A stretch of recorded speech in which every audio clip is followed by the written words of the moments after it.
Díaghuiver Majan agus Umprenona, is Misha Daro Biogliach.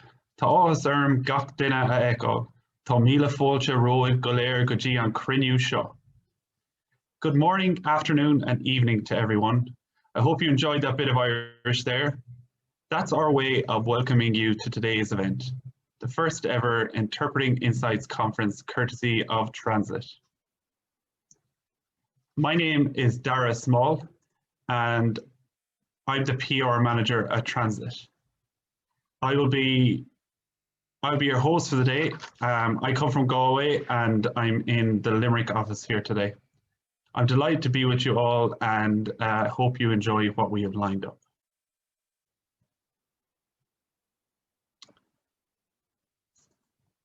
So firstly, let's talk a little bit about TRANSLIT, and then I'll give you a brief running order before I hand you over to our first speaker, Alex Chernenko. It was actually Alex who founded TRANSLIT back in November 2009. It came from his two passions in life, language and technology. But today, TRANSLIT's main focus is on the interpreter, but we also specialize in the likes of translation and localization, for example. TRANSLIT's mission is to break down barriers and help the world communicate. And we had to break through our own barriers this time last year when the global pandemic struck. But TRANSLIT persevered and we looked at every available opportunity. TRANSLIT Pro arose from there, and our interpreter training division has since made great strides. Svetlana O'Farrell, who a lot of you know, she is our chief contributor to that department, and you will hear from her later. And for the latest training courses and programs, check out pro.translit.com. Anyways, with the successes of TRANSLIT Pro, it was just a couple of months ago that we realized now is the perfect time to create our own event. With businesses opening up across Ireland and the rest of the world, interpreters are inevitably back in action. And after the great attendances at our events this year, we wanted to give you something more. So here it is, Interpreting Insights. And first off, you will hear from Alex Chernenko. He is one of our own from TRANSLIT. You will also hear from Svetlana O'Farrell and Alex Gusev. And if you purchase our Premium Plus packs, you will get to hear from Irina Sergeeva later in the day. More about that later. We've also looked for expert opinion from all across the world, and we are delighted to be joined by Hans Verrept, Natalia Fedorenkova, Muhamed Durmic, Claudia Brauer, Janet Justin, and Raphael Adam. We will have a few talks first before our networking session in the afternoon. I'll also explain a bit more about that later. It'd be great to have everyone sharing across social media, and I'll be annoying you about that during the day as well. We really want you to use the hashtag Interpreting Insights. Everyone who does share across LinkedIn, Facebook, Twitter, and Instagram is in with an opportunity to win some prizes and discounts later in the day, so stay tuned for that too. Don't forget our brilliant Premium and Premium Plus packs are still available. They were snapped up pretty quickly over the last few weeks, but we have made more available for the day that's in it. So go have a look at those offers quickly. Irina Sergeeva's outstanding self-branding workshop is part of that deal, and that's not to be missed.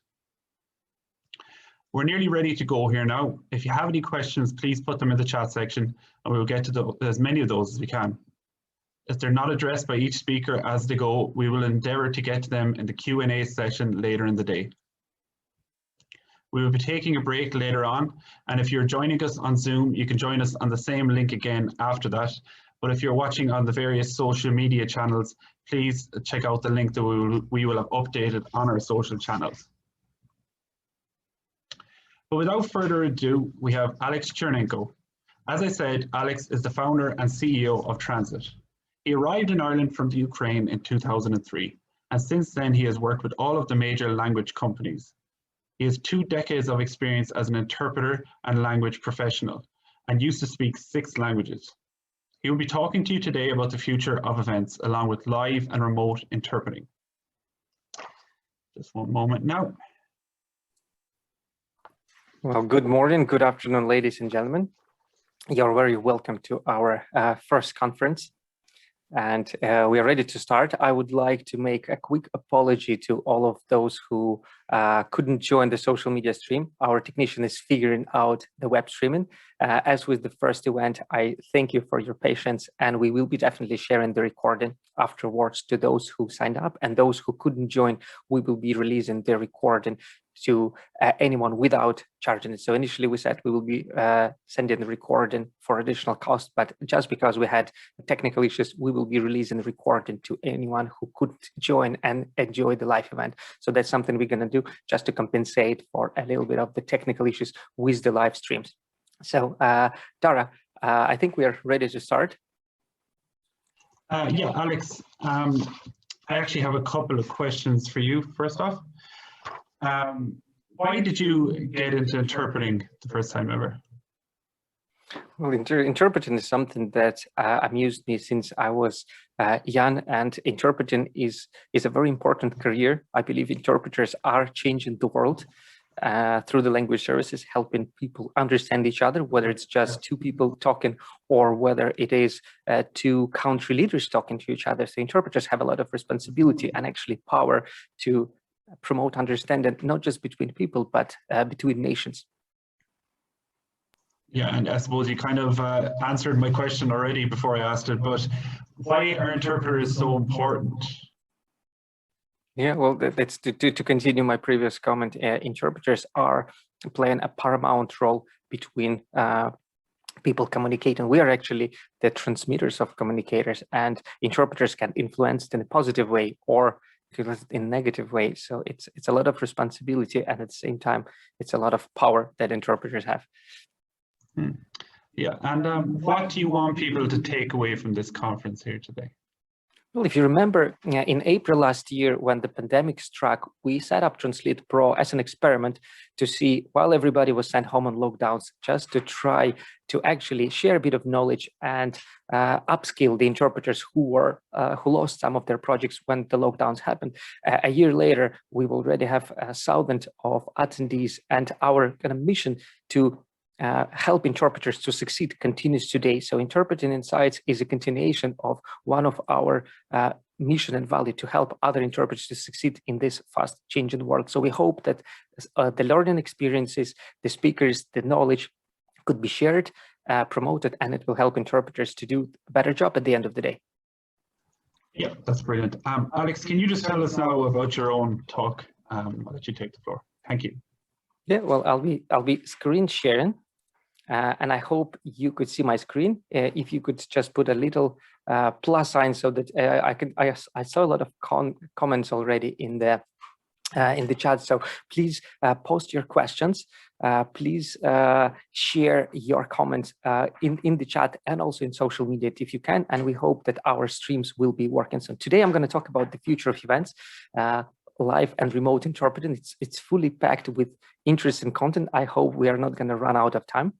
In order to predict future, we need to look at past and current trends in order to be able to say what's coming. And if you look at what was happening before 2020, we had in-person conferences, we had networkings, people were gathering in large groups. Then, we had in-person business meetings that were common. Zoom at that time was just evolving. It wasn't as common, it wasn't as popular as it is these days. And we had on-site interpreters. If you remember, it was most of the interpretation was happening on-site for large and multi-scale events. During 2020, virtual and online happened to our lives. People who didn't work remotely, they had to learn how to do it. We had limited or no travel at all. And if you look at interpreting trends of what happened during the time, the on-site was reduced. Court legal interpreting, community interpreting also was diminished, and partially because of the crime was reduced. The volume of work of interpreters was reduced, and the work satisfaction, which we now hear from various surveys. On the other side, over-the-phone interpreting is on the rise, video remote again, and remote simultaneous interpretation or RSI tools. We've seen a bust of platforms and marketplaces also come into the market. So let's look at some of the stats for Zoom. Their growth have significantly risen in 2020. It more than quadrupled. And the first quarter of 2021 continues the trend. So everything pretty much moved to Zoom, including the interpreter. So I here have two graphs. one on the right is from ESIT that shows that 73% of interpretation happens in Zoom these days, and other platforms are just getting a chunk of it. On the left-hand side, there is a graph from one of our speakers today, Natalia Fedorenkova, from her research, and she probably will cover that. But again, interpreters, more than 50% of interpreters say that they're between 76 to 100% of their assignments also happen in Zoom. So we see that Zoom dominates not just the meetings, but also dominates the interpreting when you look at it at the larger scale. To give you a little bit more data from ESIT research project on remote simultaneous interpreting, 67% of interpreters think that working conditions got worse. 83% believe that remote simultaneous interpreting is more difficult. 68% have worked less than before, and 46 interpreters have fewer clients. So that's a trend of more than half of the interpretation business from interpreters' point of view is on the decline. There is another concern to be worried about: Zoom fatigue. So Stanford researchers identified 4 causes for Zoom fatigue. Excess close eye contact, because we are staring at the screen for too long. So one of the recommendations would be to have a window and to constantly look somewhere far away instead of just looking at the word. That's a way to actually save up energy. Seeing yourself in real time, that's something that many people are not aware of. But if you constantly look at your own video, you get tired. So it's recommended that you either kind of list your video picture somewhere far away that you actually don't get to see yourself, and reduce physical movement, which is the obvious one. We don't move as much as we want to. The research showed that people sometimes spend up to 23 hours in conferences and online meetings. And last but not the least, video increase cognitive load. So when we constantly watch a video, that puts more pressure than just listening to audio. So interpreters sometimes need to switch maybe to over the phone and just close their eyes for a second and not be constantly looking at the video. That's how to save up internal energy and get rid of Zoom fatigue. But let's look at the positive side of things. In October 2020, Common Sense Advisor published a report saying that they've identified 28 RSI providers, and the report was over 18 of the platforms. Today, we have more than 40 providers, and they're getting better. So while it is difficult for interpreters to do interpretation remotely, according to the survey, they are getting better, they're improving the quality, and most importantly, the ISO platforms, the ISO standards are coming into the ISO platforms, so they will be getting better and more comfortable to use. We are also seeing a trend of interpreters using mobile devices to provide the service. With faster internet, 5G rollouts, better headsets, better noise reduction, we probably see interpreters using mobile devices and tablets. For example, we now see tablets coming into play. So this trend of interpreters not just sitting in front of the computer, but using mobile device is growing. Hybrid is the future. The hybrid trend is probably the biggest trend in the world right now, and it's across so many different areas. If you know what I mean, and I'm going to cover that in a second. Obviously, hybrid allowed event organizers to have a better engagement. So with the events going virtual and online, the engagement has increased. They were able to have more attendees, reach further countries. Inclusivity, people who couldn't travel because of some sort of limitations or disabilities now can enjoy the virtual experience. And it gave a choice for attendees, speakers, and interpreters to be working remotely for any particular event, which is good.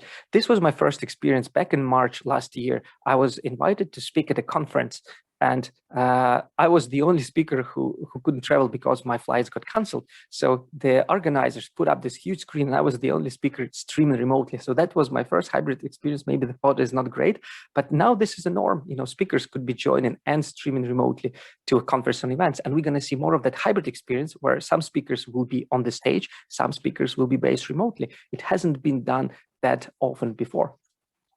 There is another interesting research published by Swapcard talking about hybrid events and person and virtual events. And if you can see, more than 70% already say that the future is hybrid. when event organizers and various enterprises were asked about their plans to implement hybrid, more than 68% already said that yes, they will be either implementing it in already Q2, Q3 of this year or Q4. And if you look at the 5% red corner here, only 5% says that no, they will be doing only in-person meeting. So we believe that hybrid will come to even those meetings that have not they didn't even think that the hybrid is possible. They will be introducing some sort of virtual attendance. We already see that 47% of people from the same research switched to virtual, 21 already switched to hybrid, and 11% continue to go hybrid. So that's, again, around 75% of the audience will be adding some sort of virtual or hybrid experience to their events. And how that's going to come in real life, you will probably see rolling robots like this going through the event, and remote attendees will be able to communicate with people on the conference for that truly hybrid experience where you want to talk to the person, but you don't want to be carrying phone and staring at it all the time. So some of the events already started doing it. Satellite events is another trend that picks up. For people who cannot travel, they gather in a particular city. They still enjoyed, this camaraderie, this sense of a group event, but they're not attending the full event. They're just attending a local gathering in the particular city. The same concept of satellite events transitioned into interpreting hubs, and we've seen a significant number of interpreting hubs opened up. Germany was one of the countries that had a few of them grow in Brussels, for example. So interpreters were tired of working at home by themselves. Interpreters sometimes have difficulties technically troubleshooting their assignments. So it's good to come into a professional environment where they can meet with like-minded interpreters, share your personal, emotional feelings, and at the same time have somebody looking professionally after you. So interpreting hubs is another trend that we're going to see possibly explode into other cities. And that would be, a way to resolve the technical issues and also resolve the lack of personal communication. Pre-recorded videos for the events is growing. We see more and more enterprises using pre-recorded events for the sake of, again, better quality, minimizing the risk of poor internet connection. And because of that, some interpreters have a dilemma of whether pre-recorded videos should have a voiceover or they should have live interpreting. And I believe some of you already have that question is, you were given a pre-recorded session where you had to do interpreting over it, or you were asked to do a voiceover. Many events added this virtual navigation, and that was the first trend that kind of sparked by the 2020. But then we've seen semi-virtual events where there is a mix of virtual pre-recorded sessions and some level of human appearances. At some stage, we're going to see a truly virtual reality events where people could have a virtual experience. There were a couple of test events that actually did 100% virtual. It's not, it's more a long-term trend. I don't believe it's going to come soon, but definitely 2020 sparked the growth of this trend. And before virtual reality, we should have a form of augmented reality where you are interacting in live, but there is still an element of virtual capacity. And last year, what happened? Israeli president addressed its people using augmented reality projection. They used a Seattle-based startup, Omnivar. So imagine this, you could have a character of somebody else appearing as they are physically present in that room. So some of the, this technology is not yet available to the attendees of event, but it's coming, and it's just a matter of a couple of years before it will be happening. There was an event, again in 2020, where only virtual characters appeared. So if you think of this way, 320 million were raised by startups doing virtual characters. So we have this concept of a virtual person appearing in a meeting that you can interact with. It could be a host of a meeting, it could be avatar, it could be particular character, but that is already coming to events, and we're going to see it happening. Before hybrid and augmented reality, I have a term that's called hybrid reality. It's when you come to an event and you have this virtual character appearing on the screen. This video that you see playing, it's a character called Lil Michaela. She has 3 million subscribers and followers on Instagram. She's virtual. She's doing the sounds. The company that is called Fable Studio developed virtual characters that audiences could interact with. So they appear in real time. So when you try to put all this together. There is another technology that has been really improved in 2020. You can upload a poor quality photo to a particular video, and that video will have your face in it. So, try to combine it all together. An attendee of the event could upload their photo, and they would physically appear to the attendees who are physically at the event, and they would interact with them. You think it's future, but that future is already coming to our reality. And at some stage, we're going to see those virtual attendees to the event. As the result, we could have AI-powered virtual interpreters at the same. That technology isn't there yet, and it's a risk to our profession. As with machine translation, some of us believe it's very far ahead of time, but it's something that we have to be aware of, that this technology is improving and it's coming. And we're going to be talking about speech-to-text translation in a couple of moments. Another trend we see, it's live and virtual guided tours. So those interpreters who have been working in tour guide industry, and you've been interpreting, you were able to do it before, but now imagine this, tour guides started doing streaming. So if a tour guide is going on a particular journey far away with poor internet, interpreters will not be able to join. So interpreters are essentially becoming tour guides at some stage, and it's not as easy to work remotely with tour guides in remote locations as it used to be before the pandemic. Some of the games, they started doing virtual tours, and they do it in multiple languages. So you could be actually doing interpreting in a completely virtual world. And again, this has been on the market since 2019. Another big technology is streaming. We see streaming and interpreting coming together as it hasn't been done before. So many streamers, influencers, they are aware now that with interpreting, they can add additional audience. So the streamers who had, for example, Chinese streamers are now considering adding English to their streams. English streamers are considering adding other languages to, again, grow their audiences.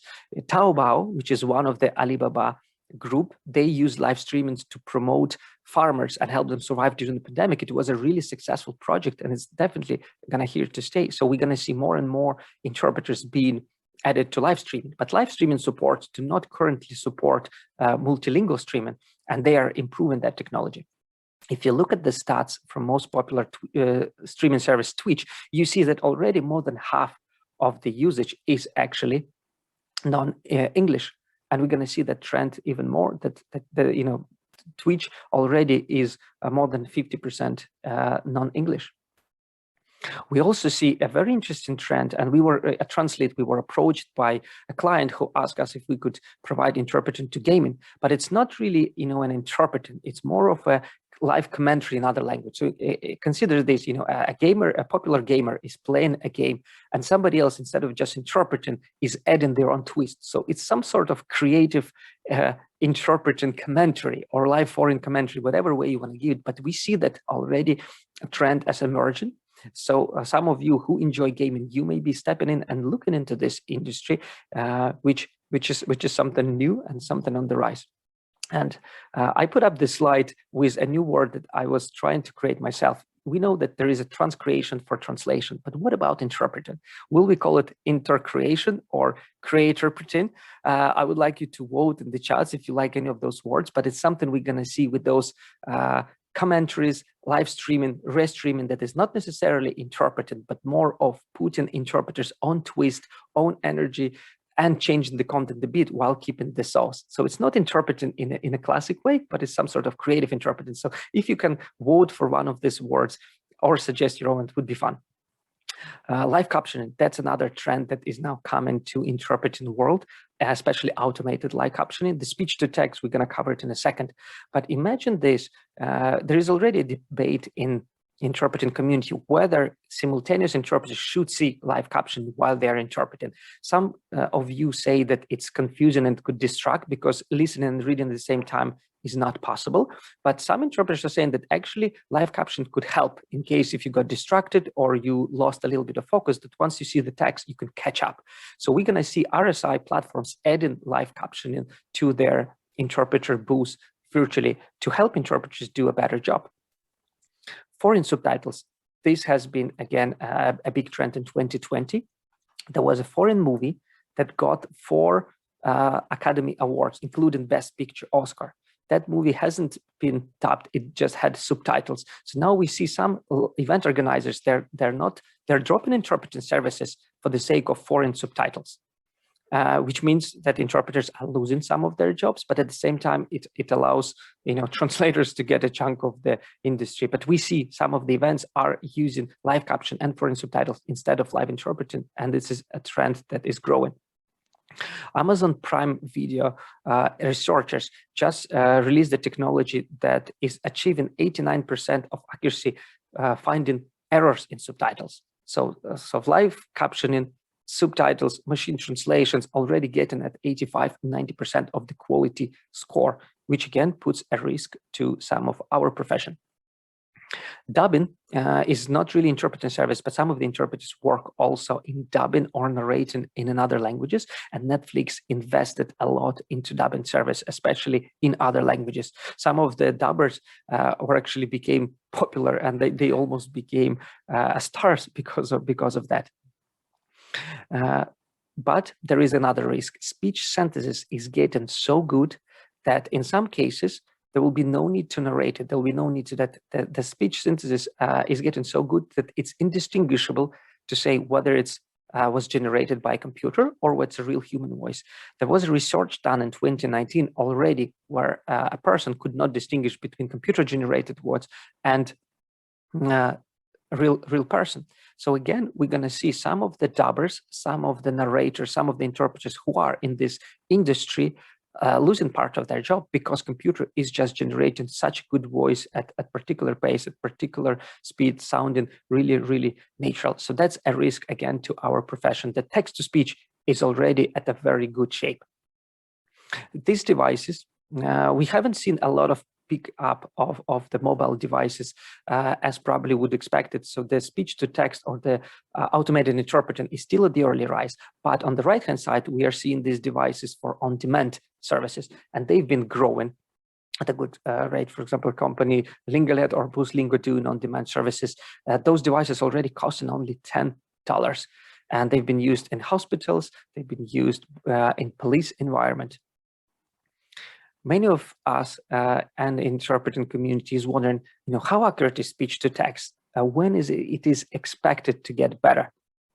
The most recent research on speech to text and automatic speech recognition, which some of you call transcription, is still at a low rate.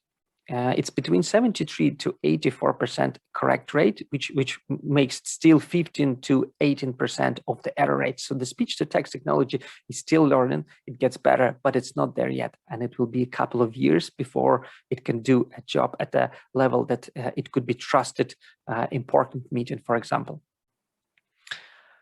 On the other side, the sign language interpreter, it's actually one of those professions that could be on the decline because there are already technologies that allowing to read hand gestures, and they're doing it much better than speech and interpreting it from hand gestures into actual speech, or taking actual text and generating the hand gesture for interpreters without having to have a sign interpreter doing it. So from reading a text to hand gesture, that technology is already booming. So we believe that sign interpreter is one of those professions that is on a decline, and it poses actually a much higher risk than speech to text technologies. On-demand service, that's been on the rise. The concept of Uber, where you could press a button, an interpreter would join. That technology has been available only to enterprises, but we see some of that already coming into private space in individuals. So there's no solutions available to the general public yet. But we believe that by the end of this year, early next year, it will be coming in some form. And the rise of the marketplaces, TRANSLIT.com, we launched the marketplace for interpreters in late 2019. We already have almost 3,000 interpreters registered on it. And we see that our colleagues in Kudo also announced marketplace. Pros, that has been an online directory, also going to transition to this marketplace. So once marketplaces add a really intuitive mobile notification system, payment system, we're going to see more interpreters using marketplaces as other freelancers are doing to actually get projects. if you don't get enough projects from interpreting assignments, you could actually start getting projects directly from other clients by going to marketplaces. So this is a trend that keeps growing. And I invite you to register on our platform if you haven't done so. Well, this second last slide before I'm wrapping up my presentation. Just last month in April 2020, scientists were able to connect human brain to computer wirelessly for the first time. You probably heard the news of Elon Musk and Monkey playing computer games, but this is something else. It was done by a company called BrainGate. Participants with paralysis were controlling a tablet computer where they were able to simulate typing, and they were achieving kind of thought-to-thought process at the same speed as they were typing. So imagine this, if this device get actually promoted, launched, and to a state where a person could just transmit a thought to another person without actually a need of a language, that again puts our career at risk. We all thought it's going to be long future, some sort of fantastic movie, but it's already happening, and it's been done last month at the same speed as typing. So something for us to be aware of. I want to leave my presentation with this quote: interpreters will not be replaced by technology, but interpreters using the technology. And this quote was by Kilian Sieber, an interesting book published just last month. It's called 100 Years of Conference Interpreting and Legacy. I would like to congratulate all conference interpreters. It's been exactly 100 years since this profession came to life. And another book that I could recommend to you, it's called Interpreters versus Machines: Can Interpreters Survive in an Artificial Intelligence Dominated World, by Jonathan Downey. So while there is a concern and risk that technologies will be replacing, I believe that interpreters could learn new skills, learn new technologies, adapt, and that's the way for us to continue our profession and to stay in business. So thank you for the information. I'll be ready to take some questions, and feel free to connect with me on social media if you're interested to see more of this type of content. Great. Thank you, Alex. I think Svetlana O'Farrell is going to hop in here and ask you a few questions. Alex, wonderful presentation as always. Thanks very much.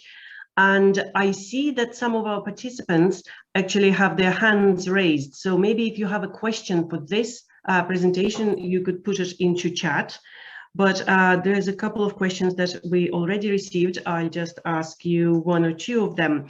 And I know that to some extent you covered some aspects of these questions already, but just let's see. So there's we have a question of this kind. What can we expect regarding hybrid events for the fall of 2021, so later this year really, and next year 2022 in the US and Europe? So my understanding of the question is that what you talked about is the future, but how do you think the end of this year and the next year is going to shape up worldwide, or at least Europe and US from the point of view of the hybrid events?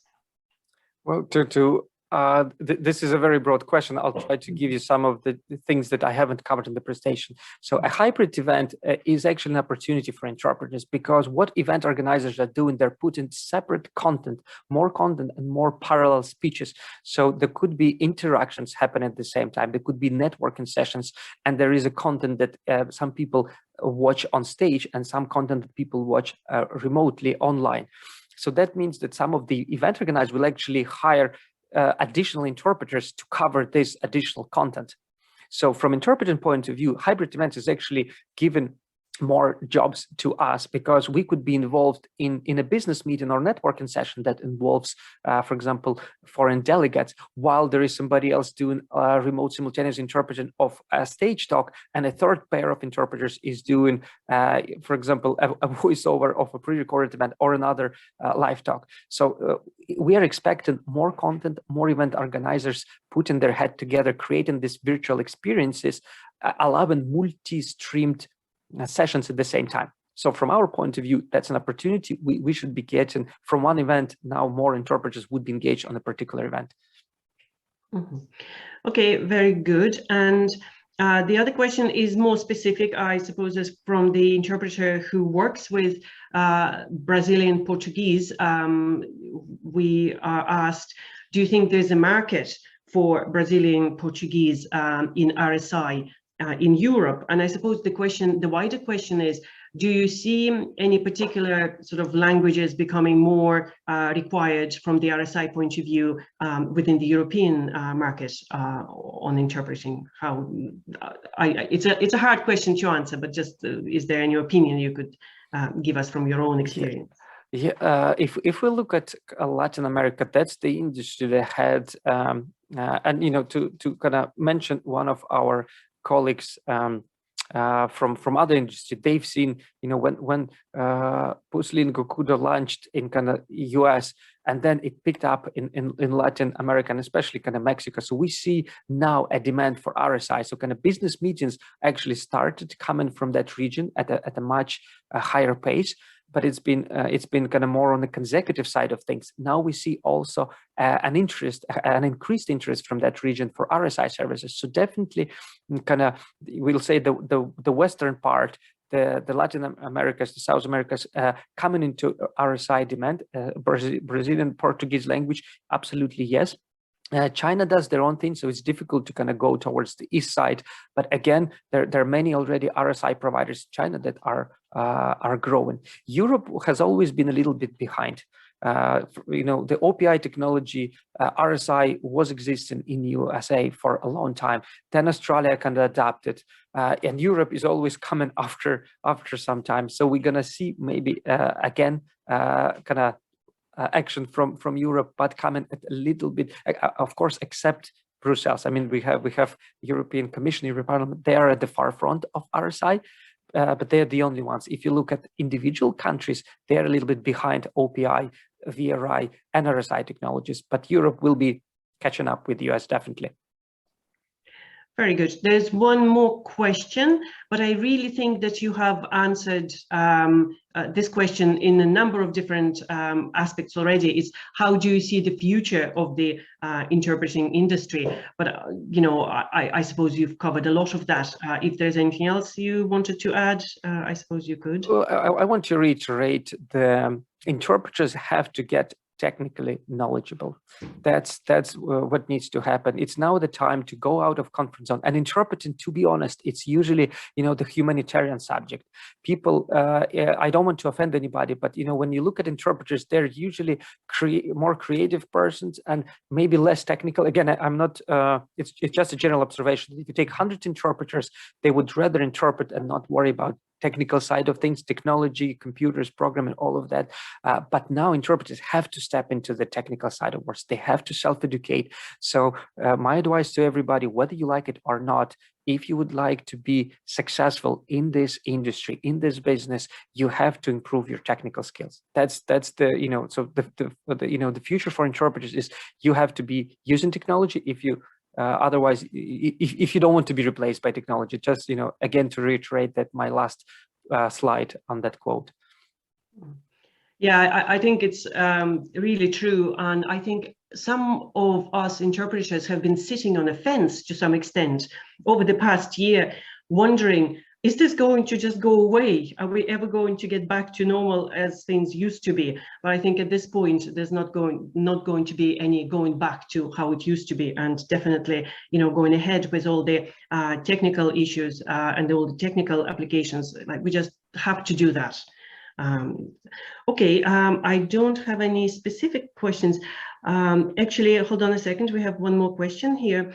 Alex, I have been preaching this issue for years. So great to hear it from you. Interpreters must become tech savvy and survive post-COVID. Absolutely.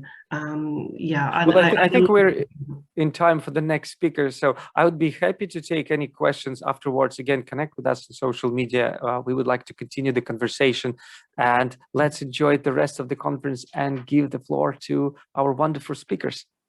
Yeah, just maybe before we hand over back to Dara, there have been a couple of just housekeeping questions really about the presentations for this, for our speakers and about the recordings. As Alex already mentioned, we will make recordings available because we couldn't stream at the start of the conference. And we do have copies of presentations for our participants as well. So Dara, over to you. Yeah, and from one tech-savvy person to another, I'll get cracking here again now. Bear with me, folks. Yeah, so I've seen a couple of people were mentioning just about the agenda. So I'll actually just pop it up here again, just if you want to have a quick look, guys.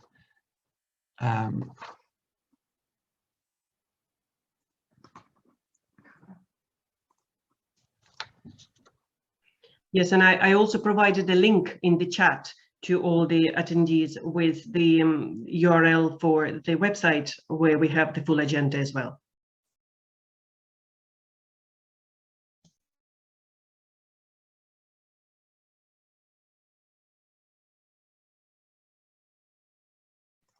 Yeah, we're still getting over a few technical hitches here today, guys. I just, as Svetlana was saying there as well, and I've seen a few comments just about the agenda. It's available online, but just a quick look here if you want again.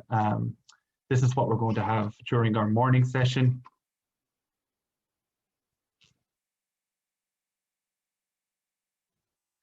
And then obviously we have our networking session with a bit of a break for people who haven't signed up for that before our afternoon session.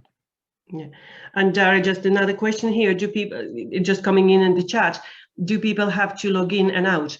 You can use the same link, the same Zoom link that you had in your emails to log in again at any point. Say if you have to go somewhere for an hour, you can come back and log in again, but you don't have to log in and out between the presentations.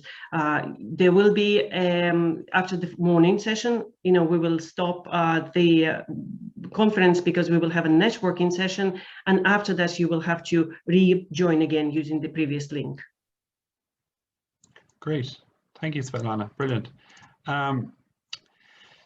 Now, let's get on to Hans Verrept. Thanks very much, Alex and Svetlana. Actually, what I think of it, and this is going to be a trend throughout the day, I want you to keep sharing on social media, please. We're seeing the hashtag interpreting insights flying around there, and it's great to see that they were making an impact throughout the various social media platforms. And don't forget, we still have a few premium and premium plus packs remaining. So check those out while you can. It's well worth it, and they're not going to be available all day. So please snap them up while they're available. But moving on, we have Hans Verrept.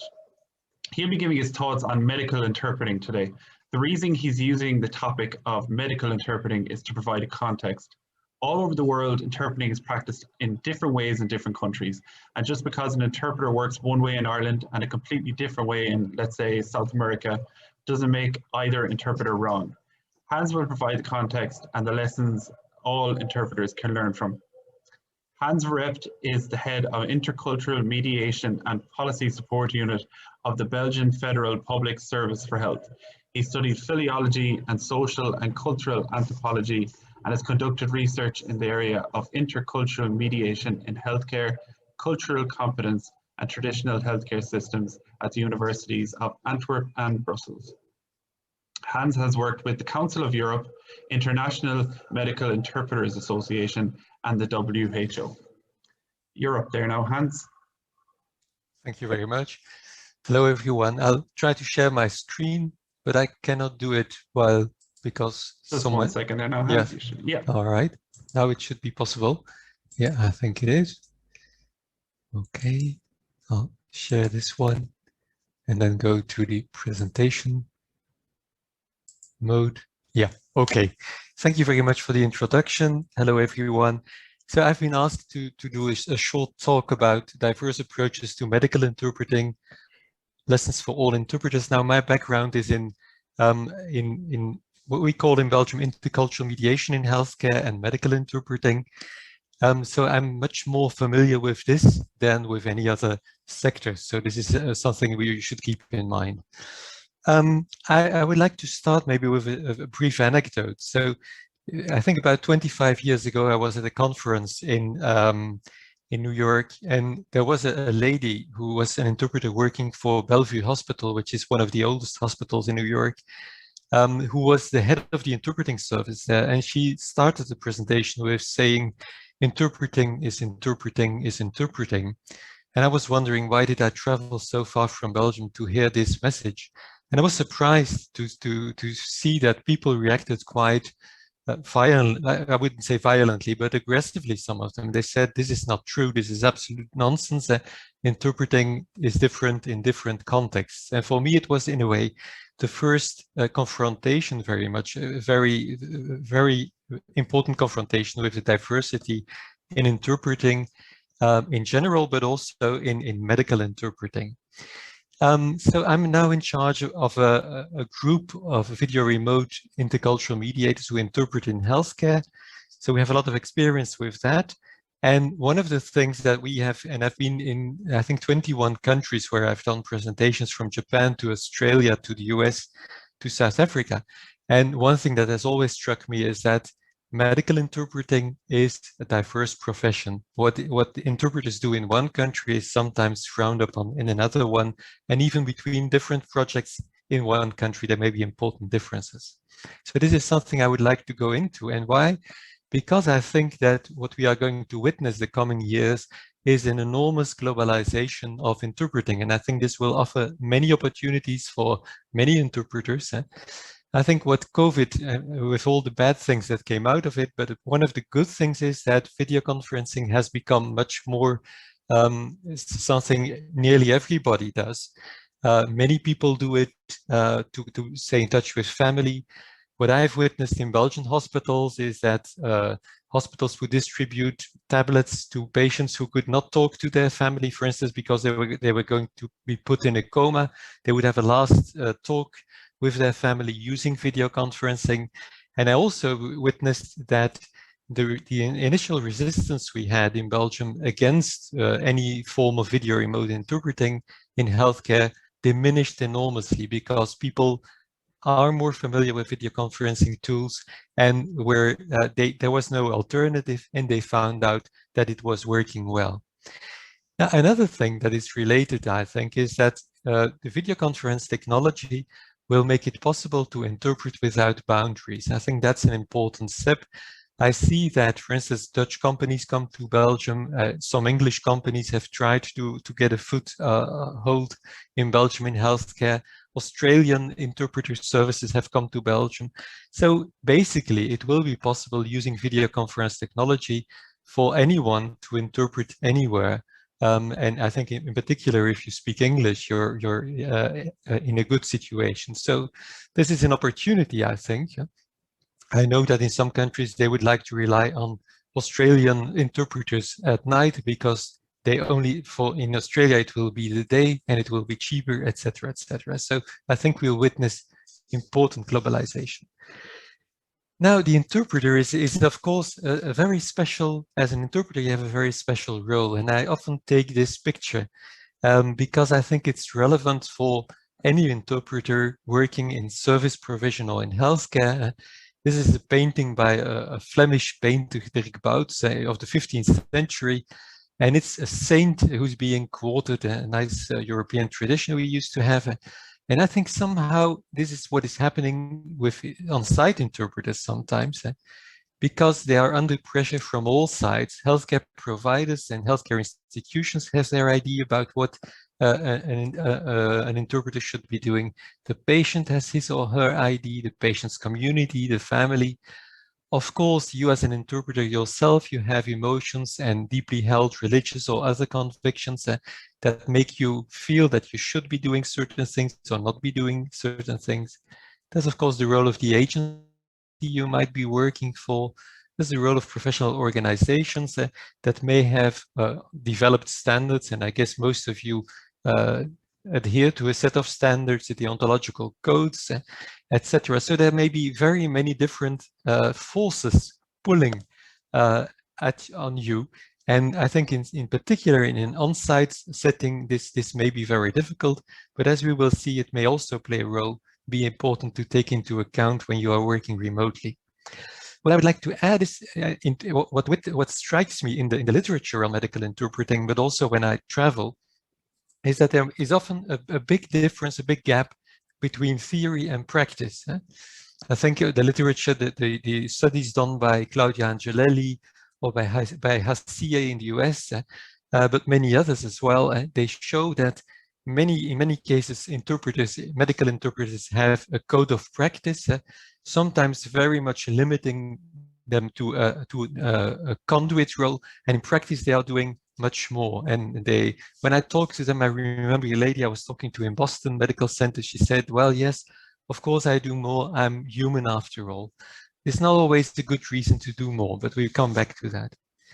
Now, when you're going to work in a medical context, and you're of course going to be confronted with what the care providers would like you to do. And I've recorded within the context of another project, 2 short clips that I would like to share with you briefly, and then discuss briefly as well. I hope this works. Sometimes I like to check with the interpreter.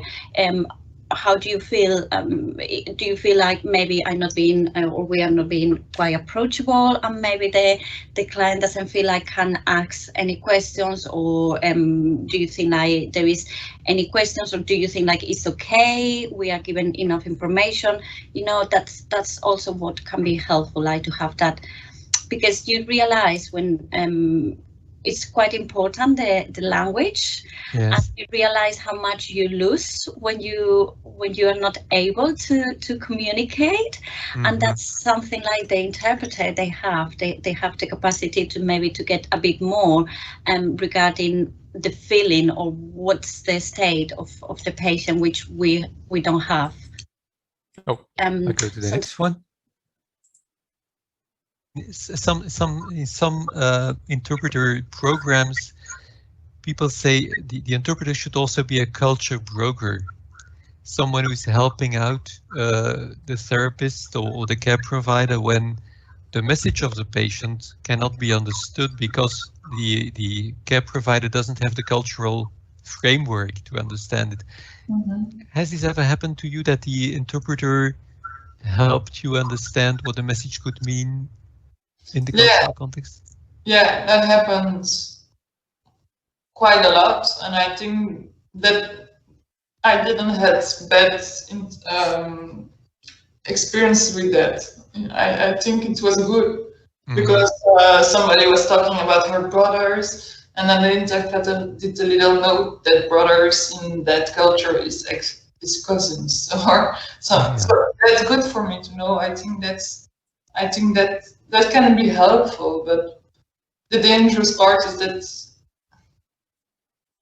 it has to have a frame, like what can an interpreter do and what not, because when we open the doors to, yeah, that can be possible, then it's like a co-therapy, and that's not the purpose. We don't do co-therapy, so that's, it should be really have a frame, like what can I, mostly the interpreter we work here with, he's always asking as well, like, can I explain you what this means in our culture? And I think that's really good, because I can say, no, that's not the focus now, or yes, I think it's important, and then we talk as well about culture, so that's good. So I think these 2 cases are interesting, because in both cases the care provider, who are actually, these are therapists, the first one is a crisis worker, the second one is a therapist, a psychotherapist working at the Center for Victims of Sexual Violence, and both of them seem to want something more from the interpreter than pure interpreting, which is, of course, could be quite a tricky thing. I think so. The first one, she wants to get a feeling of how is the patient feeling during this conversation. Am I being understood? The second one, she likes to have some cultural background in some cases. And I think already there's a certain risk there. As she says, well, the interpreter told me that in this culture, brothers means cousins, which I think is a bit strange, because probably brothers exist in every culture. But it may be, of course, that the word brother is used also to refer to cousins, as in some African communities. Now, why is this important? I think you may be, if you're working globally, you may easily be confronted with care providers or service providers who expect you to take up other roles than you are used to. And I've put on this slide, this is something we published a number of years ago in one of the critical link books, a scheme of the different expectations people may have and the different types of interpreting that we see in the medical context. You have some very language-oriented models, where the interpreter is more or less, but of course not completely a translation machine, as the person who was talking about before me is invisible. This used to be a big myth, the invisible interpreter who's really sticking to linguistic interpreting. Now, the second model is more the medical interpreter, as you have them in the US, in organizations like the National Council on Interpreting in Healthcare, International Medical Interpreters Association, California Healthcare Interpreters Association, where the interpreter is, of course, interpreting, but in addition will act as a culture broker, sometimes as a cultural interface, and in some cases even, and that's the most controversial role, as an advocate. In Belgium, we call them intercultural mediators, and we will have, they will take up the roles of many of the medical interpreters in America, but in addition, they may have one-to-one meetings with patients and care providers. And then the last one is something that's quite well known in France, is the co-therapist who is actually providing therapy together, an interpreter who has had additional training, of course, then hopefully, who's providing therapy, but acting as a therapist him or herself as well. So we go from language-oriented to therapy-oriented, from intervening a little bit in the conversation to very much. We use in Belgium the ladder model, what we call the ladder model. What we say is it's good for an interpreter to be as invisible as possible, and so to stick to the linguistic interpreting role if this gives us the result we want, which means in the context of healthcare, meaningful communication that leads to high quality care. But we also say it may be useful for an interpreter to resolve misunderstandings, to provide some cultural context, but not saying in our culture this is like that or that, but pointing out that a cultural element might be at the heart of a misunderstanding, and in this way might actually, it might be interesting to explore this a little bit. Or it may be useful to help provider and patient take up their roles in certain cases. Like when the care provider, I take an example from Belgium, is using some kind of a measuring tool for mental health or whatever that is completely, that can easily be translated, of course, but is completely unintelligible for the patient because of his or her educational status, but the lack of familiarity with this kind of tool. And this patient maybe is too shy or out of respect for the care provider will not point this out. And so we have different possible roles. We put them on a ladder, and it's called an incremental model. You find it in a number of books, similar models. We put it on a ladder because we believe that climbing up the ladder is always leading to extra risks. The higher you are upon the ladder, the bigger the chance that you hurt yourself when you fall, and unfortunately that you hurt patient or care provider or the therapeutic process. But this is a model we've been using a lot in Belgium, and in a number of other countries I see similar models. But what is most important, I think, for you as an interpreter is one thing to reflect on the possible benefits and risks of going beyond the linguistic interpreting role. For instance, culture brokering. I've often seen when I talked to interpreters who took up this role that it led to stereotyping, which should absolutely be avoided, of course. Second important point, I think, is that it is very important to be as clear as possible on what you want and don't want to do as an interpreter. If you're working globally, this is going to be very important. It's important that the care provider or the service provider knows what you have been professionally trained for and what you as a professional can offer as a service. And maybe this will be less than what they expect. If you're going to be a clarifier within the context of cultural or other issues, it's very important to ask the permission to do so, because there again, what struck me with talking with care providers is that some of them, they will say, well, I don't want any interference. I want the interpreter just to interpret, whereas others, they really value this kind of clarification. And finally, all what I've said until now are reasons why a pre-conference and often a debriefing session is very important.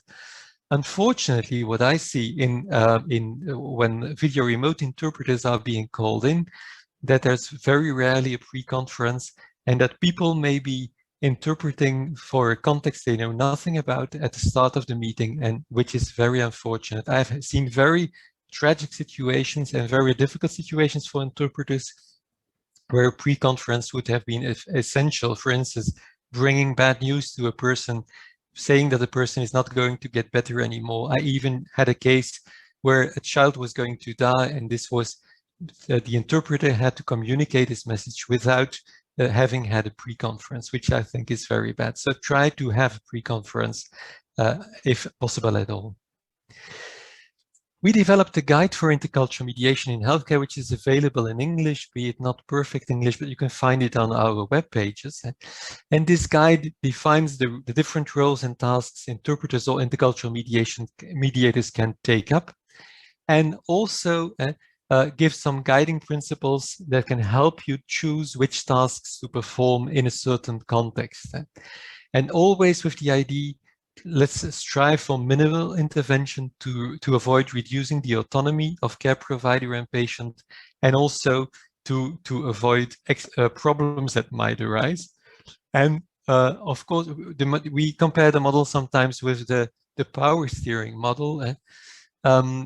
Because it's like a car, when you're driving at 100 kilometers an hour, the power steering will not be doing a lot. But in a difficult situation, when you're trying to park, for instance, and extra assistance is necessary, then the system will work. Yeah? So we think it's important for interpreters. It may be important to keep in mind to interfere as little as possible, but on the other hand, as much as necessary in the medical context to provide the best possible care. So in our guide, we have also standards for the execution of different tasks. For instance, how do you provide a cultural, how do you act as a culture broker? And the whole text has been based upon the literature on medical interpreting, on intercultural mediation, and in-depth analysis of cases with professional intercultural mediators and care providers. So we studied 240 cases that had been difficult for people working in the field, in hospitals mainly, and we try to see what is the best way to deal with this kind of situation. For instance, where a patient does not signal that he doesn't understand what the care provider is saying, but the interpreter notices it. And so how are we going to deal with this kind of situation? I like just to refer to a text we published for those who read Spanish, which unfortunately is not my case. We published a text in a Spanish book on how this guide for intercultural mediation, which provides a lot of information on the different roles medical interpreters can take up as well in Spanish. So and you can access it on the internet. I want to thank you for your attention, and also say that I think that the globalization of interpreting is going to be an important development the coming years. I think for many of you there will be a lot of opportunities, and at the same time I think it's a very tricky thing, a tricky situation, because from an emotional point of view and also from a professional point of view, these might be very difficult interventions to carry out. Thank you. Brilliant. Hans, that was brilliant. Thanks very much. Thank you. If you could just wait online there, I think Svetlana has a few questions first, and Alex Chernenko will follow up after that. Thank you. Yeah, wonderful presentation. Thanks, Hans. I'm really fascinated by this subject matter, and that's why we felt it was so important for Hans to speak today, because it's exactly this idea that we are now become global interpreters, and we come across different systems and different requirements for interpreters in different parts of the world, that this topic becomes important. And I do training, as you know, for TRANSLIT, and I have come across situations where people or interpreters, students in our courses, had fights and arguments about which one is the right way to interpret. And it's not necessarily in relation to medical interpreting. It can be even, you know, a business meeting. Very often it's not very formal. If it's not in simultaneous, you know, you are in the room with live people and they might expect something more from you than just ordinary or say pure interpreting. So I just felt it was very important to cover the subject, and thanks very much. I know people our attendees are asking for those links again to the materials, and we will provide them after the conference as well. And the question that I have here for you, yeah, just one second. Okay, sorry. Yeah, like one thing which people mentioning is that really when we are doing remote interpreting situations, very often you tend to get a luxury of having that introductory talk, or that, you know, the opportunity to find out what it is about, which you mentioned. And the question I have that was asked here is about what, just one second, yeah, what can interpreters do to perform in the most effective way when they are, you know, doing remote interpreting, say, whether it's video or phone? Is there anything, or are there any tips you can give on that? Like, what's your point of view? Well, I think there's one big issue when you're interpreting remotely using video conference technology is your size. And so I always say in presentations and trainings, you're about 12 centimeters tall when you're interpreting remotely, and your voice is weak, and they only see your head and maybe your shoulders, and that's about it.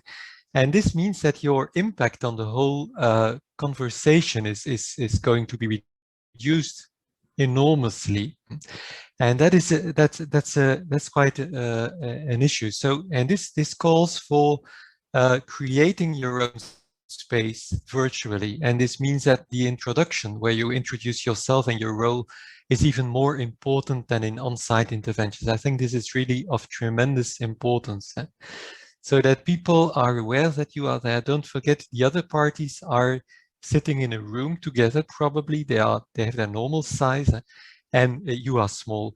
So also important to show that, to indicate that you're going to make a gesture when you want to interrupt the speakers, because they are not going to see so well when you want to intervene, when you want to interrupt them through simply body movements or the expression on your face. So these are, I think, very important rules that you should stick to, and this can be really helpful. Mm-hmm.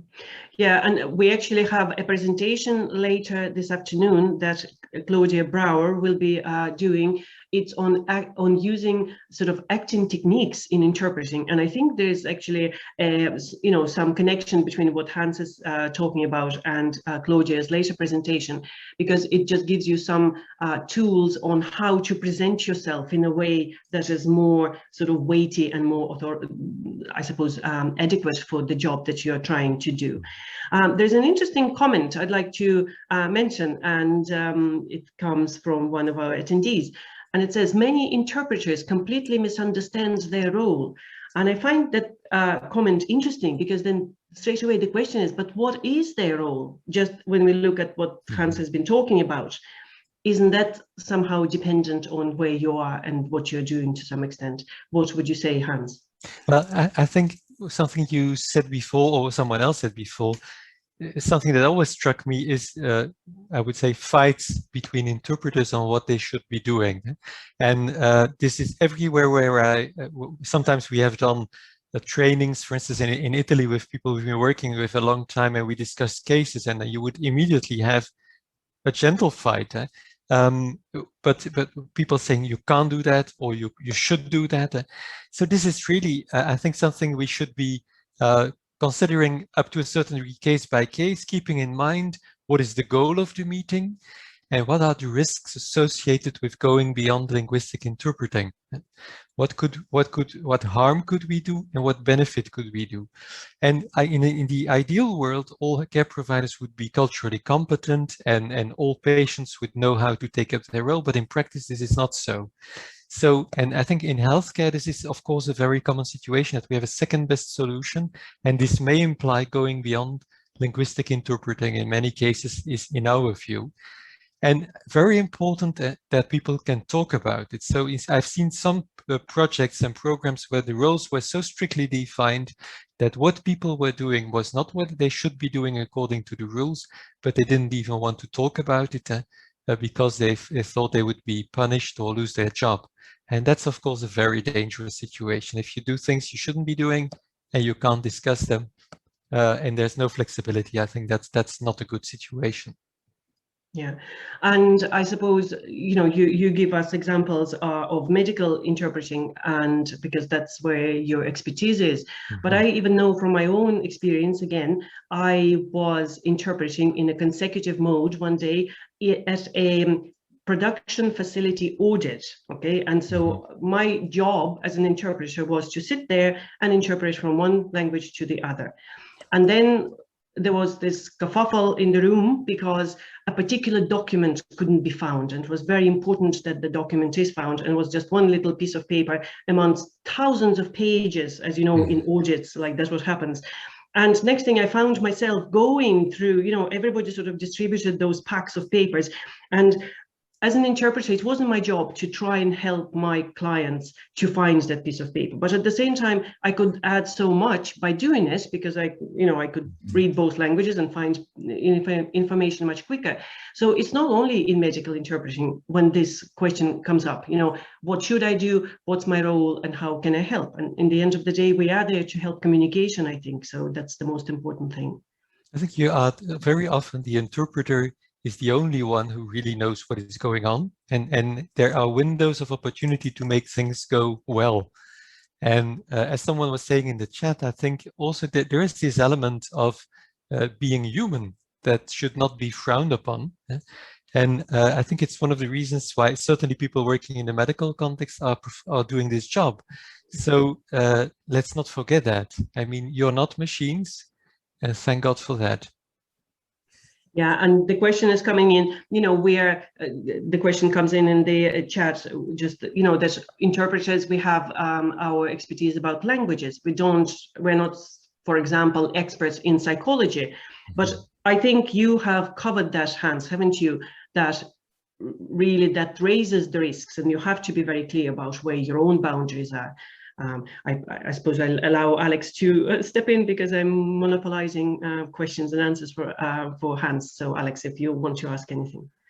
Hans, thank you very much for a wonderful presentation. It resonates with me a lot. I've been working in a similar setting as a medical interpreter, and I was actually working in Spirasi, which is an Irish-based center for traumatized people, which in my opinion, and as practice showed, a regular interpreter, average shouldn't be allowed to work with people without having a proper training, because it's traumatic for the patient and for the interpreter to basically go through that experience. So, you know, all interpreters had to get certified. So that cultural framework term and cultural blockage, you know, it's something we probably take away from your conference. But I would like to have a question from the audience that popped up. How do you check professional qualities of those interpreters who are offering their services? What professional organizations are able to keep track with all the new ways in interpreting? And, you know, now we are working in the remote. So, for example, US has its own set of regulations. And then when you look in Europe, so, you know, now in this remote setting of medical interpretation, are you, you know, can you give any tips of, you know, where interpreters could get certified, who can certify them, and how maybe LSPs and clients could check their qualifications before, if you can open up this topic?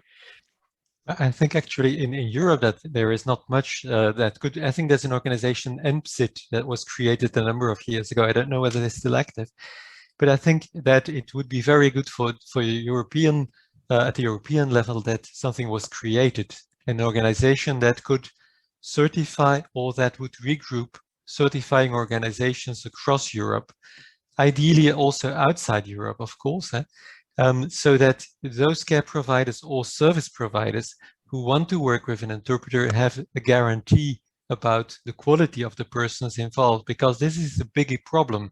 I think in any country I've been in, that I've sometimes seen people who were working as interpreters for years and absolutely lacked the skills, had never been certified or not, and not even been tested. So this is really a risk. So I think that there should be a development at the European level. Absolutely. And even internationally, if possible, but that would be even more difficult. Yeah, it's probably something that could be brought on a, on one of those conversations with European Union and international bodies or the language associations, because they're really the driving power to put action into this. Another topic that you covered is that the mediation side of things is when interpreter clarifies something, or the example that you gave about brother and cousin. So at which stage interpreters are allowed to change the interpreter to cover the cultural gap that existed, or where they have to actually ask whether, listen, can I clarify this? Can you share from your experience how interpreters look at it, and what would be the recommended practice for interpreters? Well, what we recommend first of all is that it is always asked, that they always, well, first of all, they should of course be familiar with the culture, which is not always the case. I think people coming from South Africa, or Spanish interpreters interpreting for people from South Africa, they may not share the same culture. Now, the second thing is that we feel it's very important to ask yourself, is this really essential that I intervene in the interest of the outcome of the conversation? And then ask permission to do so. Could you allow me? And then normally we will switch to the third person singular, as you all know. Is it the interpreter would like to clarify something? Is this the right moment or whatever? So that they would actually ask the possibility, and do this in a transparent way, of course, also signaling to the patient what is going to happen. And then intervene very briefly as possible, point out what a possible issue might be in the conversation that is taking place, and switch back to the interpreting mode. And never say this, it is like this in our community, for instance, like some people do, but saying this might be the background, or this might be the meaning, maybe we should explore it, and in this way assist the care provider. I give you one concrete example. We have a lot in Belgium, people of Moroccan origin, and they will sometimes refer to, it's a lady, Aisha Kandisha. It's a spirit, it's a ghost, a jinn in Arabic. I know that, so when an interpreter has to interpret that the lady is saying, my husband is now married to Aisha Kandisha, the translation doesn't mean anything. And then it is useful that she will ask whether she could explain this and say, well, Aisha Kandisha is a spirit, and so and this is this may, some people perceive this as at the heart of complaints, mental health issues, for instance. Maybe we should explore this, but not more than that. Be very brief, because otherwise you stimulate side conversations, and that's not the idea. But it's a case. Yeah, sorry. Okay.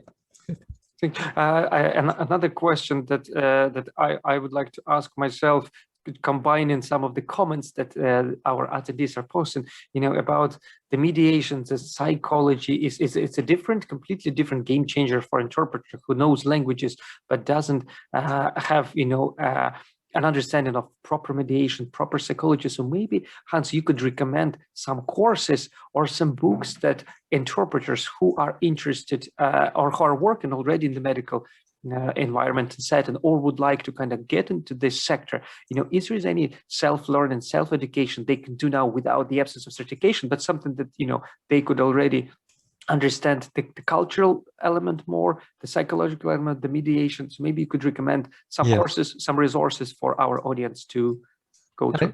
I find a number of very interesting studies that are, I think, make interesting reading for any interpreter working in the medical field. Are the studies by Claudia and Angelelli. You have a number of articles that you can find on the internet, and also a number of books. Then there's the other person that I really admire is a lady called Hassiye. She's of Chinese origin. She has also written on medical interpreting. Then more basic, there's a book, The Medical Interpreter by Bancroft, Marjorie Bancroft, and some colleagues that you can find on the internet as well. that gives, I think, very good tips and hints how to deal with cultural issues in a very efficient and brief way. And then for the interpreting in the context of mental health care, there's a redo by Tribe and Gaval that was published a number of years ago that provides very good insights. And then there's on intercultural mediation as for medical interpreters, there's a book published by Isabel de Souza a number of years ago. It was her PhD thesis. And the interesting thing is that I think 98% of the 300 interpreters she interviewed in more than 20 countries said we sometimes engage in culture brokering. And she describes a lot of these the pitfalls and the possibilities to do this.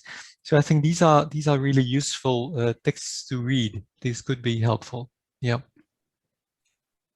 Thank you.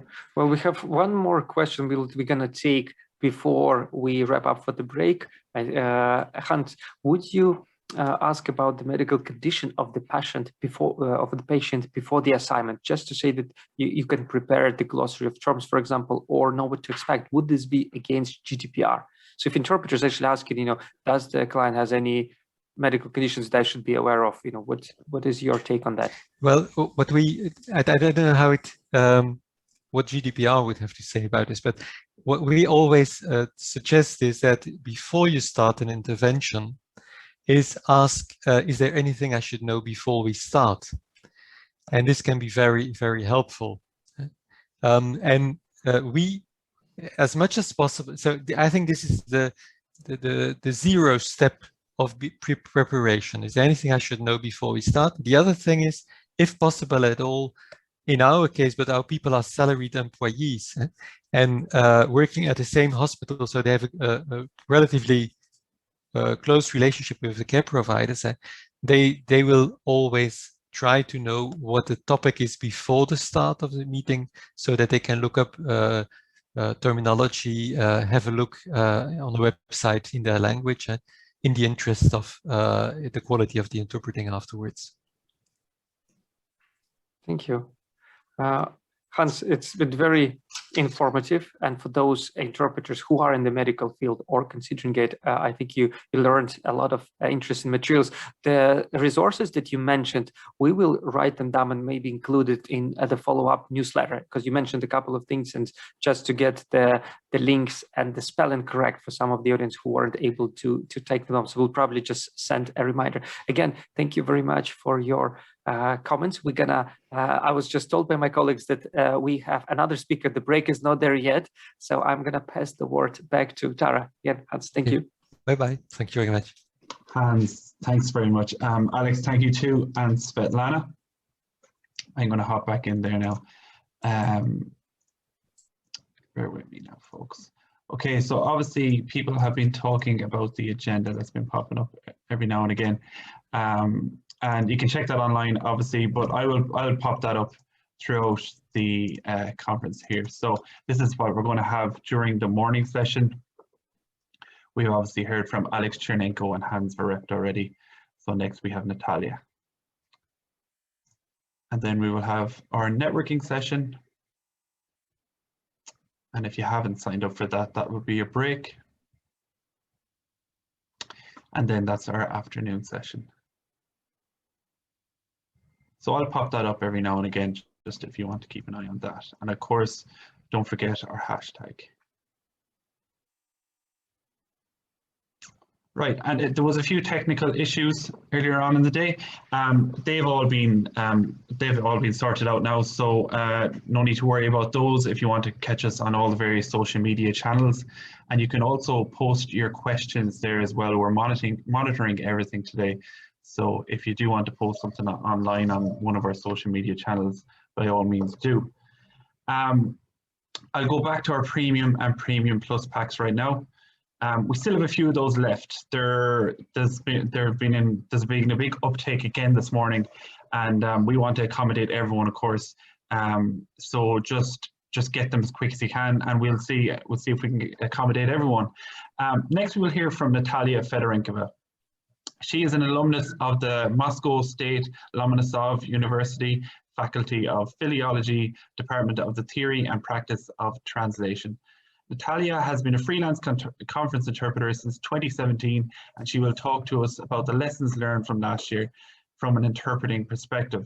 It has been a crazy 18 months, obviously, and Natalia will divulge all the information she picked up along the way. Okay, Natalia, we're going to hand it over to you now if you're ready. Thank you, Dara. Thank you for a kind introduction and invitation to this event. Happy to be with you today. And like Dara said, today I will talk about lessons learned for the pandemic year, tricks and hacks, since I think that we can all agree that this year was a tough one, an unprecedented one. And our industry of interpreting industry and interpreters in particular were hit hard by the pandemic. But we survived, we pushed through, and we learned a lot. We developed our skills, and now we became stronger than ever.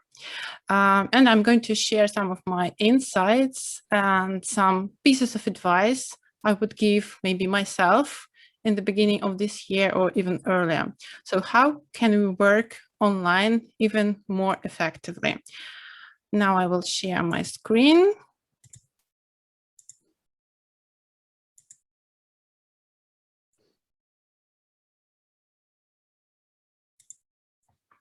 I hope you can see my slides now. So first, I think I should tell you who am I and why I'm speaking to you today. Thanks, Dara, again for introduction. And so I have been working in the industry for quite a lot of time already, since 2007. I started as a staff interpreter and translator into large oil and gas and petrochemical companies. Then I moved on to become a freelance interpreter in 2017, and I engaged in RSI, that is remote simultaneous interpreting, in early 2019. That means that by 2020, I already had some experience, so it was easier for me to adapt to the new conditions. So I would like to share with you some of my insights. And so what basically do you need to start working remotely? I will not dwell on the equipment now, because I know that we will have a dedicated presentation later on devoted on pieces of equipment you need to start to interpret remotely. But this is some basic equipment, right? And the message I want to give to you is that the important thing about this is that you need to back up everything and double check everything. First, it's a good idea to have a redundant internet line, so preferably Ethernet internet, because it's more stable. Because, when you're working remotely, there is a room for all kinds of issues, and everything can go wrong very quickly. So the internet can go down, and it happens more often than you would think. So if there is such possibility, it's a really good idea to have a second Ethernet line in your apartment or wherever you're interpreting from. Then I really advise you to have spare laptop or desktop and headphones, headset, or standalone microphone if you're using one. Because, as I already said, everything can go wrong, and you never know what can happen with your equipment. So it's a good idea to safeguard yourself against any issues that might happen. Then I also strongly recommend to have UPC devices for all plugged-in pieces of equipment, because then you will safeguard yourself from any blackouts. If it's a short one, of course, then you can continue working. And so the interpretation will be provided.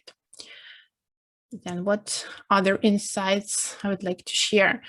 There are a lot of different situations and assignments, and you have to know how to assemble setups for different purposes.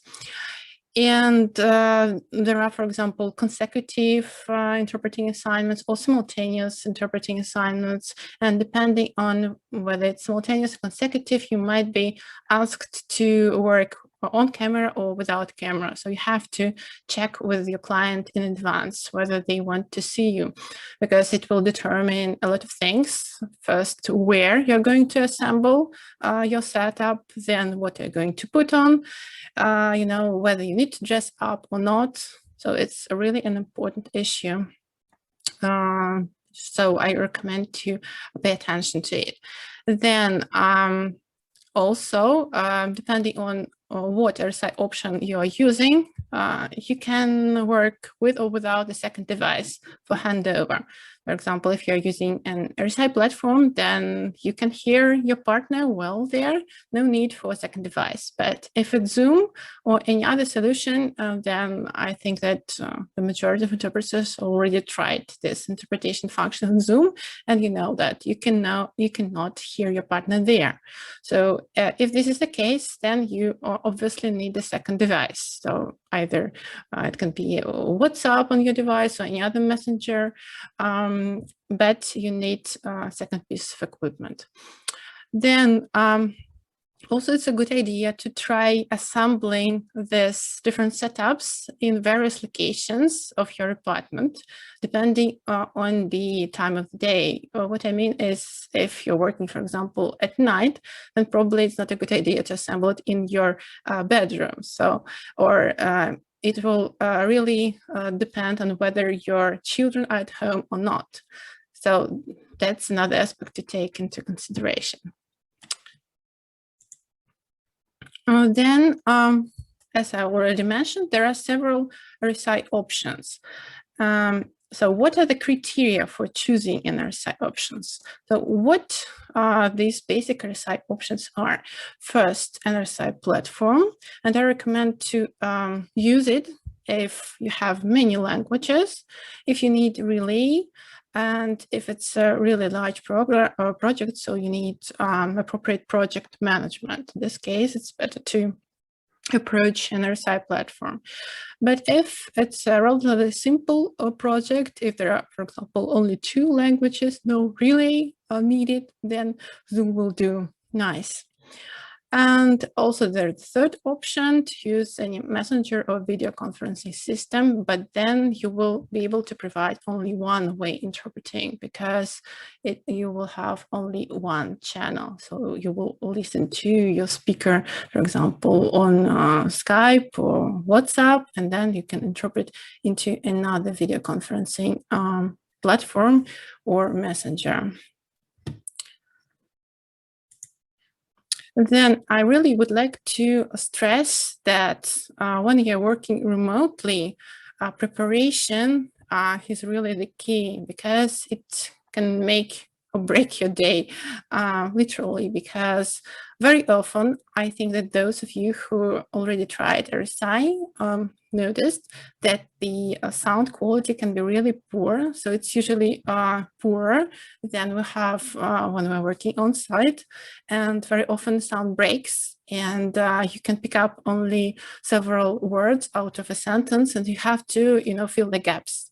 And to do that, you need really to really know well the topic. So you need to have the preparation materials so that you can, you know, speak on the subject for yourself for at least several minutes. And of course, I'm not talking about making glossaries, because yeah, that's really unnecessary for any assignment. So I would really pay attention to preparation for remote interpreting jobs even more than we do when we're working on site. Then there is another interesting issue here. Probably it's not so evident, and that's why I want to draw attention to it. But also those of you who already work remotely, of course, know that we are working with clients now from all over the world, and this is probably one of the advantages of RSI when someone speaks about upsides for RSI. They always mention that now we have no borders, no geographical limitations, but this having no limitations also has its downsides, since you have to mind always what time zone you're working with. And when you receive a proposal for an assignment, they usually have the time indicated, but it can be in various time formats. Like it can be in UTC time format, for example, Coordinate Universal Time. So you have to, convert this time format into your local time. For me, it's Moscow. That's why I mentioned Moscow on the slides. So there are a lot of such time formats today. So UTC, CET, and now even CEST, because you know that Europe and I think America moved to the summer time not so long ago. And it was also a challenge because the different countries moved to this time at different days. So you had to monitor that continuously, not to be late or early. On the contrary. So there is EET, Eastern European Time, ET, Eastern Time, and other more exotic time formats like I had once in the China time, etc. So you have to really concentrate on that and pay attention to this. Then also tech basics, it's really, really important nowadays, because despite any tech support we are getting, despite moderators standing by on our side platforms, etc., ready to help, but still we all now have to be technical engineers at some extent, since only we can reload, for example, some hardware on our side, and no tech support online, no moderators can do that. So we have to know how to assemble different interpretation setups and how to check it, how to upload, how to reload, etc. So we are responsible for the technical side now. Then time and family management.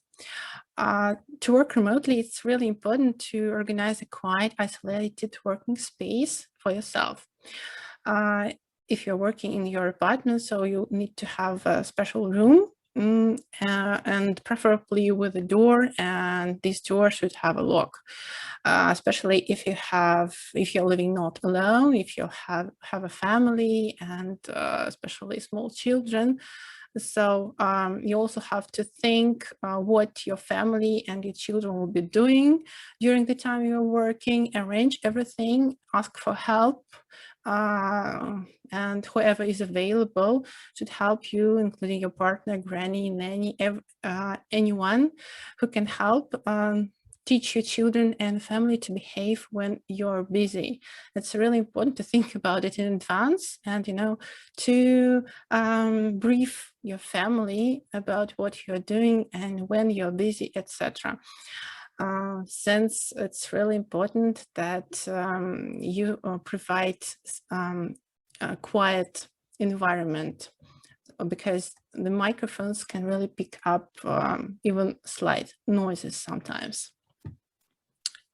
And this photo you're seeing on the slide, it's of course a joke, a meme from the internet, but there's a saying that there is a joke in every joke. So there is a lot of truth in this photo. Yeah. So, and also you have to think about interaction between partners online in advance. So how you're doing to do the handover. If it's an RSI platform, of course, it's easy. You don't need a second device for that. But if it's Zoom or WhatsApp or anything else, then any video audio or conferencing system, any messenger chat, so then you'll need to have the second pair of headphones and the second device to hear your partner, so to be able to hand over and take over smoothly. So also that's something you need to think about in advance. Then I really recommend to work only with a partner. So I know that there is an established practice of working solo at small assignments, like up to 1 hour, maybe, or some do it up to 30 minutes or up to 1.5 hours. It depends on the country and on individual interpreters. But for remote assignments, I really recommend to work with a partner, even at small assignments, because, you know, when you're working remotely, there's more room for something going wrong, and you can have a blackout. Your internet can go down. Everything can happen. And if you have a partner, so he or she can take over, and so interpretation will be provided. So it's just another argument for your client when you're negotiating with your clients your conditions for work. You might mention that this is, you know, a safeguard against anything going wrong. Also, I would really recommend to put everything into writing. What I mean is that, of course, we all have established contracts that we conclude with our clients. But I think that since our conditions changed, we need to also introduce amendments to the contracts as well, and or even develop a special contract for online assignments, because now we need to include a specific provision related to what happens and who will be responsible if something goes wrong on the text side. So you need to really protect yourself and make sure that you're paid in case you know, something goes wrong, the event is cancelled, or interpretation is not possible due to some tech issues that you are not responsible for, and it's not your fault. But you know, you dedicated your time, you connected in time to the event, so you did everything you could, but for some time, for some reason it happens, you're not able to do your job. So I strongly believe that you have to be paid for this, but to ensure this, you have to include it in your contract. So please bear this in mind.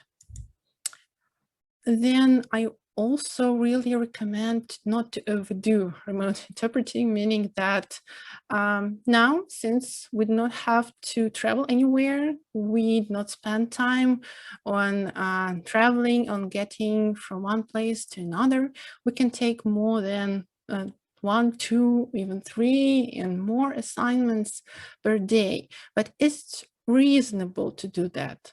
And I really do not recommend to take more than 2 assignments, or okay, 3 if you know it's a familiar client and you do not need to prepare too much. But if these 3 assignments are really difficult for new clients, if you have to prepare 3 different topics, you can imagine what workload it is, and is it reasonable to take so much upon yourself?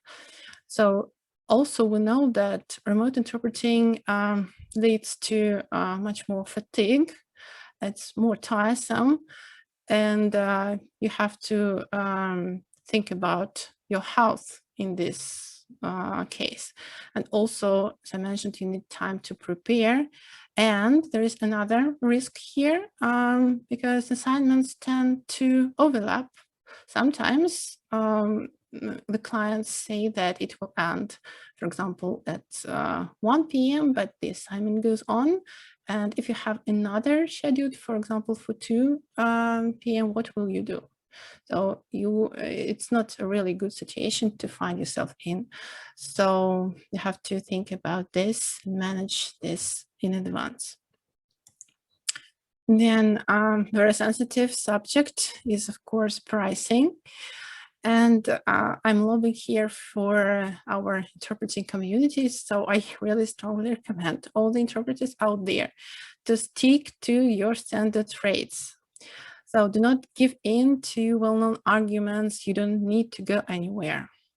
You have to educate your client and let them know that the preparation to the assignments didn't change, so it stayed the same. So you have to contribute the same amount of time to the preparation as before. And also, I really recommend you to keep the same rate concept, so to charge half-day or full-day rates and not hourly rates. But we see a lot of companies lobbying for them now, hourly rates and even minute-by-minute rates. So it's, I think, a real threat to our profession now. We have to, really think about it and not give in to such proposals. Also, when you are negotiating with the client, do not forget that very often, and I think even not often, but always, they require us to do a sound check beforehand. So you need to include these test calls into the project price. So how can you negotiate your half-day rates? You can say that first, I need to prepare, and it will take several hours for sure. Of course, you want me to prepare to your very important assignment, right? And then you might say that you will have a sound check for sure, and it will take up to an hour based on my experience. And I'm also including this into the project price. And also, since we're always asked to connect in advance, you might also mention that I'm connecting 30 minutes or 40 minutes standard time in advance. So I'm also including this into the price as well. So these are the arguments you might want to use. Then, when this remote interpreting story started, a lot of my colleagues were really afraid to become invisible, because before, when we were working on site, the people could see us, we could talk to the organizers, so they knew that we are real people.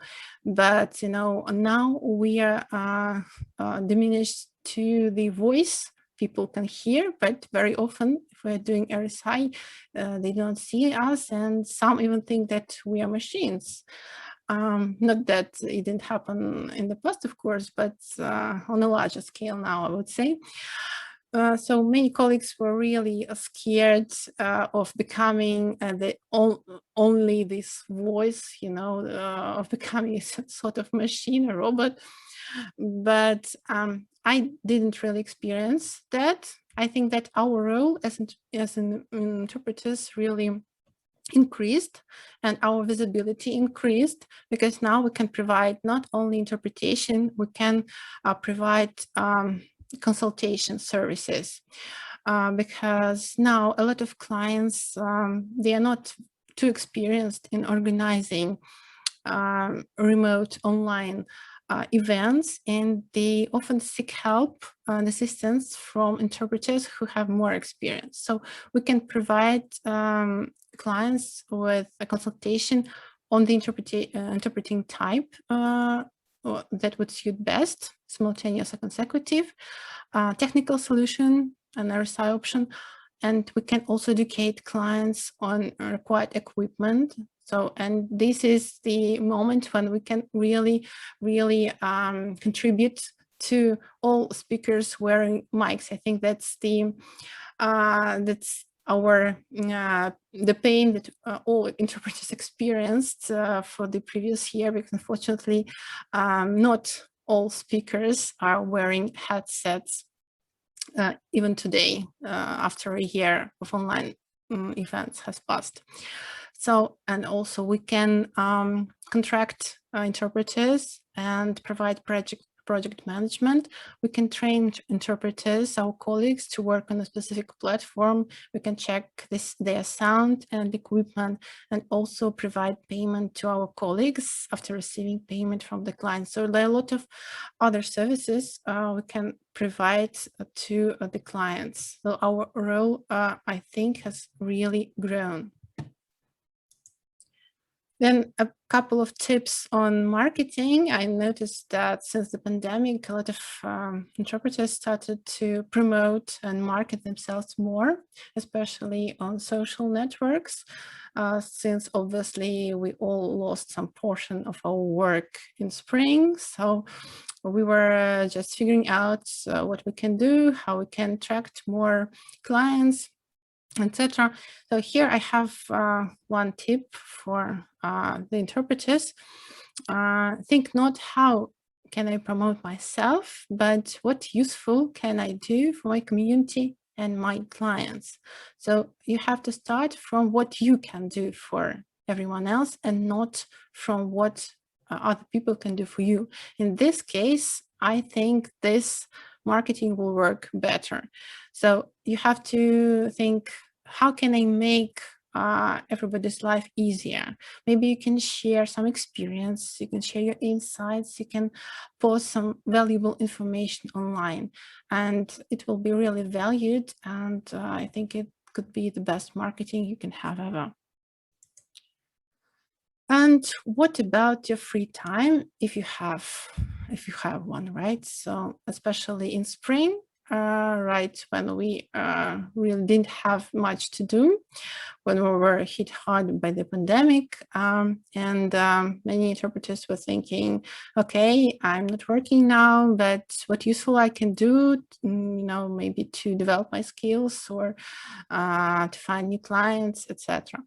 So I recommend, if you have some free time now, to invest in continuous professional development, so-called CPD.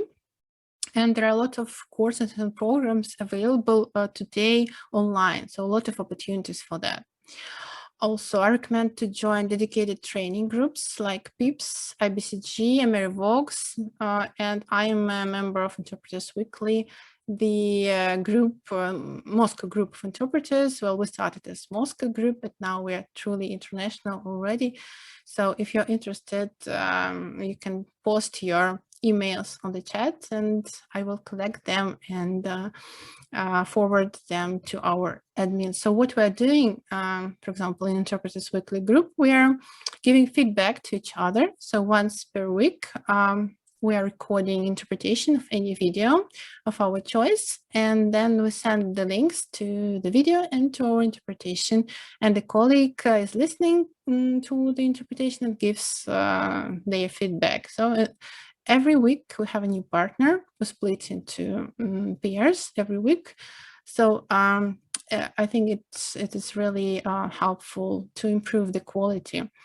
But I think that you also probably heard about other groups like PIPS. They're, I think, really well known now in the interpreting world. So, and other groups usually work they're like this. They are having sessions once per 2 weeks, I think now. So in real time, they're playing videos or just reading out some statements, the interpreters themselves, and interpreting and giving feedback to each other. I think it's really, really useful exercise. Then, if you still have free time after all of that, right? What you can do is, of course, rest. Yes, do some sport, sleep. So unwind, right? Because our life is not filled only with work. So there are other things there.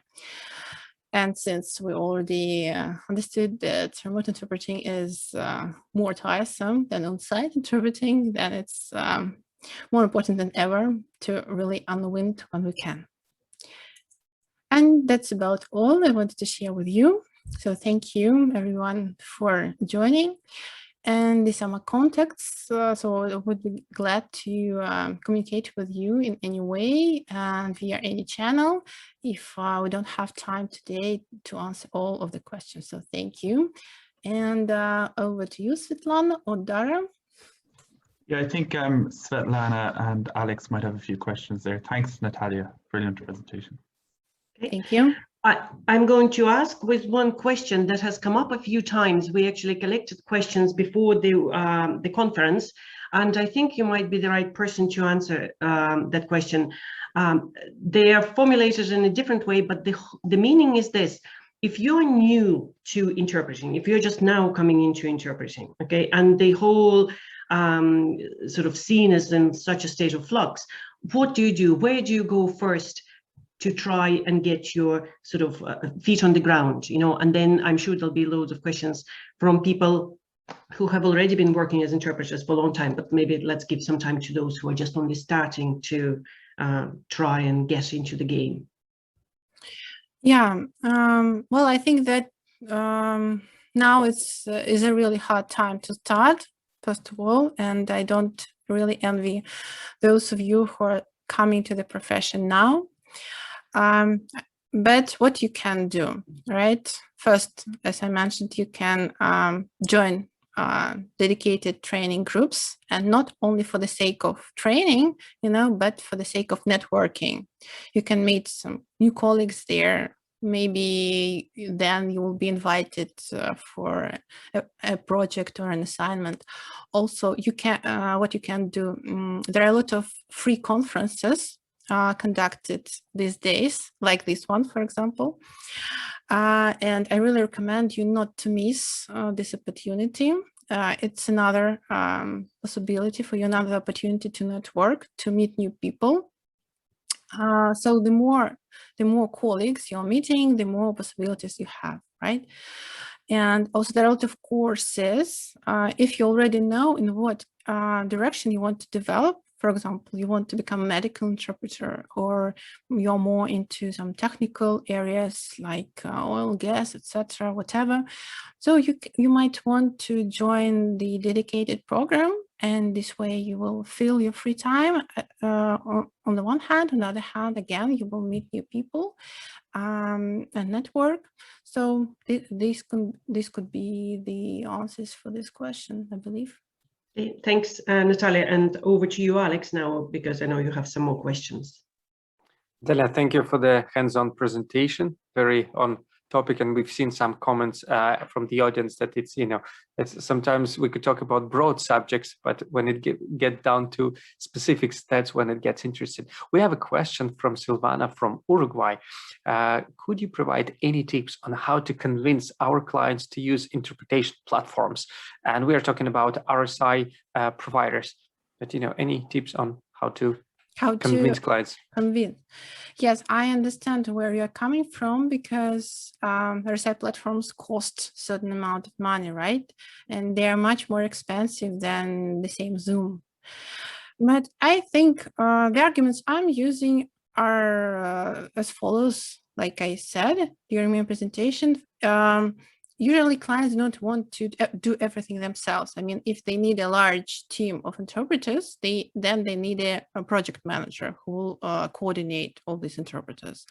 And the RSI platforms can do that for them. So actually they can do all the work. They can not only provide the RSI platform, they can provide project management. And also, if there are a lot of languages, it's very, very complicated to set it all up in Zoom.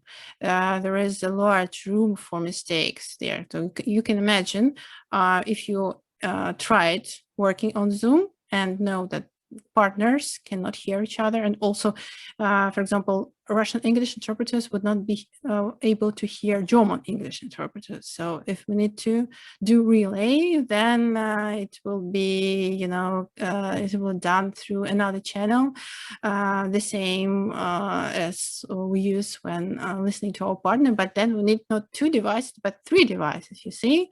We have the second device for listening to your partner, the third device to listen to your colleagues, etc. So how many headphones will we need? So we can, you know, educate our clients on that, and tell them that unfortunately Zoom doesn't have this function yet. And if the client really wants to have a smooth event, then it makes sense to go to an site provider.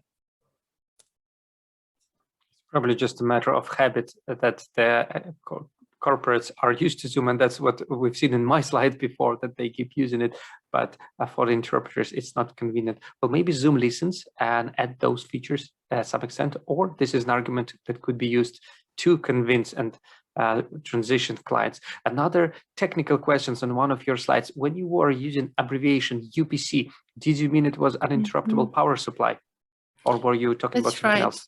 Yeah, that's right. Uninterrupted power supply. Yes, the devices that provide you the power when, in case of cutoffs or blackouts, etc. So for some time, maybe up to 30 minutes, something like this, depends on the UPC device. So you're able to work and to have power, even if there is no electricity in your building.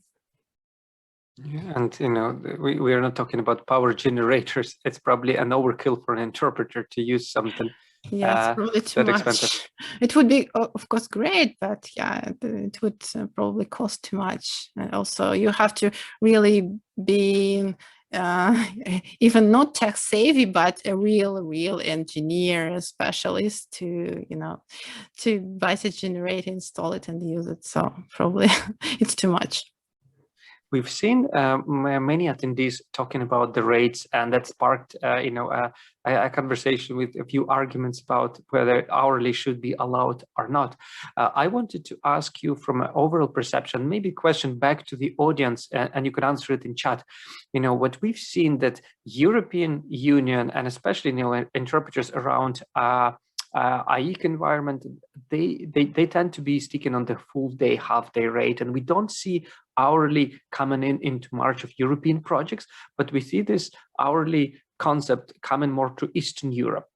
I want to, throw it back to you, Natalia. From your research and perception, do you see that Europe kind of holds strong on the daily hourly rates, while the Eastern Europe is kind of giving up a bit on their hourly rates? And how are other regions on this concept? I mean, if you have, and maybe some of the audience from the users from different countries, if you can say that in your country, in our comments, whether it's you have been switched from daily rates to hourly or not. Let's explore it a little bit more. Well, as you mentioned, also me and Konstantin Dranch conducted a survey on the impact of COVID-19 on the interpretation industry. And what we found out is that, unfortunately, about 70% of interpreters now worldwide accept hourly rates, which is, of course, unfortunate for myself. I mean, because, yeah, it's really sad to hear that.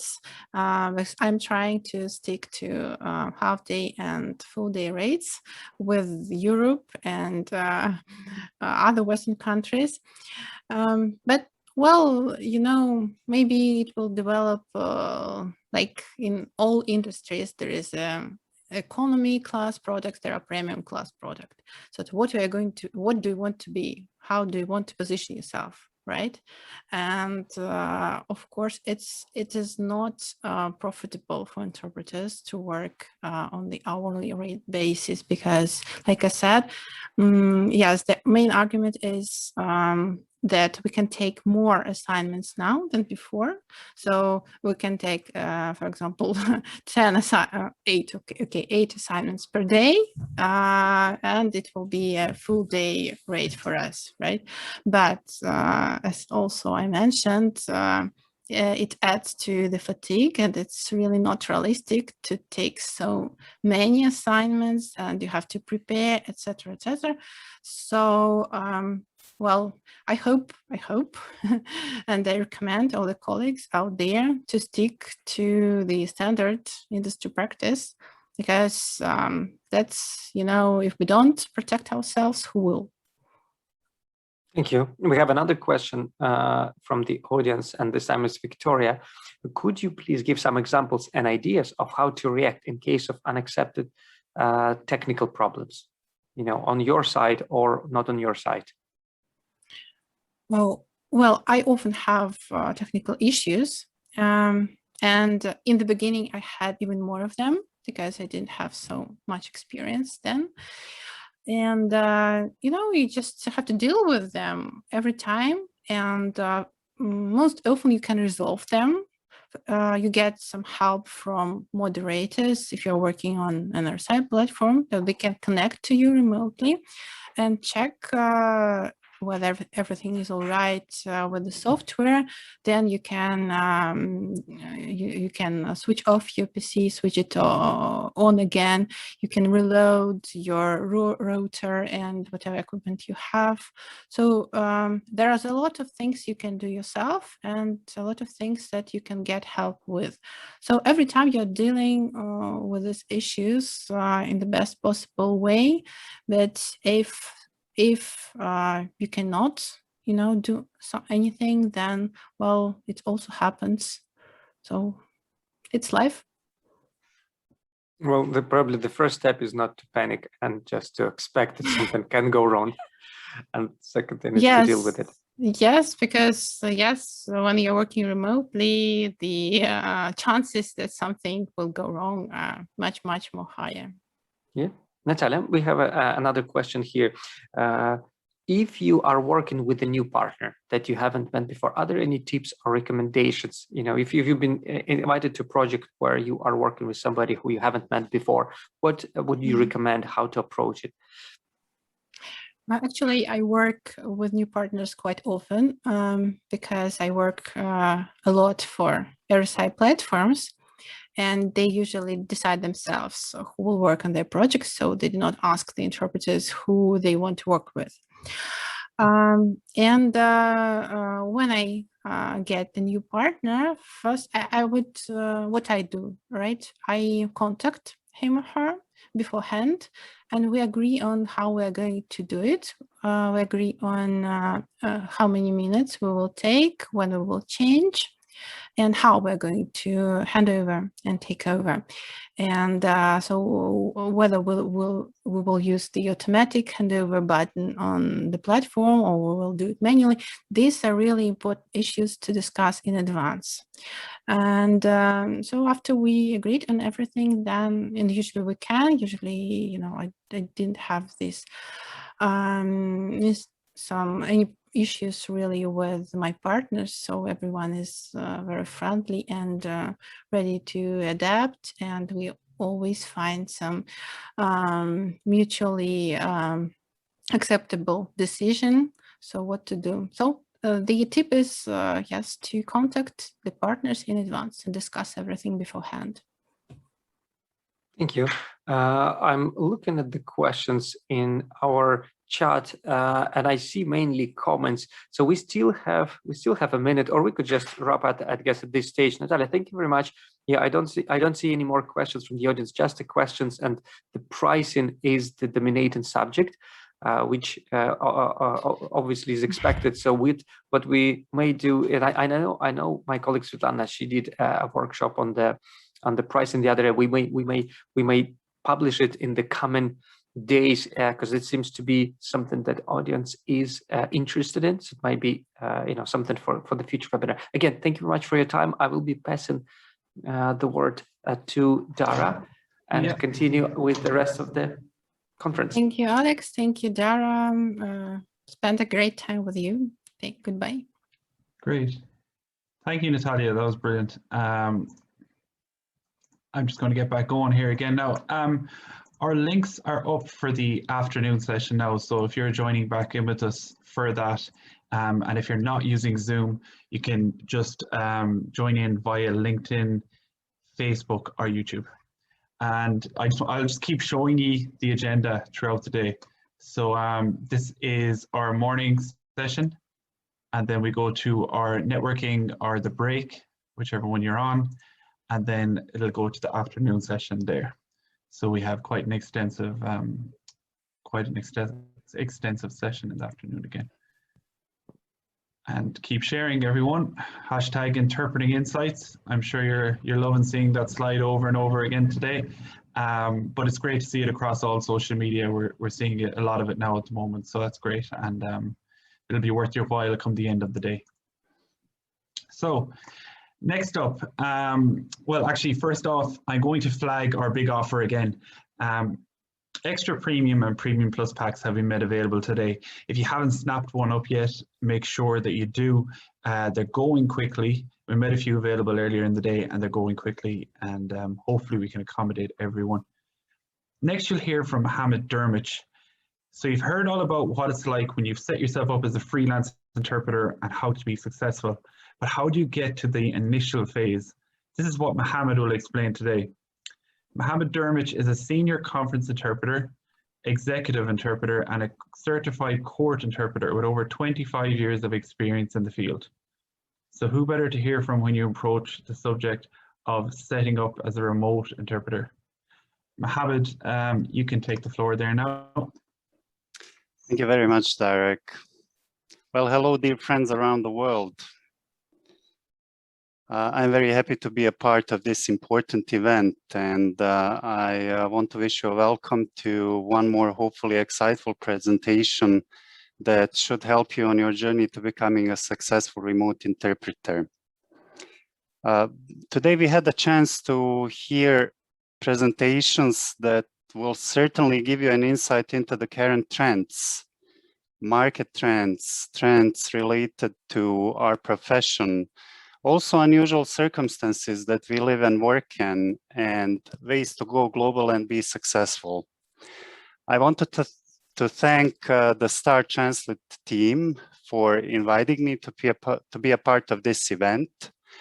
I want to especially thank Svetlana, who is an exceptional professional and a true powerhouse. So let us begin.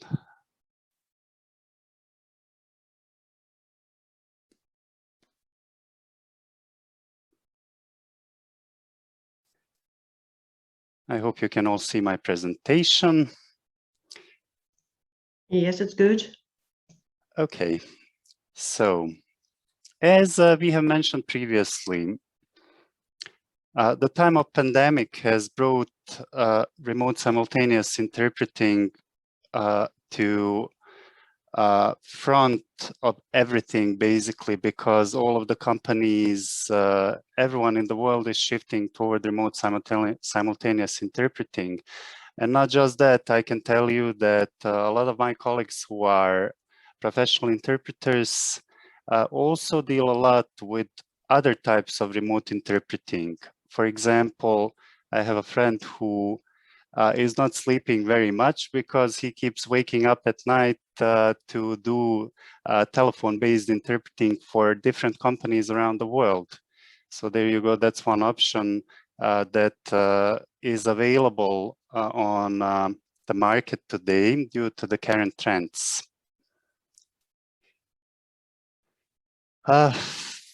Before we proceed, I would like to just introduce you briefly to what we will cover in our presentation today. So we are going to have some 40 minutes.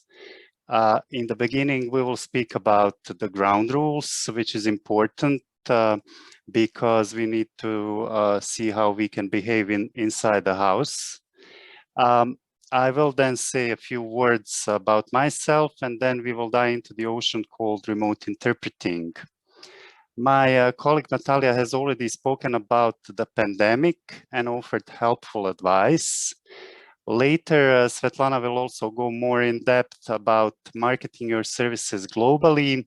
So I will provide some practical tips on prospering during this time.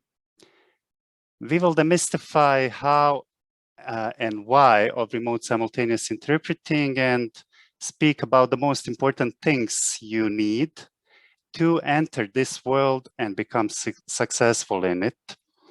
On the other hand, proper knowledge and preparation will help you swim in the RSI ocean without stress. And last but not least, I'll give you some bonus tips and answer your questions. The presentation itself will take around 30 minutes, and we'll have some 10 minutes for a questions and answers session.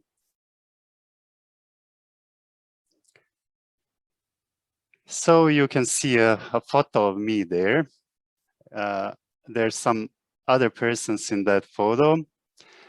I started interpreting during the war in Bosnia and Herzegovina in 1995, basically as a 19-year-old boy, and jumped head on into work with major media outlets from around the world who were reporting on the situation in Bosnia at that time. You can imagine that there were some crazy stories to cover at that time. I was often asked where I learned my English, and the only answer I could really offer was that it just came to me from my youngest age. Some say it's movies, but movies or not, it was there, and I later just developed it.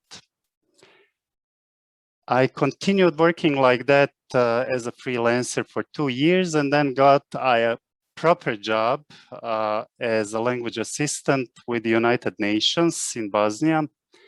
And from the 90s until today, I've had thousands of clients as an interpreter and translator, translated so many words that even I cannot remember how many, and proofread nothing shy of that, and I never stopped learning and developing. I've been actively involved in remote interpreting, particularly since 2015, and to be honest, despite all of the criticism that remote interpreting gets, I have to say that I personally love it. Why? Well, one of the big reasons is that person that you see on a photo next to me. I get to spend all the time in the world with my wonderful daughter and with the rest of the family too. Cat is a part of the family as well. So in the bottom, you will see my contact information. If you have any questions after the session or simply want to connect, please reach out to me. I love networking.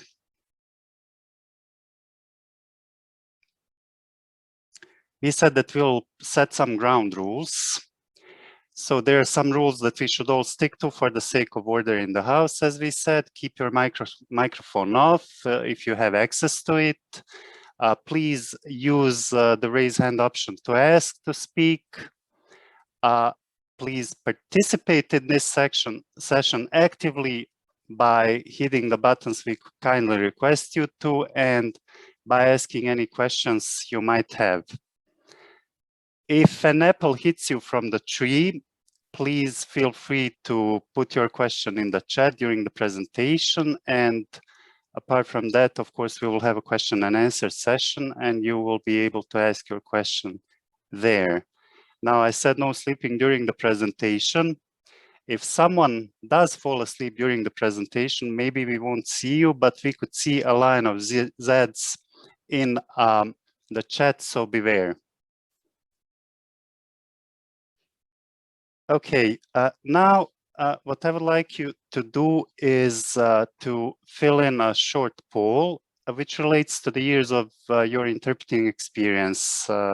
If you could kindly share with us what your experience in interpreting is, and we will just then look at the results quickly.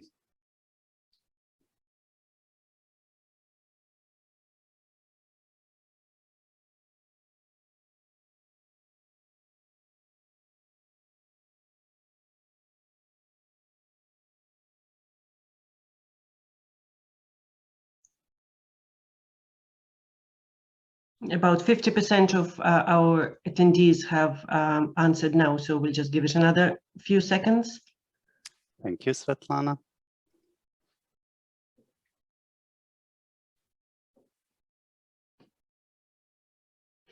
Okay, the voting is stopping, so probably whoever could get in to vote, from some devices, I think you actually can't access it.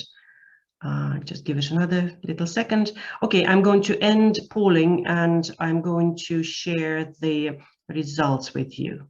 I'm really interested to see this. There we are. You should be able to see it on your screen. Okay, so we see from these results now that the majority of our attendees have over 5 years of experience, which is phenomenal. another big percentage of you, 18%, is 2 or 3 years, and then it's followed by those who are looking to become an interpreter, less than a year, 4 or 5 years.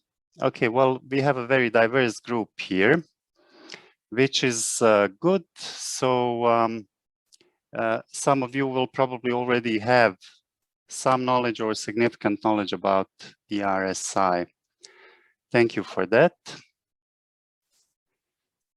Now, before we move on to some practical issues related to your setup and the equipment, let us touch upon about the history of RSI and system use briefly. I actually have to say that probably the first reference to remote interpreting was made by Eva Panet, an Austrian scholar who wrote on interpreting in the 50s. There was a paper she wrote in 1957 titled An Investigation into Conference Interpreting, where she mentioned that remote interpreting was a very neat and obvious use of interpreters, which might easily be developed further. So there you go. Our community has already discussed remote interpreting in 50s. Who would tell? Of course, after that time, there were several hand-in-hand efforts to make remote interpreting a reality. And for example, Australian Immigration Services took a lead in this regard and are commonly credited with establishing the first service for telephone-based interpreting in 1973. Of course, we mentioned within the systems part satellite-based communication, and this is how everything took place in the beginning a lot. And we saw several attempts by different organizations also of introducing remote interpreting. One example is also UNESCO that used the Symphony satellite in 1967 in video conference interpreting. And this was a conference where they connected their headquarters in Paris with actually Nairobi. So interpreters were also based in Paris, and this is how they actually tested the system. Similar attempts have been in place throughout the years. What followed after that were also attempts in 80s to provide support for deaf and hard of hearing individuals. This is how teleprinters were used, and then later on video relay services where communication or interpreting for deaf and hard of hearing individuals was taking place through operators. Then, of course, we had telephone and video conferencing systems. I have to say also that telephone interpreting, which most popularly was actually remote interpreting, because video conferencing and video use of video systems in interpreting had a different use, had to be distinguished because basically what was happening is with telephone interpreting, the idea was to use localized interpreter for certain target that you have that you want to interpret to, while in video conferencing interpreting you had a group of people who wanted to connect from different sides. So this could be many people in different locations. After satellite-based systems, there were proprietary systems, and here we are speaking about practically huge and expensive equipment that was placed in designated areas where people would come and use video conferencing system or similar systems. Of course, this is something that's still used today. It's quite popular also in community interpreting. I can tell you from my own experience that I've seen a lot of trials, hearings taking place by use of this technology. And as much as it is helpful, it can also be negative at times because it can cause a lot of distraction. And this is something that our colleagues around the world have actually expressed as a concern from the very beginning of development of remote interpreting. And this is not just the case with individual interpreters, but also with interpreters associations who we can say even opposed to remote interpreting in the beginning. Of course, what happened in new millennium, that development was bound to happen due to the development of technology. And we came to standard or browser-based systems. And the main difference between these systems and proprietary systems is that this new technology can communicate quite nicely. So different devices can communicate quite nicely and without obstructions. And therefore you can have thousands of people attending certain events with the assistance of few interpreters who also sit in remote locations, different locations around the world. So I just want to say that telephone-based interpreting, for example, is, as we said, quite represented nowadays in community interpreting. Public services use it a lot, and some large companies who act as mediators or sometimes arrange for certain processes to happen, whether it be business processes or other. And RSI is really in its full power today, and it will develop more. We will say something about that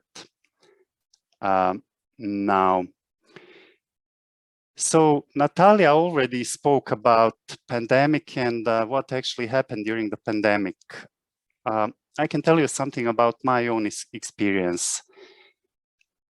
Yes, I have been engaged with remote simultaneous and remote interpreting in general since 2015 because of my interest in technology and because I really recognize the potential there.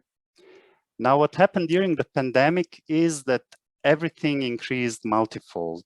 And what this offered to us is an opportunity for the tech savvy in particular to really join different platforms and make money if that's what you want, but also to be able to connect and network with people and really present yourself globally. Now, this is one of the main threads that's present in all our presentations today, going global. We've seen an explosion of platforms, different platforms during this time. Even the pure event-based platforms have turned to remote simultaneous interpreting and developed sides of their platforms that would enable them provision of such services. Now, that's a great opportunity for us. You don't need much. Basically, you just need to inform yourself properly. And I want to say that in this regard, preparation is something that's a must. I mentioned here networking. Networking is really available today.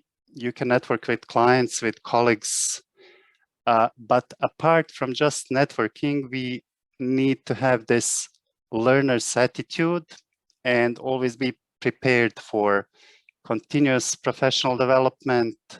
And you can do this in different ways. Different trainings are available all over the internet. We've had 2 fantastic summits this year, Innovation in Interpreting and also TERP Summit. And of course, do not forget the personal contacts. that's extremely important. Now, I mentioned social networks. I am a big fan of LinkedIn. You noticed in the beginning that I placed there my profile, LinkedIn profile. So that's, in my opinion, a great platform for networking, even though I've heard from some colleagues, interpreters who actively use Instagram, that they've used it for that purpose as well. But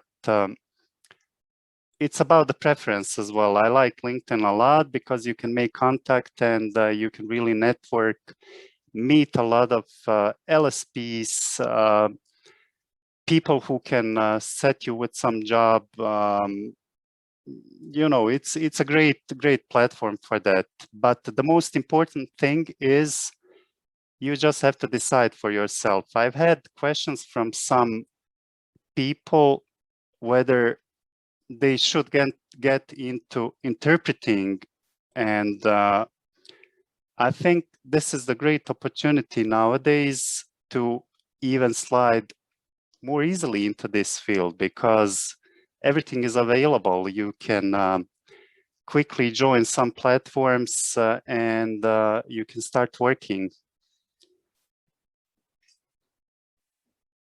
The most important thing is not to be lazy. Go for it, people, and value your work, which means you have to establish yourself properly from the beginning, and do not underestimate your skills or your value.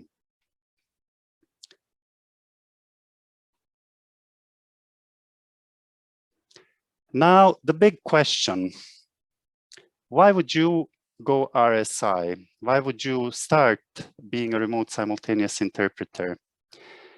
We've already touched upon this, but truly, RSI is here to stay. Even if we are back to the traditional events, on-site events, RSI will remain. Why? Because this is simply the way of the future. A lot of people around the world have recognized it, and they are going to use RSI, whether it be for engaging interpreters for full day assignments, half day, or hourly assignments. Of course, that is related to our preference. Will we accept assignments that are less than a day or half day? But as in many other areas, this is something where we need to make our decision. So really, just remember this. We should not become dinosaurs, because technology is moving forward. There are lots of opportunities, and if we don't follow the trends, if we don't jump on the train, we might as well just become someone who complains that there is no traditional engagements and that we cannot follow the path of the future. Now we will speak about practicalities. How to go RSI? Well, in essence, we have 3 types of setups that are necessary for you to be able to start working. But before I say something about this, I just want to mention briefly that preparation is important. I know I've mentioned it before, but this is essential. Why is it essential? Not just because you need proper equipment to work, but also to be able to avoid stress. It's been mentioned in the agenda that I'm to say something about stress and how to reduce stress, and this is a great beginning. That's a great start. So if you prepare properly with everything, if you test everything properly, if you do the drills, and there are different ways how to do that, you will have your stress reduced to a very low level, if any. So we have essential setup, which includes a computer, headset, and wired internet connection. When I say essential setup, that's something that doesn't have to be necessarily expensive. It can be very cheap or maybe not very cheap, but still you can buy something that is quite useful for work. And in this regard, we need to mention that your computer must be at least i5 processor. It has to have 8 GB of RAM, and of course you need to have wired internet connection. I would recommend nothing less than 50 megabytes per second. That is important. Why? Because that's something that most of the platforms require. Now, if you want to make an additional step and invest in yourself to be considered serious in this regard, there are 3 basic items that you need to have from the essential setup. Additional items which are extra screen, uninterruptible power supply, UPS, mixer, and of course USB mic with headphones. Now, I just want to say and share with you what kind of equipment I have in this regard quickly. My computer, for example, is Lenovo gaming type computer. It's not the most advanced one, but it's a very good one with 16 GB of RAM. And I have a very fast wired internet connection with dedicated cables in a separate room. I also have an extra touch screen. I have UPS and I have USB mic with the headphones. Now, the reason why I don't have mixer is that I used to do a lot of music and I don't really feel it still like it is necessary for my work at this point. Now, let us touch briefly upon items that you need to become a pro.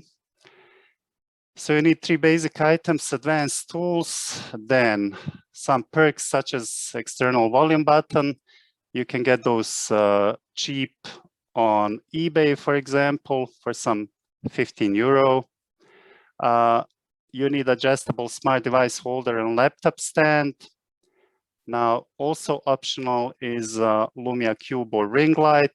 I, for example, have ring light because I wear glasses and I can move it to different positions, which is more suitable for me than Lumia Cube. Then green screen, boom arm plus shock mount. It's quite useful, I have to tell you. Mic shield, I don't personally have it, but it's something that a lot of colleagues have. Camera plus tripod, that's something I also have. Sound insulation, I use improvised sound insulation, but if you want to create dedicated studio, such as that you would have, like you would have it in RSI hub, then of course you would have to use professional sound insulation. And sound limiter, which is important if you want to preserve your hearing. Just want to show you the headset I'm using is a Sennheiser SC660. It's quite expensive headset, but I have to tell you I'm very satisfied with it. This little guy is also something I have. It's a Rode anti-USB mini mic, which is very good. It's a very, very good and useful mic with pop blocker that's inside, so you don't have to have external pop blocker. And then I have these. These are semi-open AKJ K240 MK2 headphones. Now I'm not going to show you my extra screen because that would be a little bit complicated. Now, another important thing to mention here is that we really need to pay attention to the sound. We need to protect ourselves properly. And let us not forget that the most important sounds that we can hear as humans come between 250 and 6,000 hertz. Of course, we can hear up to 12,500 hertz, but this is something to pay attention to when you're doing assignments. So if for nothing else, it's important to invest in good equipment for that reason. This is just a brief list of my favorite event and RSI platforms. I will not go into that now because we don't have time. You can just see what platforms these are. I can tell you about fine details related to these platforms separately. You feel free to contact me and we can discuss this later on. So let's go one more time over what's important to have. So minimum requirement by platforms is to have a laptop or a computer with Core i5 processor, 8 GB of RAM, and of course, it's better to have i7, 16 GB RAM like I have. Then you need to have a dedicated headset, preferably USB, because that's much easier. In my opinion, it's plug and play, no complications there, and a lot of platforms prefer you to have this. The headset I have has active noise cancellation. That's something that's quite useful because you basically will not transmit anything apart from what you say. Or you can use USB mic with open back or semi-open back headphones. Why? Because closed back headphones are not really good for us, as they tend to cancel the noise fully, and you are not able to even hear yourself, which is not conducive to our work. You need to have UPS to save what you're doing. Obviously, if you connect your router to UPS, you can get precious minutes and not get disconnected in an abrupt way during the session, and additional monitor or device that can serve as a monitor is also useful. We said about connectivity, have a wired connection. Please don't use Wi-Fi. It's not favorable. Wi-Fi connection is not stable enough. Clients don't like it, platforms don't like it. Use Ethernet cable that's at least category 5 and above, and have at least 10 megabits upload and download speed. When it comes to physical space, have a dedicated and separate room. Why? Because you don't want different interruptions like your children coming in or simply anyone or any noise coming from outside. And plus you need to have a desk where you can organize yourself. Speaking about the desk, it doesn't have to be anything fancy or expensive, but invest in the chair. Ergonomic chairs are a lifesaver. Then, of course, all screens and camera should be at the eye level, again, for the health purposes and also for easier overview. Speaking about the environment in general, try to avoid any direct noise because you don't want to be disturbed during your assignments. If you have heating or cooling devices, switch them off, close the windows, and keep pets outside the room. My cat, for example, likes sitting on my lap, and if I leave the door open, she will jump right in. And not just my cat, my daughter will also do the same. She likes to be on the camera, and she has actually done that few times on the sessions where people asked me to call her. I'll just go briefly over this. I put some average prices per setup here. This is in no way exhaustive list, but for example, in Europe, you would have to pay some 513 euro to get essential setup. In USA, that would be around 500 euro. In South America, it can be extortionate for the simple reason that some things like headset that I have can cost 1,000 or more US dollars. So I really feel sorry for those guys that they have to invest so much. In the UK, for example, it would be some 739 euro. If we speak about advanced and pro setup, that would add hundreds of euros or thousands, depending on what kind of equipment you would search for. It's a very broad area, so we really don't have time to cover every little thing. Now, I just want to offer you some bonus tips.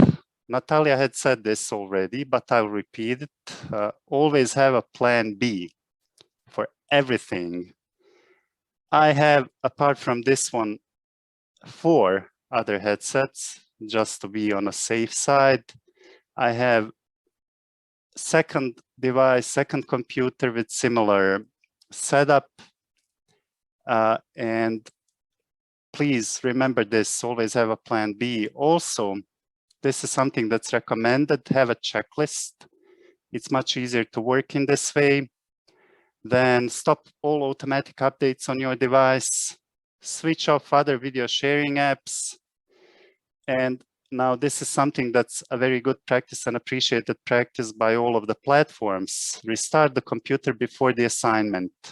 In this way, if there's some processes that are going on behind in the system, you will cancel them and you will reboot.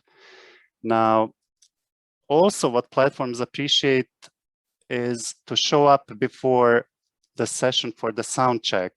Please bear this in mind, respect what platforms ask of you, because you're showing your professionalism as well, but it will be useful for you as well to see your settings. Then update the browser, device, and conference apps regularly. You just don't want to be in the middle of that Zoom meeting and then you don't see something, or you don't have an option, or you don't want to be in the middle of the meeting and then something starts updating and blocks everything. Now, triple check time zones.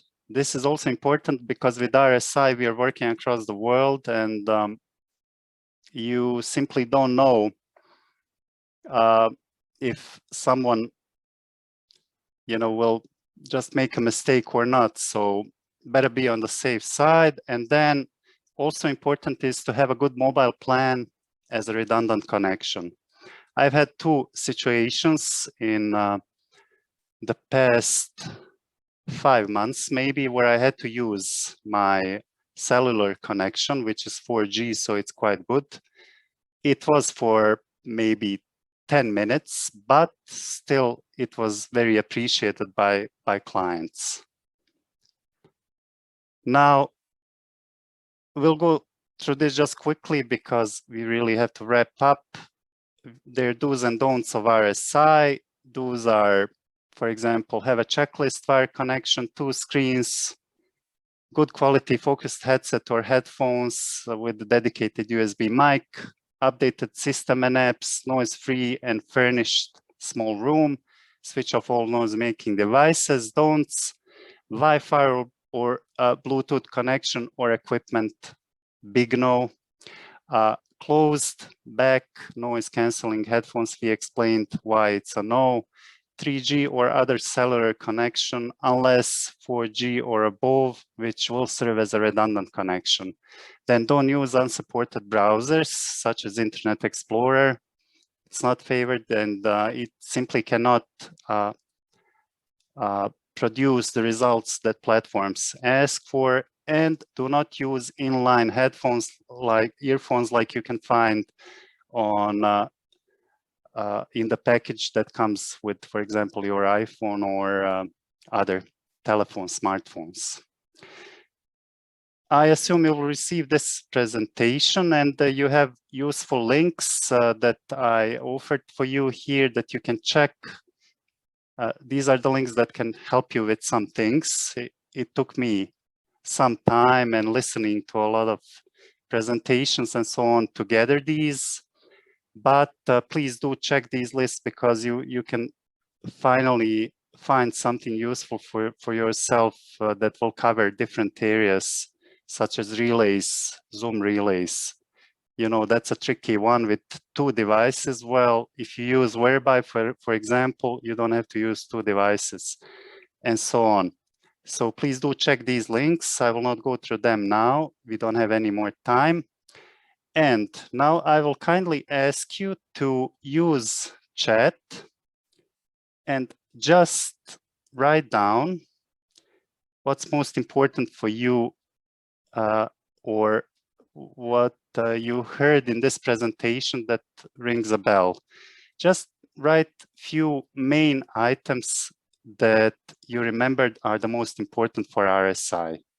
And I'm really interested to see your response. Muhamed, I might let Alex Chernenko dip in there, and he might have a question or two, and he can help you out with those chat messages. Yes.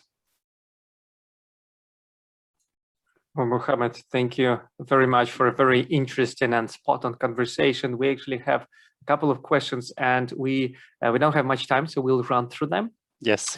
One of the questions for a typical OPI VRI consecutive interpreter, and they're asking if they would like to tap into the remote simultaneous interpretation. Where do they start? How do they apply? And what platforms can they use? Are there any certain SLA that apply to RSI? So maybe, for a beginner, to somebody into RSI, where do they begin? Okay, I would recommend direct contact with people who are in charge of platforms. Why am I saying this? Because with 2 platforms, I've had experience that I would send an email due to my interest in working with them, but never got any reply. Then I found those people in charge on the LinkedIn, contacted them, and that's how the process started. Then they sent me some onboarding instructions and so on. So that's one thing.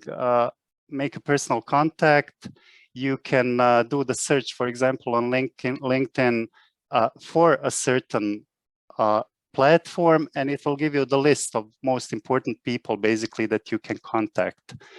I wouldn't recommend, of course, skipping some steps that they ask you to do, like do this, send an email to that address and so on. But if you do that, you don't see any reply, this is a way to go. People that I found really easy to communicate with, apart from TRANSLIT, of course, that I like a lot. Interactio, for example, people from Interpreting and that work with Interprefy, and Ablio. They have a really easy process. You just need to fill in some forms basically for onboarding, and then they will contact you and explain the further process.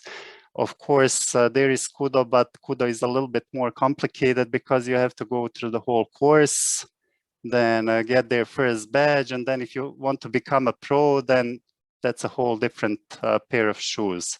So Kudo is slightly more complicated. I hope I answered sufficiently to that. Thank you. Yeah. There's another, Muhamed, there is another comment on stress level that's probably on the mind of many interpreters this day. So considering your experience with RSI, how do you reduce the amount of stress connected to the RSI? How do you cope with it?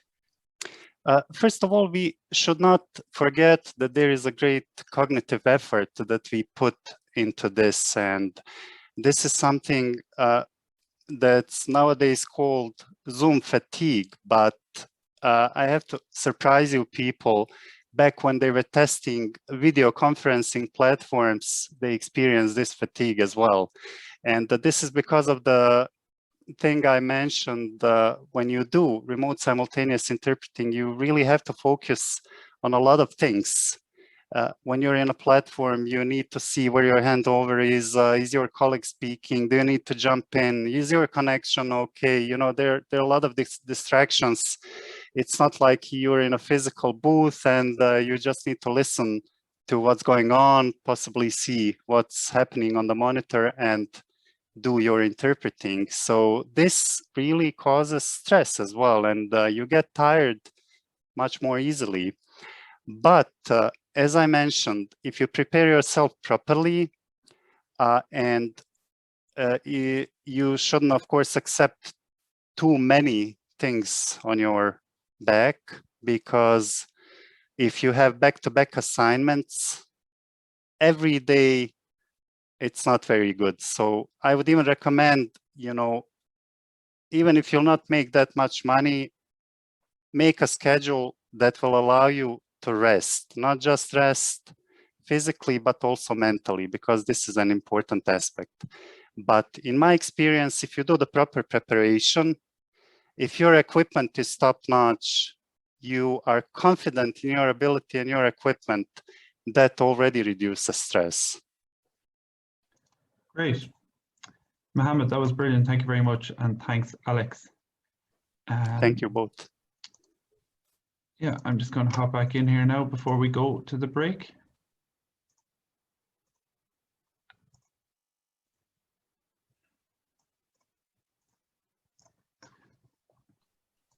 Yeah, so everyone, don't forget that we will be releasing the recording of this event to everyone who has registered with us. So don't worry, you will get the full recording afterwards. But if you do want a HD quality recording, if you want a full copy of the slides, additional resources and bonuses, you have to snap up one of our premium or premium plus packs. So I urge you to get those out of the way now as quick as you can, because they are flying off the shelves, as they say here in Ireland. And just before we go to the break, because it's either the networking session now if you've registered for that, or we will have a break for everyone who hasn't.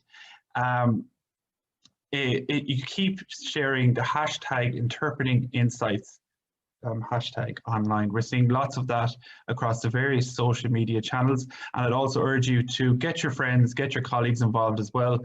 Tell them to check us out on YouTube, Facebook and LinkedIn, and you'll get to see the stream there for the afternoon session. In the meantime, we will have Svetlana O'Farrell's networking session. She will take you through that. If you're pre-registered, you'll get to see this. Just click on the link. If not, go enjoy your break, and I'll see you back here in just over 30 minutes for some more interpreting insights. And don't forget, if you are joining us on Zoom, you can join us again on the same link, but if you're watching on social media, please check out the link we've put up on our various social channels. And again, as we say in Ireland, slán. Ladies and gentlemen, we will be ending this meeting. For those of you who registered for networking, please switch to another room. For those of you who are watching in stream, rejoin us in about 45 minutes, either here in Zoom or on social media. So for those who are taking a break, we'll see you shortly. Alex, there was a question before we broke up, and we really didn't get to that question.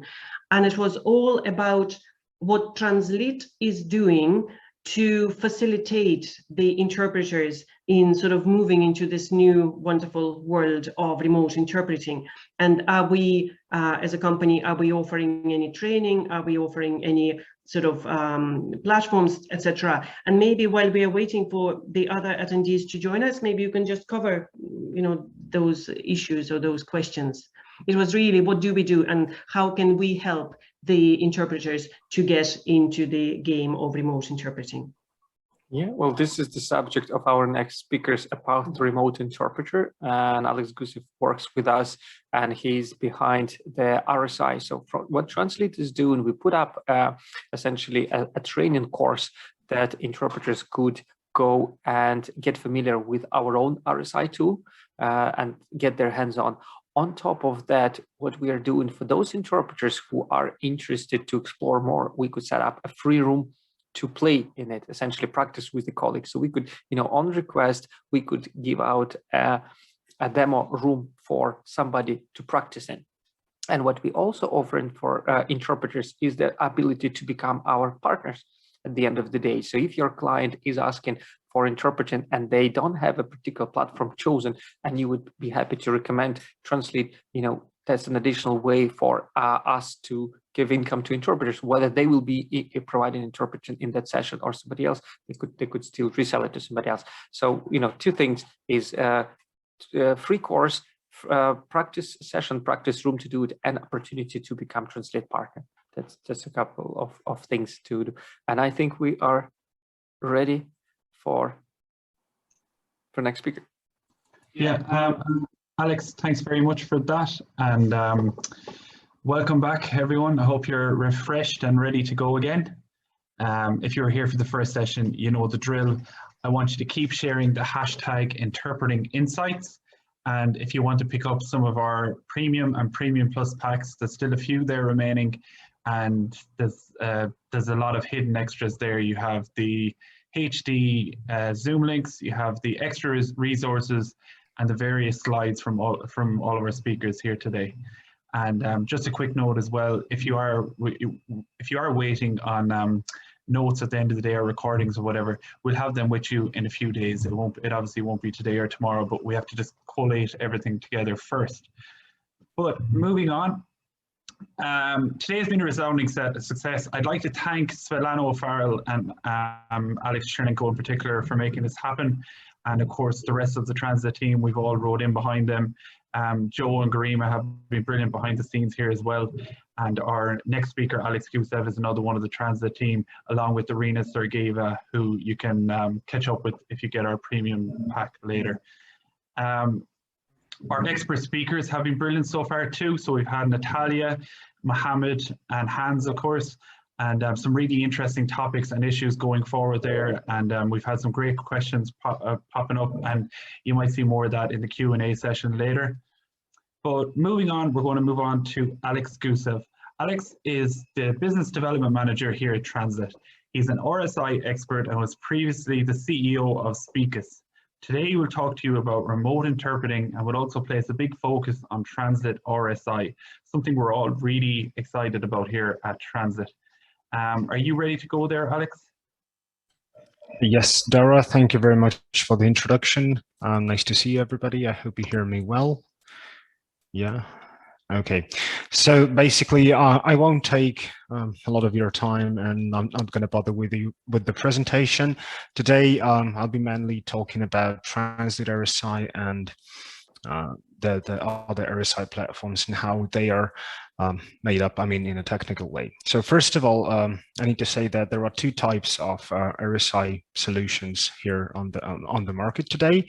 And the first one is basically a professional RSI platform, and another one is just a platform that gives an ability to serve an event, a gig with simultaneous interpretation. So for example, Zoom was not developed to be an RSI platform, and currently it holds like 60 to 80% of the market. So like the majority of all events that require simultaneous interpretation are being served by Zoom. And like, not surprisingly, that it's not a professional RSI platform. It currently has some things to, improve still.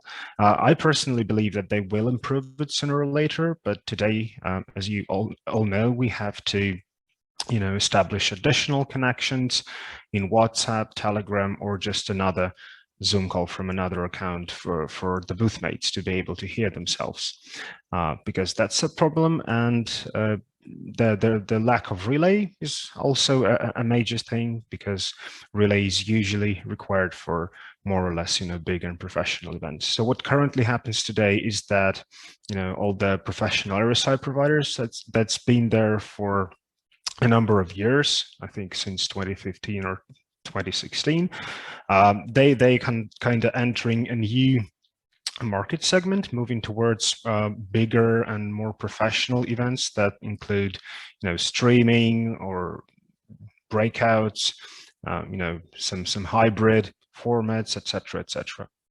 So the professional RSI platforms, they are also very different, and basically the main difference is the way providers organize their WebRTC streaming server, routing, these type of things. So it's all about transferring voice and video.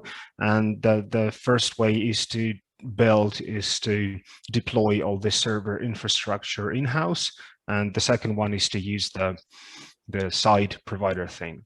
So like, for example, TRANSLIT is built with third parties WebRTC streaming servers, and that's Agora, San Francisco, the same thing that Clubhouse uses.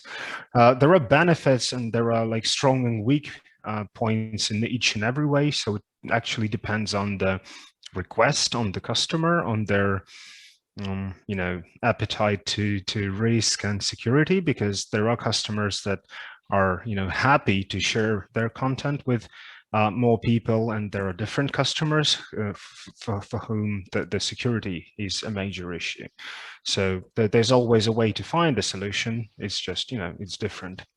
So I will now move to the interface itself, and I will be able to demonstrate and continue my talking on an actual example. So for this, I will need to stop my webcam because it will be used in a different place.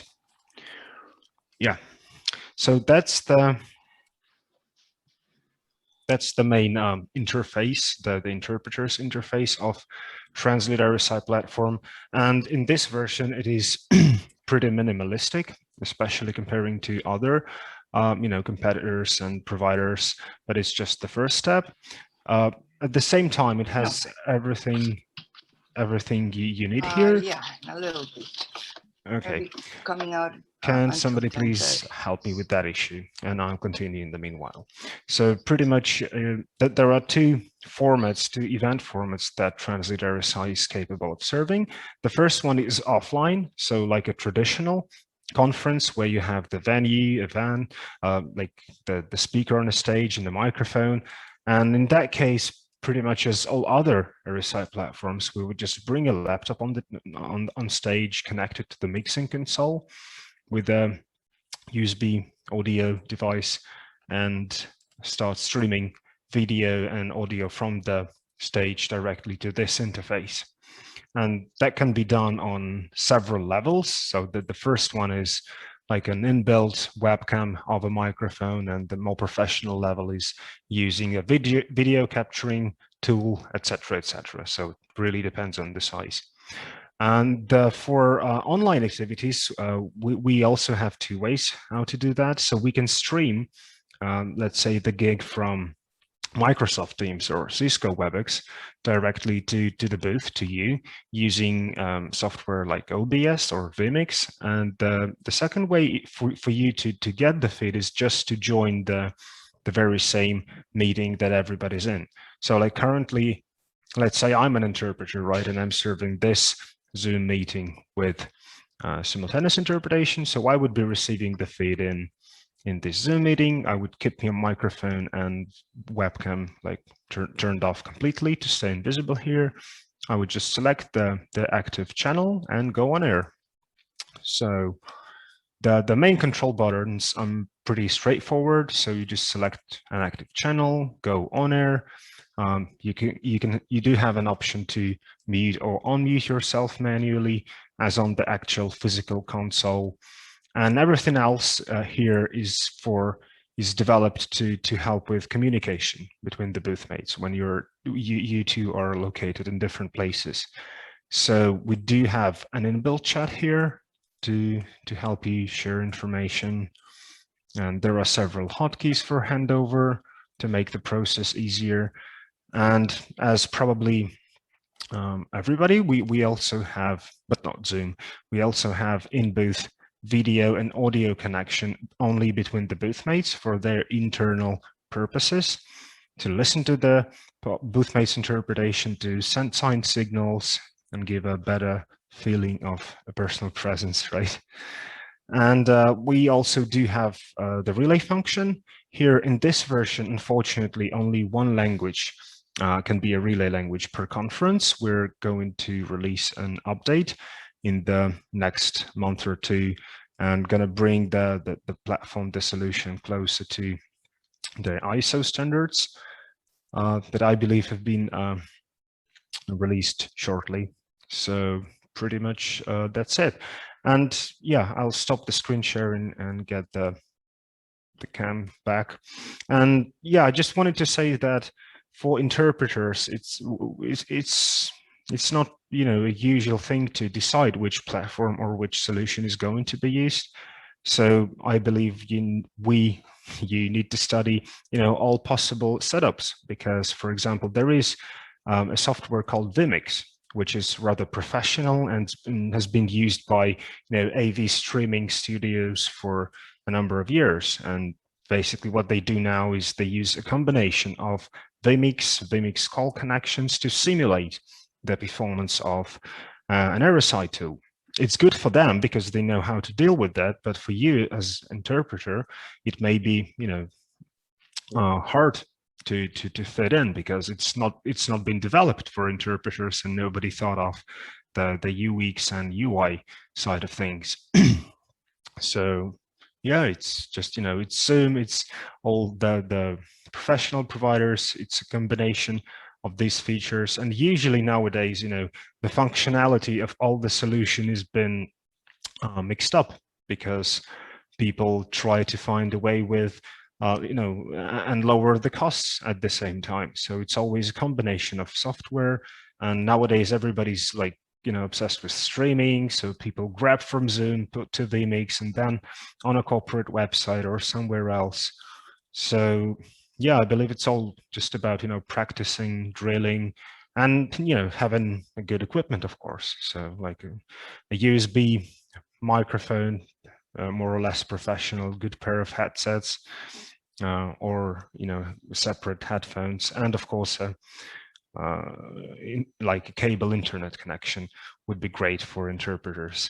So maybe there would be some questions, or my colleagues would, you know, suggest to discuss something else. Svetlana? Yeah, we have a question here, Alex, and it's an interesting question. The person is asking us, one of our attendees is asking, what qualifications do they already have to become a remote simultaneous interpreter? So maybe you just cover, it's not like the say consecutive interpreter can't really become a simultaneous or RSI interpreter by magic. Yeah, maybe you can just talk about it a little bit. Yeah, so basically what I've noticed is that, you know, because I actually was there when, you know, the COVID hit, and interpreters had to learn the new way of, you know, performing very quickly, that interpreters community was actually better prepared for that rather than, you know, let's say corporates or event managers. And that's because like we used to work in booths, so we pretty much know how analog, how classic equipment, audio equipment looks like, right? So we've been in contact with tech support on stage. We know what an XLR is and what a big jack is, right? So it's been easier for a lot of interpreters. But on the other side, you just need to learn how to be easy with the laptop, with internet, how to set programs, how to dig into the task manager, what to do with all the software that's installed, you know, and the pop-ups. So pretty much to take care of your operating system. That's a challenge for some people, because you know, a usual thing is that we check everything, all is good, and then on another day we find out that the performance is not so good because the CPU or the CPU of the laptop is 100% busy due to the updates. So you need to check the software updates. And it's not like an interpreting skill, actually. It's just, you know, like we had this computer education, right? Yeah, that's right. Yeah. And I suppose it's, we should say that when we invite interpreters to do our short RSI, Translate RSI introductory course, we presume that you're already fully qualified and experienced simultaneous interpreter or conference interpreter to start with. And RSI then, or any of the RSI platforms, is just the tool that you're going to use to spread your workload sort of globally. Now, the other question I have is this one. If I want to start working with Translate RSI, what do I do next? Well, that depends on how do you want to start. So there are two types of requests, yeah, so the first one is you want to be a part of our team of conference interpreters. So when we do have like a request, a relevant request, we would reach you. That's really a job for the vendor manager. And the second type is if you do have a customer, or a request, and you are in a position to choose the software solution that's going to be used for simultaneous interpretation. And here you have like a number of options. So I mean, like to choose from, and a lot of people choose Zoom. And that's really a question of business development and support. So here our job is really to take care of the tech side of things and provide you with all the necessary consultancy and tech support. Yeah, again. Yeah, and so that's actually the next question. If I have not yet worked with TRANSLIT RSI, how do I get ready for my first assignment with you? So I remember we were preparing something for that specifically, right, Svetlana? I mean, this course, the video course, right? So yeah, we do have this sandbox that we can give to you to play with. We have all the instructions written and in video. So that's how you can start. Then we can jump on a call and discuss the feedback. Maybe that. And I suppose it's true to say that when TRANSLIT is involved in the project, you do provide a lot of support and technical sort of monitoring and management. Yeah. Yeah, like absolutely. Yeah. Okay. And the other question: why should I use TRANSLIT RSI? In comparison with other platforms, maybe a small bit of comparison between other platforms and RSI, TRANSLIT RSI. Yeah. Good question. So what I've noticed, like from my experience in remote simultaneous interpreting, and I've been doing this since 2017, that the main part that influences the end experience of the customer is tech support, and that's how you help interpreters, and that's how quickly you're able to locate the problem, jump on a TeamViewer session, and fix it. And that's about ability to be able to act in stressful situations and to take care of the audience or to chat with organizers, and that's really project management. So me and my team, we've served more than I don't know, thousands events already, and that's really a good skill. So I believe that tradition, like from the very beginning, TRANSLIT RSI has been positioning itself as a very interpreter-focused tool. So we are building a software as a service solution, and tech support is a part of it. And you are there to do the job and to make business. Okay. And the question that has come up, and the question itself is: can we use Wi-Fi for connectivity? And probably, I know that we covered some basics already a number of times, but we have a fluid audience, or some people are joining, some people are leaving. Mm-hmm. So maybe you can give us a small, brief explanation, how technically to prepare for a TRANSLIT RSI session.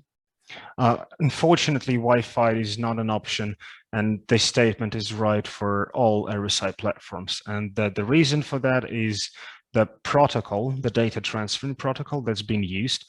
It's called WebRTC, and it's used everywhere. For example, I think it's Zoom, even Zoom uses WebRTC. And the reason it's not possible because we don't have any buffering. So usually it's all about buffering, which is 20 seconds, 30 second delay.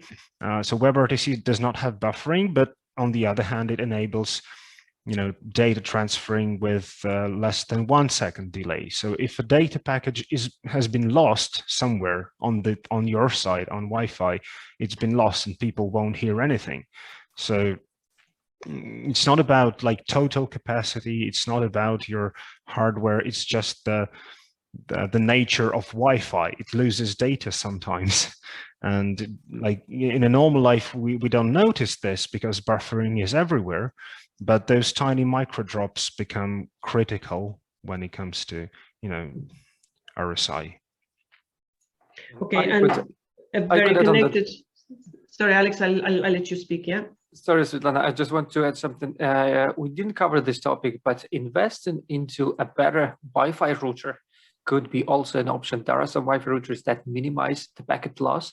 And I know that they're expensive. They normally start from around €300 and up for a good Wi-Fi router. But for those of you who cannot use cable for whatever reason, that you may just invest into this gear. In addition to your microphone, that you can get a good router that basically covers this package loss issue.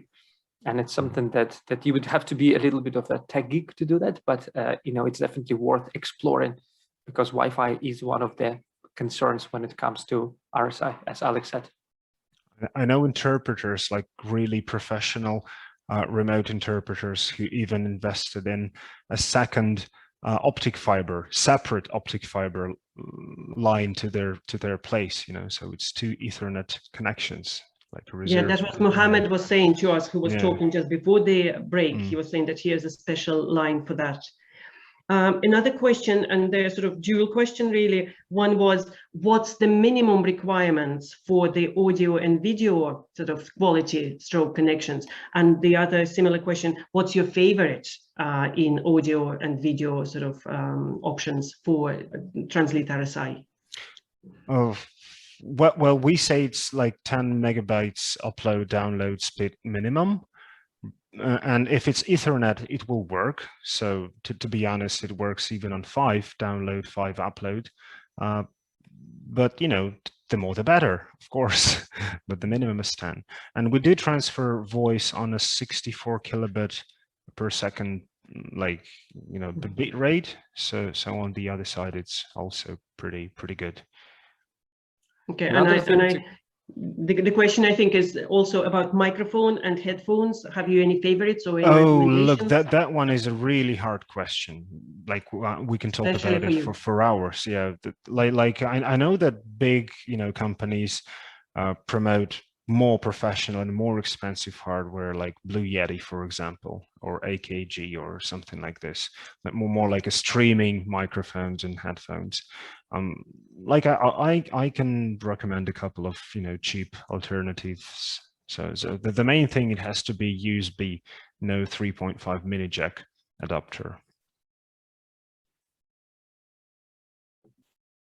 Well, another thing to keep concerned, if the internet bandwidth is an issue for some interpreters, and we know that interpreters work from home, they work from remote locations, and sometimes it's not just the speed of the internet, is also the bandwidth, how much data could be transferred. So one of the things we noticed that, if you're using phones with automated image syncing, or you're using Dropbox, Google Drive, any of those cloud providers, that it's highly recommended that you stop syncing any cloud files while you're performing your job, because that drains, on top of updates on computers that take, again, internet, there is cloud providers. So, it is important for interpreter to not just to kill all pop-ups that could distract them, but also to stop any internet that could be eating your valuable bandwidth, resulting in that packet loss. So, this involves education, and basic computer skills is not enough, especially when it comes to RSI. So it's probably, worth digging different resources and finding this information, and attending events like this where you could pick up these nuggets of information.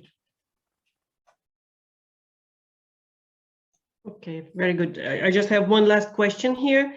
So far, the question is, if I have an open question from a potential client about how to organize an RSI session, and I wanted to, talk to TRANSLIT RSI about it, what should I do? So if somebody has a request, from a client. Yeah, so I guess we should just build a meeting with like two of us, or, just a business meeting. So that's somewhere to start with. We can jump on a call with your customer to describe the tech side of things. That's an option, but let's do things internally first to understand the demand. Okay. We are a bit of ahead of time today. If audience has any further questions on the technical side of things, it would be good to post them now, because we could still answer them in this session. We do have, Svetlana, if you want to talk about the round table discussion that will happen later on, and that will be also an opportunity for questions. Okay, yeah, so we have our roundtable discussion, and it is scheduled at 15:50, that's GMT, okay, 15:50 GMT. And some of our speakers will be there. We'll have, obviously, the TRANSLIT team will be there, and we have Muhamed Durmic, Claudia, Brauer present, Natalia Fedorenkova as well. So if you have any questions that were not answered beforehand, you can have those questions ready for the roundtable discussion. Just make sure we know what your questions are, put them into chat or even Q&A special chat, okay?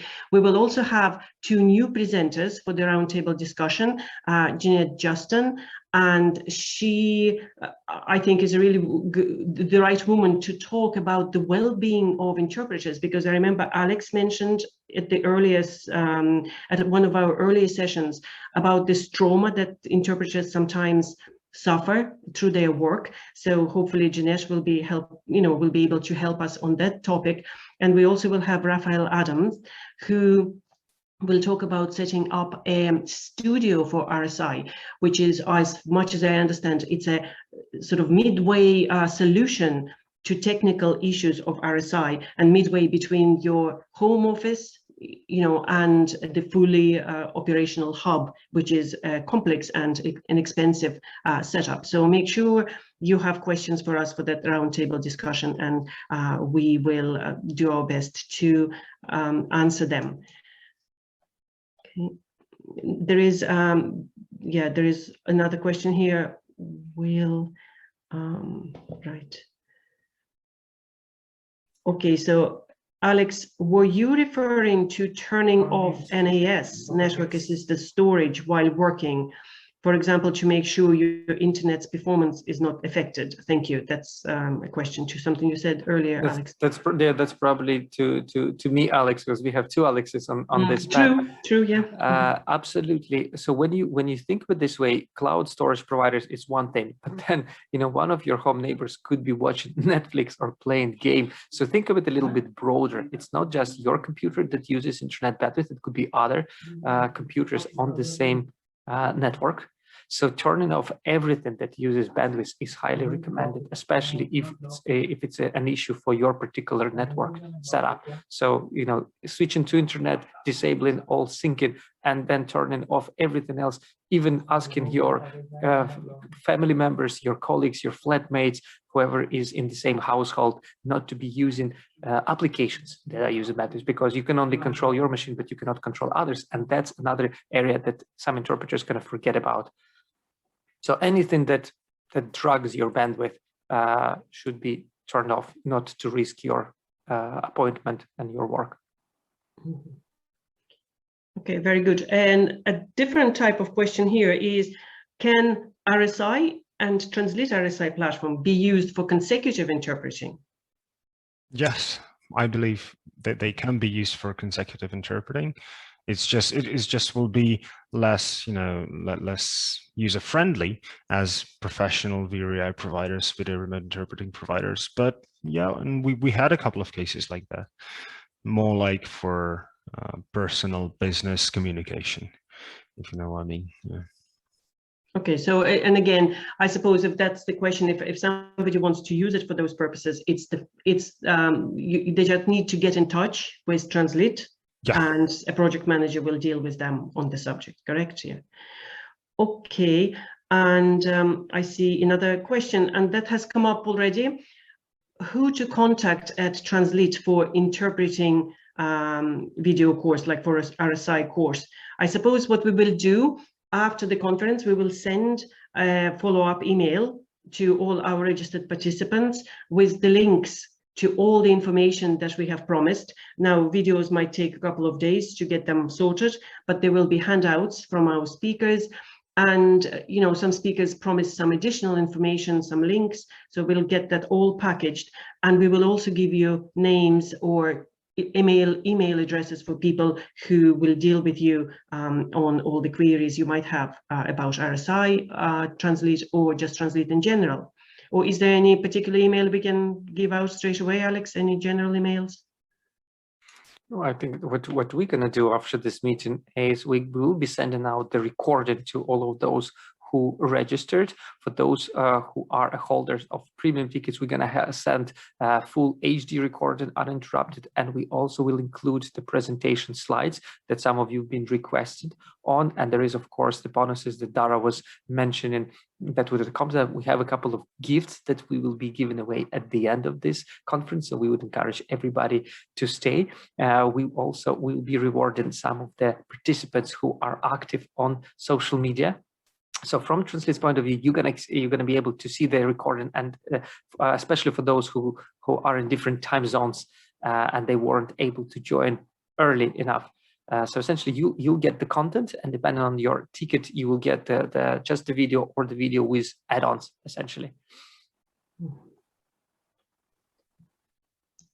Okay. Now, a question which probably is not necessarily to Alex Gusev about RSI, and maybe it's more, Alex, to you as the CEO of TRANSLIT, and also a person with experience in the industry. The question is, how do I do my debut? How do I start? Where do I start? Like, imagine you're just a person who have left maybe college with the interpreting degree, or maybe you're a linguist of some other sort of background, and you want to become an interpreter. So I'm sure we have a lot of people who are just at the start of their journey. What do you think? Where can they go, and how can they start working as an interpreter?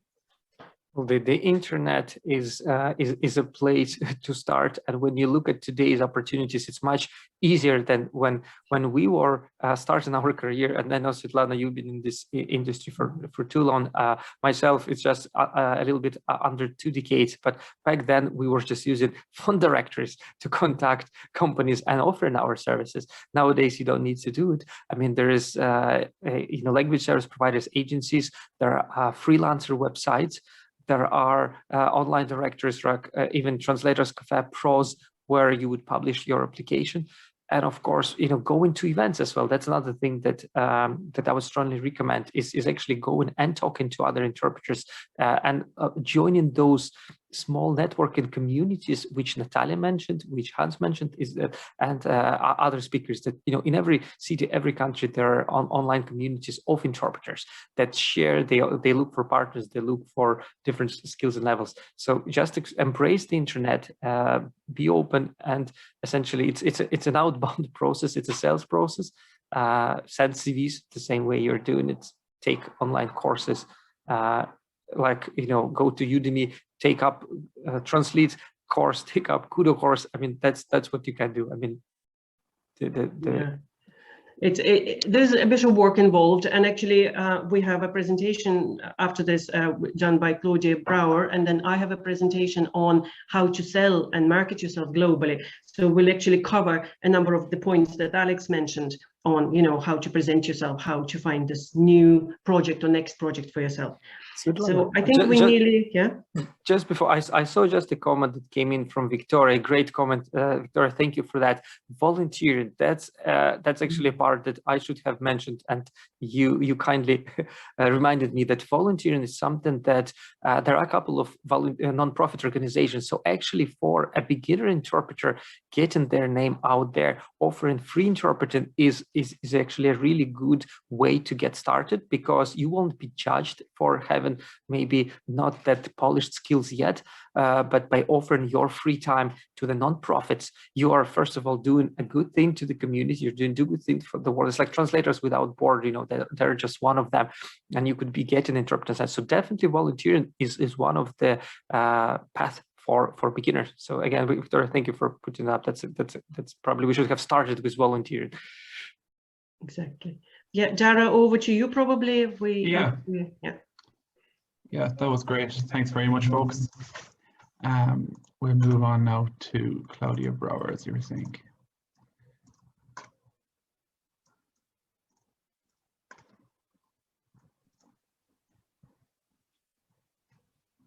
Yeah, I'll just pop the agenda back up there if anyone wants to check it out, because I know we've got a few comments throughout the day.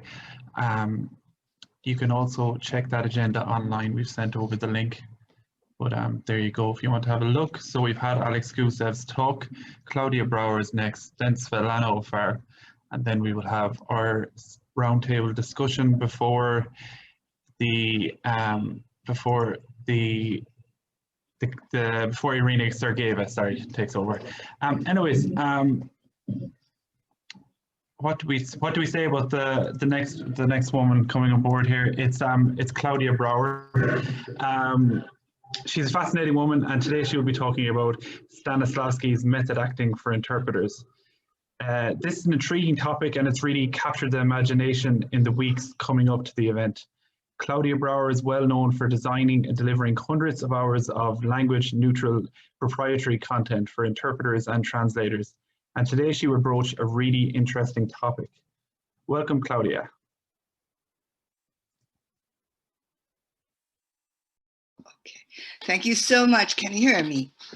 Perfect. Okay, thank you for having me. It's really a pleasure and an honor to be here. Thank you, TRANSLIT, for making this possible.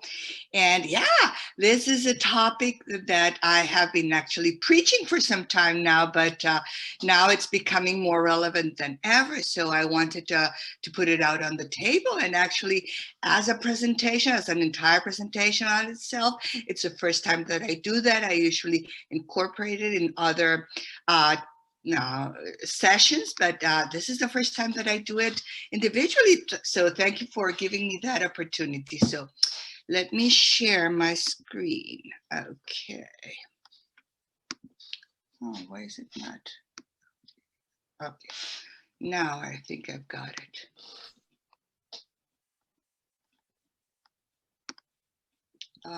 Did I lose you? No, we have Okay. you. Just it's a small screen. You need to make it big for us. Perfect. Here we are. Okay. So thank you for that introduction. It actually, I was going to say something about it, but now I won't. So I have actually been in the industry for 40 years. So I've been doing this for a long, long time. Now my presentation doesn't want to go forward, and I don't know why. Okay, sorry. Just try, click on the slide or move left and right. Yeah, I've been doing that and it's not working. Let me try something different. Sometimes the mouse works when the key doesn't work. Yeah, let's try that. Okay,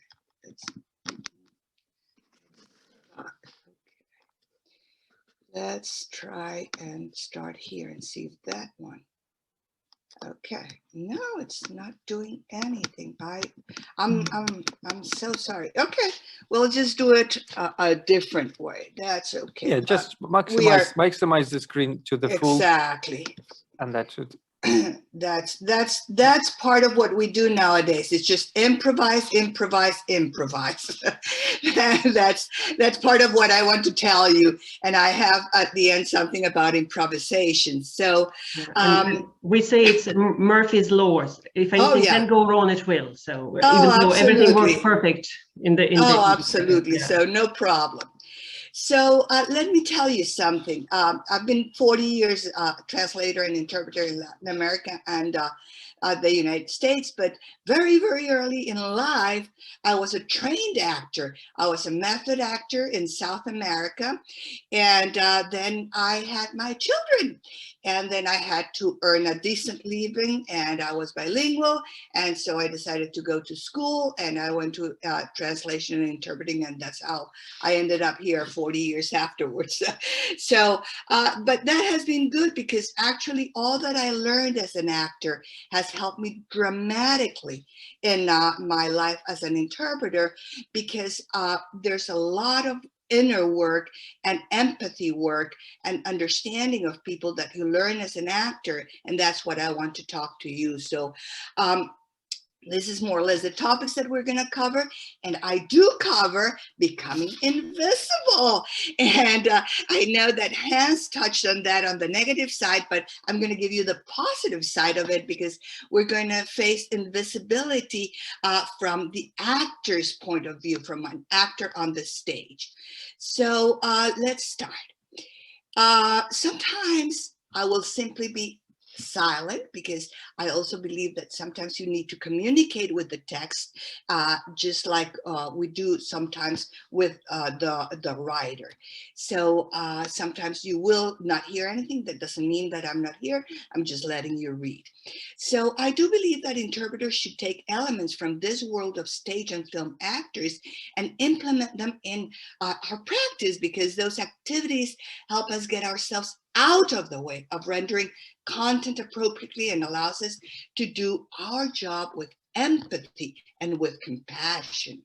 So many interpreters have a huge ego, and it does not always serve as well. So our personal self-image and individuality must kind of disappear, I believe, during the time of the encounter. So that's what acting allows us to do, to get our ego out of the way. And I have learned to apply many of these techniques and tools, and I believe that now it's the time for you guys to do it, because I've been a remote interpreter for 20 years.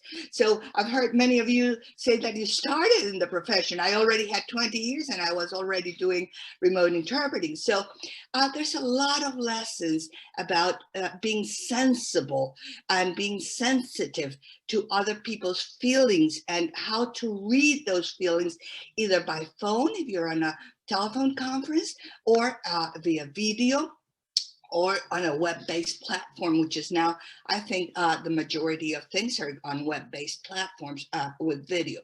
So what happens is that actors are conduits, and good interpreters, of course, have conduits too. That's kind of like the basic, the ground of interpreting.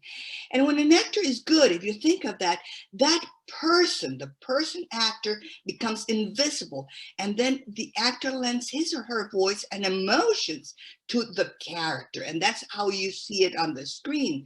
Just like a good actor lends his body and his soul to the character, so you should try to lend your voice and your personality to that character or the other party on the call, right? And so I firmly believe that interpreting is so much more than just the transfer of content expressed in language. So when we do our job well as interpreters, we're like good actors on the stage. You know that they are actors, but you really can't tell the difference, and you involve yourself with the character, not with the actor. And many times we have political differences with them as actors, or views of points of view of, we were talking about religion sometimes in medical encounters and things like that. But good actors, you see the character and you immerse yourself in the life and the feelings of that character, not the actor who's portraying them. So that's what I'm proposing to you, that you be that other person, the other person in the call, that you become that other person at the other line, at the other end of the line. So in the actor modality, you are the voice of that other person. You're not your voice. You convey their thoughts, not yours. You express their feelings, not yours. So just have that sink in a little bit. And you are their voice, not your voice. You convey their thoughts, not your thoughts, not yours, right? So if you are truly at the service of the other party, you become totally selfless, and you lend your voice to be transforming communication from one language into another language with everything of context and everything of feelings and everything of humanity that those words are carrying with them. So practice is what's going to get you there. This is just information. It's just practice of the craft that will make this information real. And so just like actors need to rehearse, you need to rehearse different techniques and see what works for you. So practice those techniques outside of the encounter. And I'm going to give you some, but of course, in 45 minutes, I can only mention some of those clues. So one of the things is to remember that nonverbal does not necessarily mean visual. So remote interpreters are able to process many nonverbal cues, such as hesitations, inflections, tone of voice, and vocal volume. And I will repeat this many times in the next 40 minutes.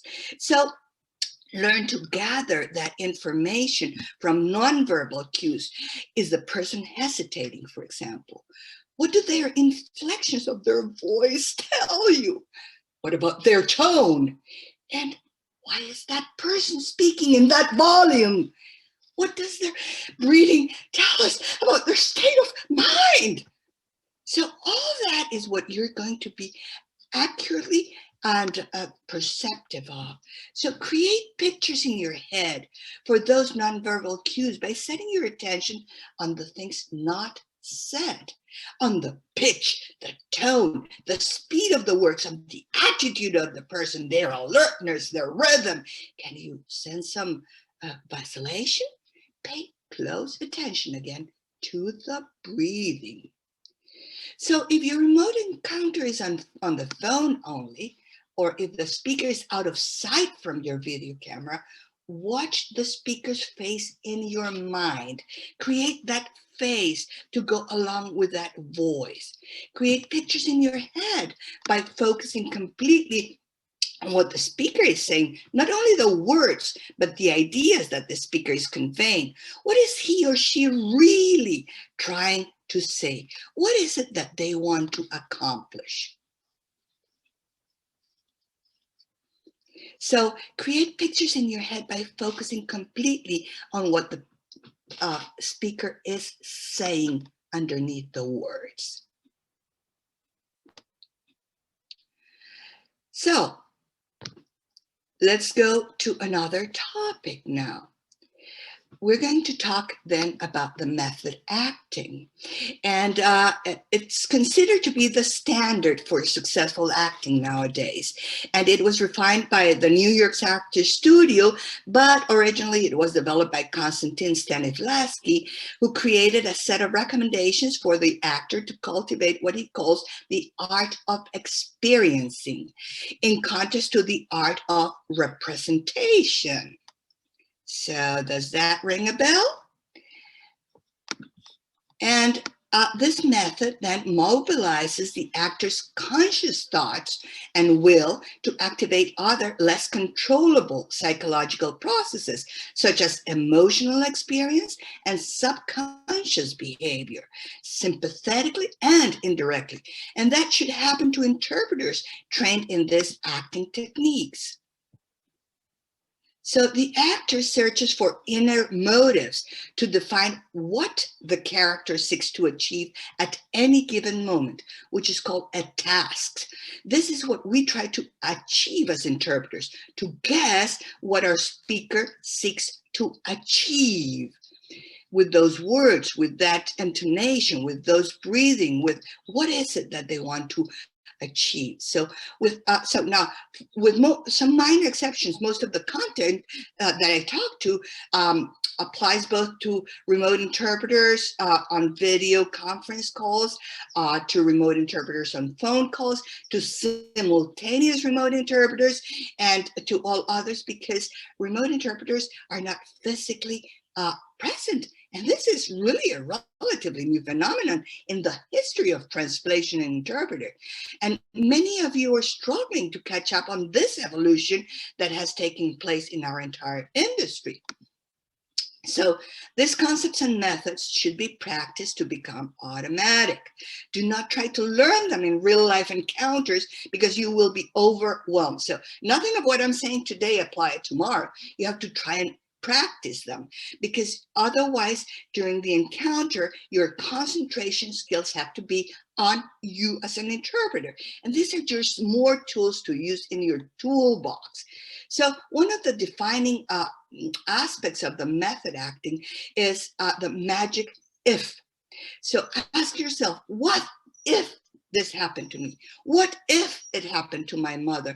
What if, what if, what if? And then ask yourself, what would I do in that situation?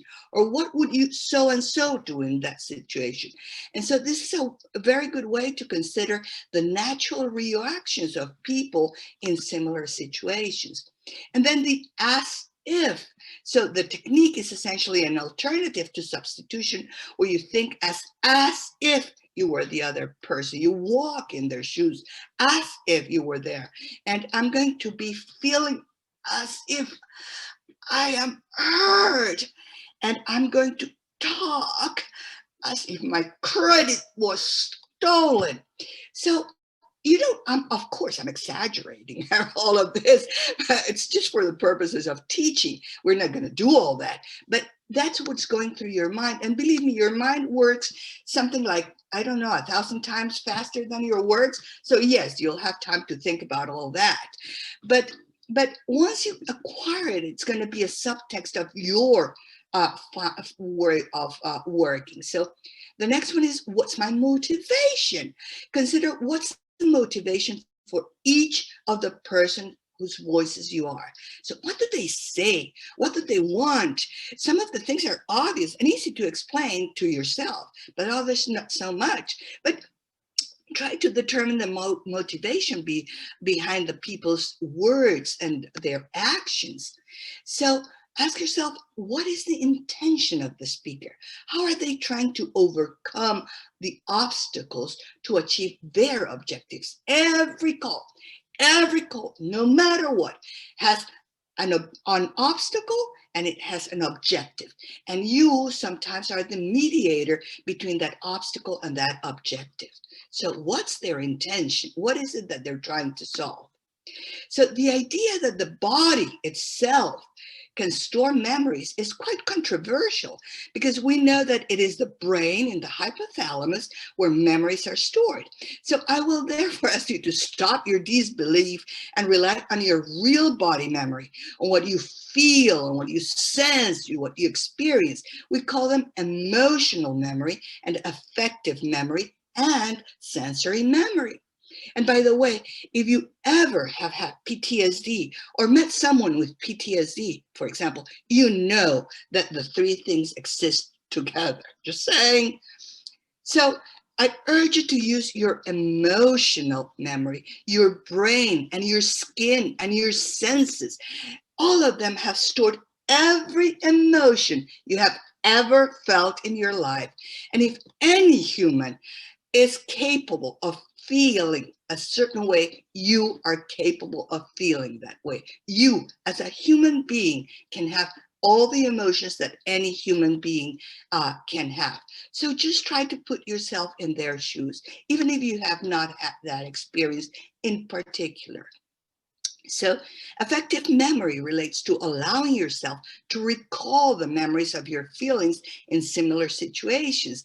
And the actor, for example, tries to find similar experiences in his own life, and then must be willing to relive experiences, which is what I see in interpreters. They're not willing to do that. So the willingness to relive those experiences is in addition to being able to do the character, to interpret the feelings of that person you have on the other line.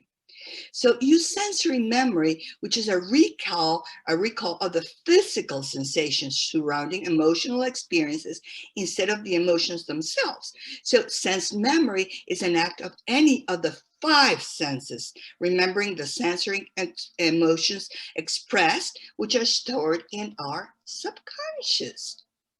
So the actor learns to recall these sensory impressions by concentrating on the stimuli associated with them. For example, if you have ever been hungry enough and thought about your favorite food, chances are your mouth watered.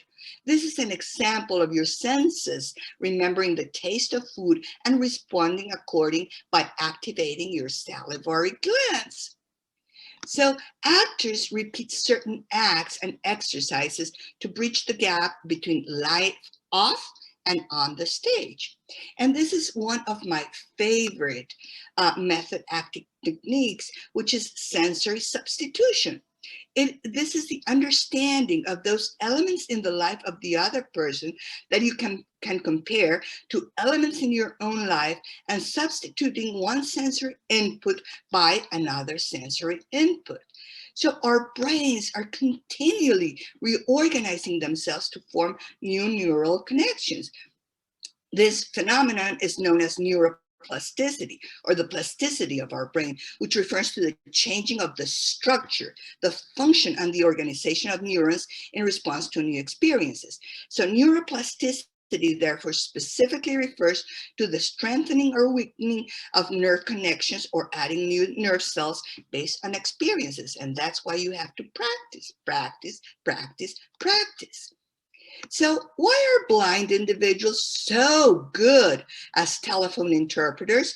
Because they have learned to translate visual information into auditory information. So you too have to transform the characteristics of one sensory modality into stimuli of another sensory modality. Blind people, in our example, use touch instead of sight to understand the world. Remember, if one human being can do it, you can do it too. And of course, we're not going to have touch. I'm just expressing things that we all know as a congregation of things that other people do for sensory substitution. So these are just examples. So you learn to use your ability to perceive a certain absent sensory modality, for example, the visual sense, by using the sensory information gathered from another sensory modality, for example, hearing. It takes practice, but it heightens all your senses. I usually tell my students, you have to do a lot of listening music with your eyes closed and trying to gather the information not said in the music. What are the images? What are the feelings that come up? So set your attention on the things not said during the conversation, on the stress the speaker is making on certain parts of the speech, as well as the stress of their voice and the timing of the word. And listen to see if there's any hesitation or no lack of hesitation. So concentrate also on the volume and the speed of the words, how they are uttered, and the feelings you detect through them. The pauses, the silences, the lines between the lines. We learn to read the things not said. When we are children, you kind of know when you have to get out of the way of your parents, right? Or when the teacher's not in a good mood. So you learn to read the things that are not said very early in life.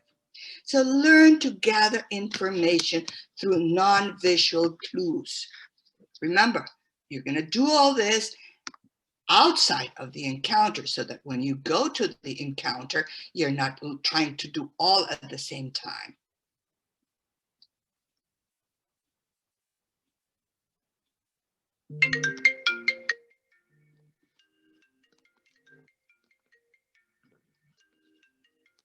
Sorry for that. I thought I had it on mute.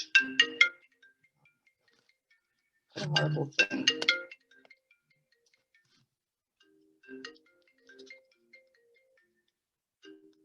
Oh my God. It doesn't. See, that's what happens in every encounter. Something's going to happen. You have, that's why I insist so much on doing a lot of improvisational exercises, because everything that can go wrong will go wrong. That's the basics of it. And we're all humans, and everybody in that conference is human, and everybody will understand, unless you're, of course, in the middle of translating for the United Nations. That would get me kicked out. So the breathing affects the whole person. The respiratory and nervous system are intimately connected. So good actors learn to breathe as their character. We can do that online too.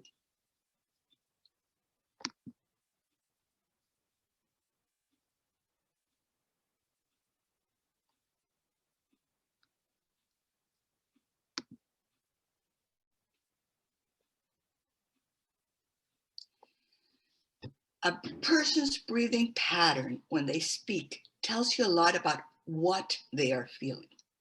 When you learn to recognize that, you will have found their pace, and you may even anticipate what they're thinking and what they're going to say.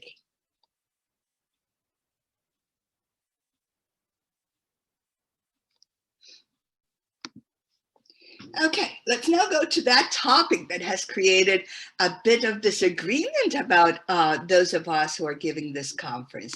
And that is the topic of becoming invisible.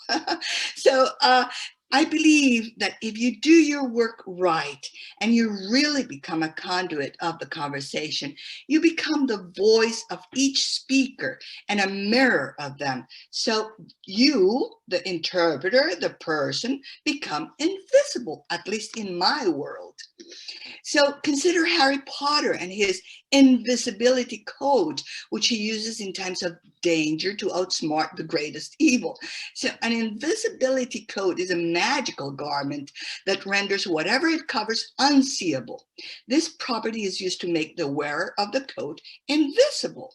So for all practical purposes, the phone line or the video you're using become that magic code.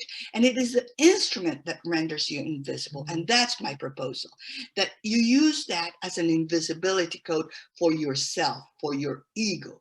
From the moment that you answer the phone or the video call, the other parties on the line have no idea who you are, nor do they care where you are, what you think, who your family is, or the place where you're speaking from, just as you don't know much about them. So one of the ways that remote interpreters achieve the desired degree of anonymity is by ignoring our own feelings.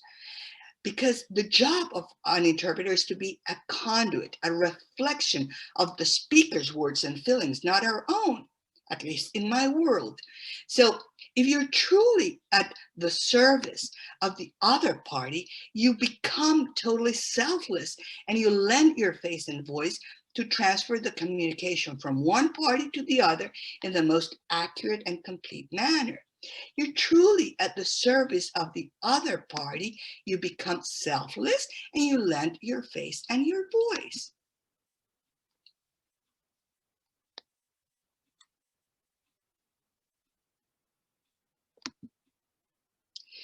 Okay, let's change gears.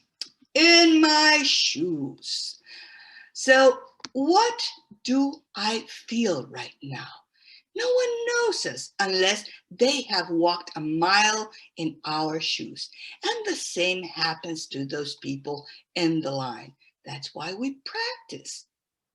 We practice by improvising, by methods. Try to determine in your mind what the conflict is, and you need practice to get to that point.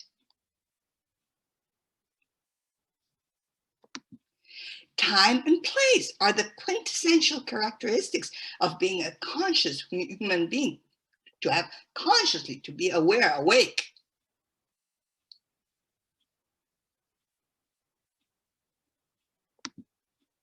So to prepare for a role that involves fear, for example, the actor must remember something frightening and attempt to create and act the part of the emotional space of that fear they once felt. They use both truth and imagination, both at the same time. So remember, if one human can do it, any other human can do it. So let's repeat some core thoughts. When the actor is good, the individual becomes invisible and the actor renders his or her voice and character to the character. Just like a good actor lends his body and soul to a character, so you have to lend yours to the other parties on the call. When we do our jobs well, I believe we're like good actors on the stage. You know they are actors. You know that the actor is there. But if they are good actors, you will see much more of the character that they are portraying and less of the actor that's portraying the character. Be the other by being yourself. Acting is about using your own self by working from what is inside you, not being someone else, but being you in a different situation and context. So you too must lend your voice and face to be the voice and face of the people who are on the call. You are both one and the other, but not yourself. You will lend them all your knowledge and all your expertise so that they may have a voice and a face, but it's not your personal voice, but rather it's their voice, their words, their thoughts through you.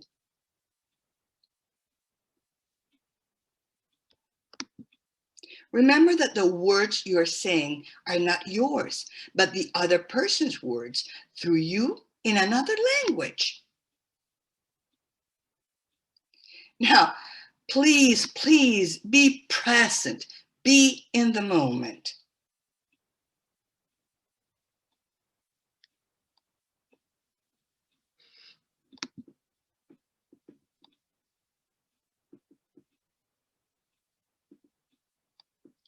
Okay, let's shift gears. You're gonna like this, hopefully. And see that even with a lot of technical problems, we got through it. I got my content through and you were able to receive it. And you've forgiven me already for all my missteps, and you will even forget them at the end of this presentation, because it's our role as human beings to forgive. We are very forgiving, believe me. So we talked about the actor modality and how you should learn to apply some of the exercises that good actors use. So let's talk about the technical side of acting, because that's really what's getting a lot of interpreters a lot of hell. So you must be able to feel very comfortable communicating verbally at a speed a little bit more faster than you usually did when you were face-to-face or presential. You must feel comfortable being in a close-up video camera all the time. I personally have never gotten used to it, and I'm an actor. So you will also see that a video is a series of still images that you put together. So your camera is capturing and processing still images, one after the other after the other. So usually your camera is processing and sending between 30 and 60 frames per second. Think about it, 30 pictures every second. So speaking of 30 frames per second, try to keep this in mind when you're on camera, meaning try to keep your rapid movements to a minimum. Rocking back and forth in your chair means that your webcam has to capture this movement and translate it into action all at the same time.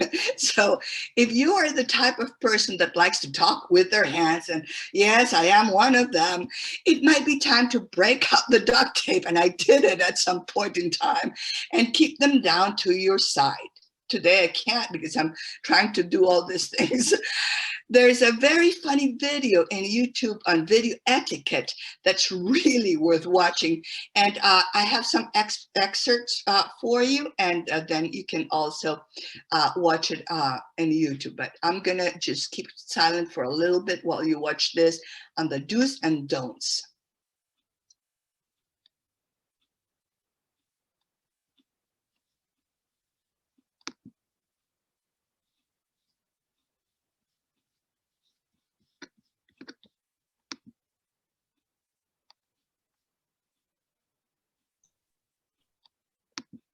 I think that link didn't work, Claudia. We are not watching the video. No. It's I'm sorry. You're watching the slides? Yes. Yeah. Okay. Oh, okay. Yeah, I'll send you the link to the video. Then we'll stay with the slides then. That's okay. No problem. I have enough slides to show you the important parts.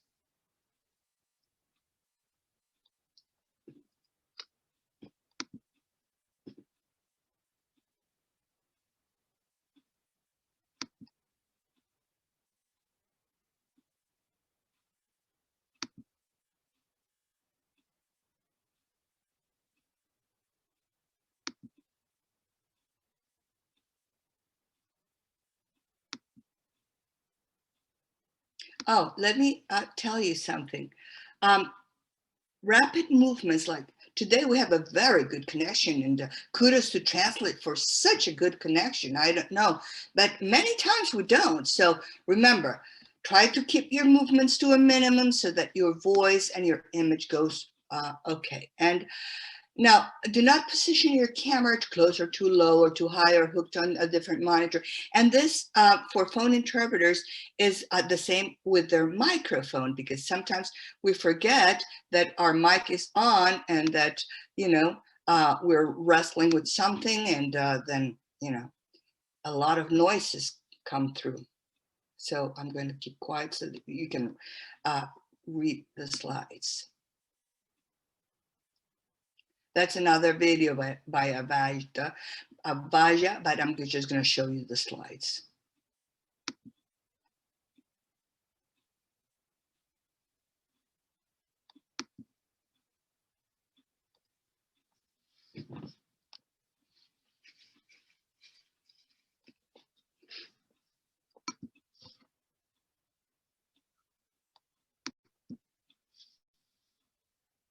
And this might, for many of you, say like, oh, that's obvious, but believe me, so many people forget that they're on video.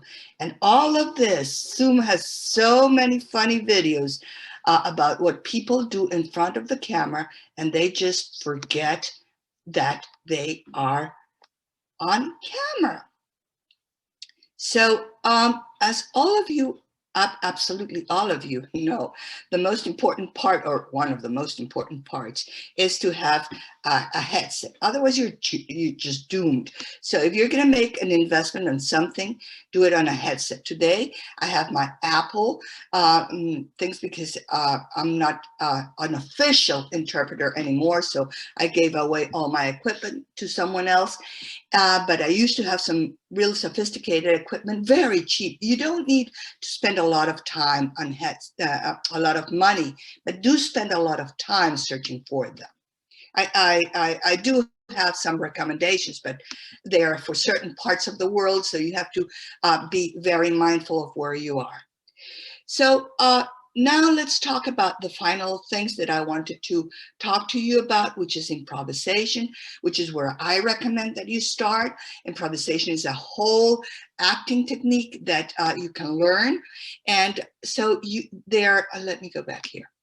So making sure that you really fit, because the environment you're going to be going to, instead of face-to-face, if you were a presential interpreter, is very different from the environment of remote interpreting. And believe me, if you are a remote simultaneous interpreter, maybe you will have some information, but most probably not.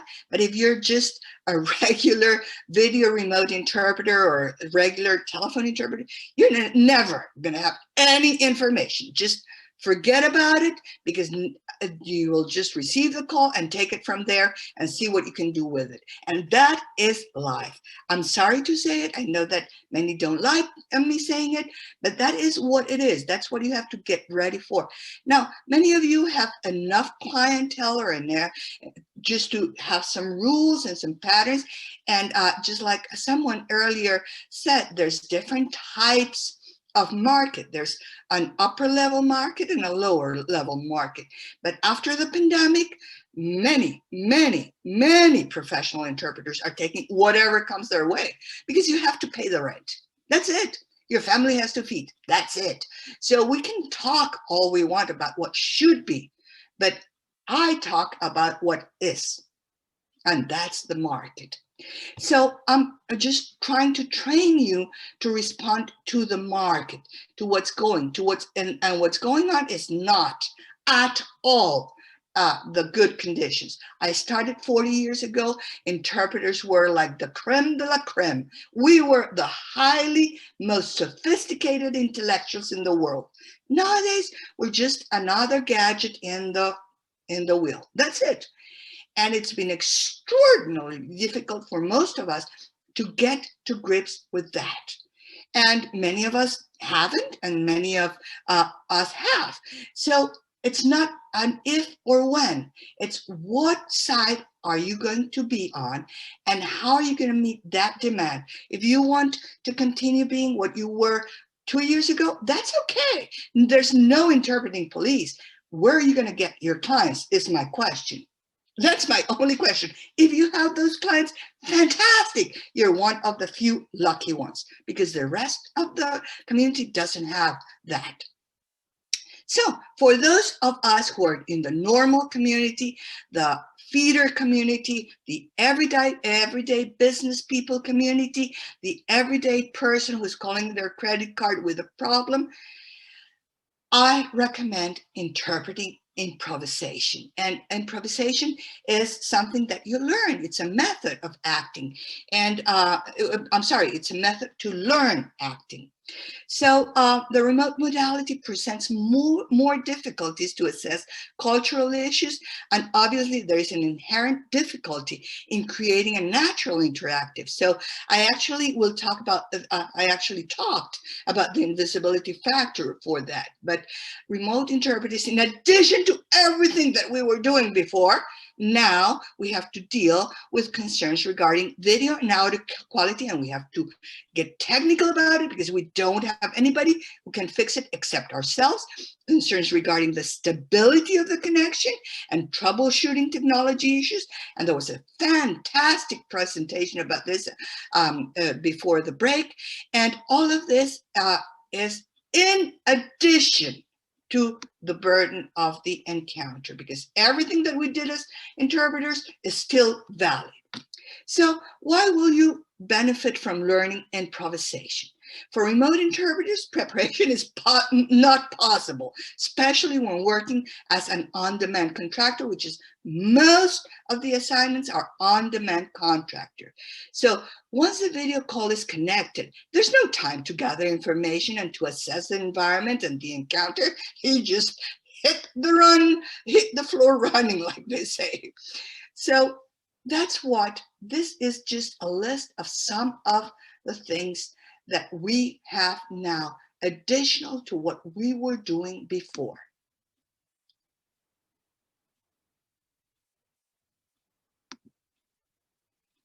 So this is one of my recommendations. And yes, as of today, I'm thinking of developing a full workshop on actors interpreter, because putting this presentation together, I really said, well, I'm saying practice, practice, practice, but where are they going to go and practice, you know? Yes, but for the time being, until that is a reality, these are some of the things that I am telling you to do. And there's a lot of improvisation exercises for actors on the internet. That would be my recommendation for you, to just put you know, interpreting exercises for actors. There's even panels, there's groups in Facebook that, you know, do acting classes for free online. So just make sure that you search your sources. So I want to tell you that improvisation, I'm placing so much emphasis on it, is because I talked about neuroplasticity. And for this new skill of remote interpreting that you all are learning, you need to develop neuroplasticity. You need to stretch your imagination. You need to spark your spontaneity. And improvisation helps you build confidence, courage, creativity. It teaches you to trust your instincts, and it's helpful in teaching us to stay out of our head, to listen, and to respond honestly. So improvisation is a skill, and it can be learned, but it might not be easy for you until you come to terms with that facet of interpreting. So you have a lot of information on what good actors do to feel and think and debate and change or confirm thoughts. So what happens next is what you do with that information. What are you going to do with it? Are you going to say, oh, what a fantastic thing, but I don't have time. I don't have time to practice and to do those ridiculous improvisation exercises. I just don't. Well, you don't. And then you don't learn the skill. This is just information. It's not a skill. So are you going to do something about it? Are you going to, a person, for example, who's learning to swim, learns step by step by step, doing the swimming. They're not going to learn to swim by reading about swimming or watching a presentation on swimming. And professional athletes become that way only after many hours of swimming practice. So you decide if you are going to be just as knowledgeable as a hoarder or a doer. You know, are you going to just hoard the information, or are you going to do something with that information? So build the technical aspects of your craft to such a point that you can run an autopilot and render your persona to be the voice of the other. Remember, a virtuoso musician sticks to their part, which is to be an invisible conduit of words and idea, and seize the moment, become the person, forget your ego, and just do what you need to represent that person that's on the other side of the line. So right before we go to commercials, to Q&A, this is all that we have introduced to you, but of course, you can't do it unless you practice. And I want to invite you to register to receive a fantastic gift package that I have for you, full of tools that I created for interpreters. You simply have to go to a landing page that I have, scroll to the end of the page and register. That's it. As simple as that. So these 6 tools that you're gonna receive as my gift are part of the Brauer tool system I created to help interpreters know what, when, and how to practice newly acquired skills. And I cover all of those in my bootcamp to become a remote language interpreter, which we developed in coordination with pros.com, and we actually gave it for free the first time last year in April, because we developed it for the pandemic. I had so many friends calling me and saying, what are we gonna do? What are we gonna do? So I developed that for them, and we ended up with 700 registrants. But this is what we are doing now. We've refined it. And also you're going to receive this flyer, which has all the information that I've been talking about. And so finally, we're going to go to the Q&A. And I really want to thank TRANSLIT and Lana for this fantastic opportunity we've had to talk to you about these topics that are changing our history. So thank you very much, and I'll see you at the Q&A. Thanks, Claudia. I feel like taking on Hollywood myself after that. Yeah, I'll fire it over to Svetlana there. I think she has a couple of questions for you, and maybe Alex afterwards. Thanks. Okay, I actually think there are 100 questions here to Claudia, which is not surprising, okay? But we are slightly short for time. I know Claudia is staying for the roundtable discussion, isn't that right, Claudia? Yes. So we'll be able to catch up on those questions, and maybe one we'll just do now, because I think it's important, and I'm sure all of my colleagues, we had this question from the very start, and somebody voiced it then, Chel Dowdy voiced it in the Q&A application.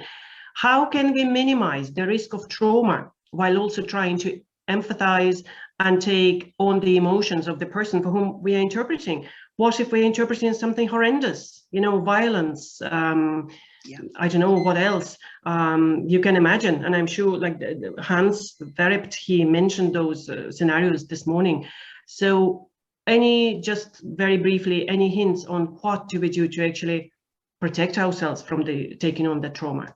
Yeah, I actually was a trauma interpreter, and I've been a war interpreter. I've been in several wars remotely, and I was an OR, operation room interpreter. So I know everything about blood, about every sort of human condition.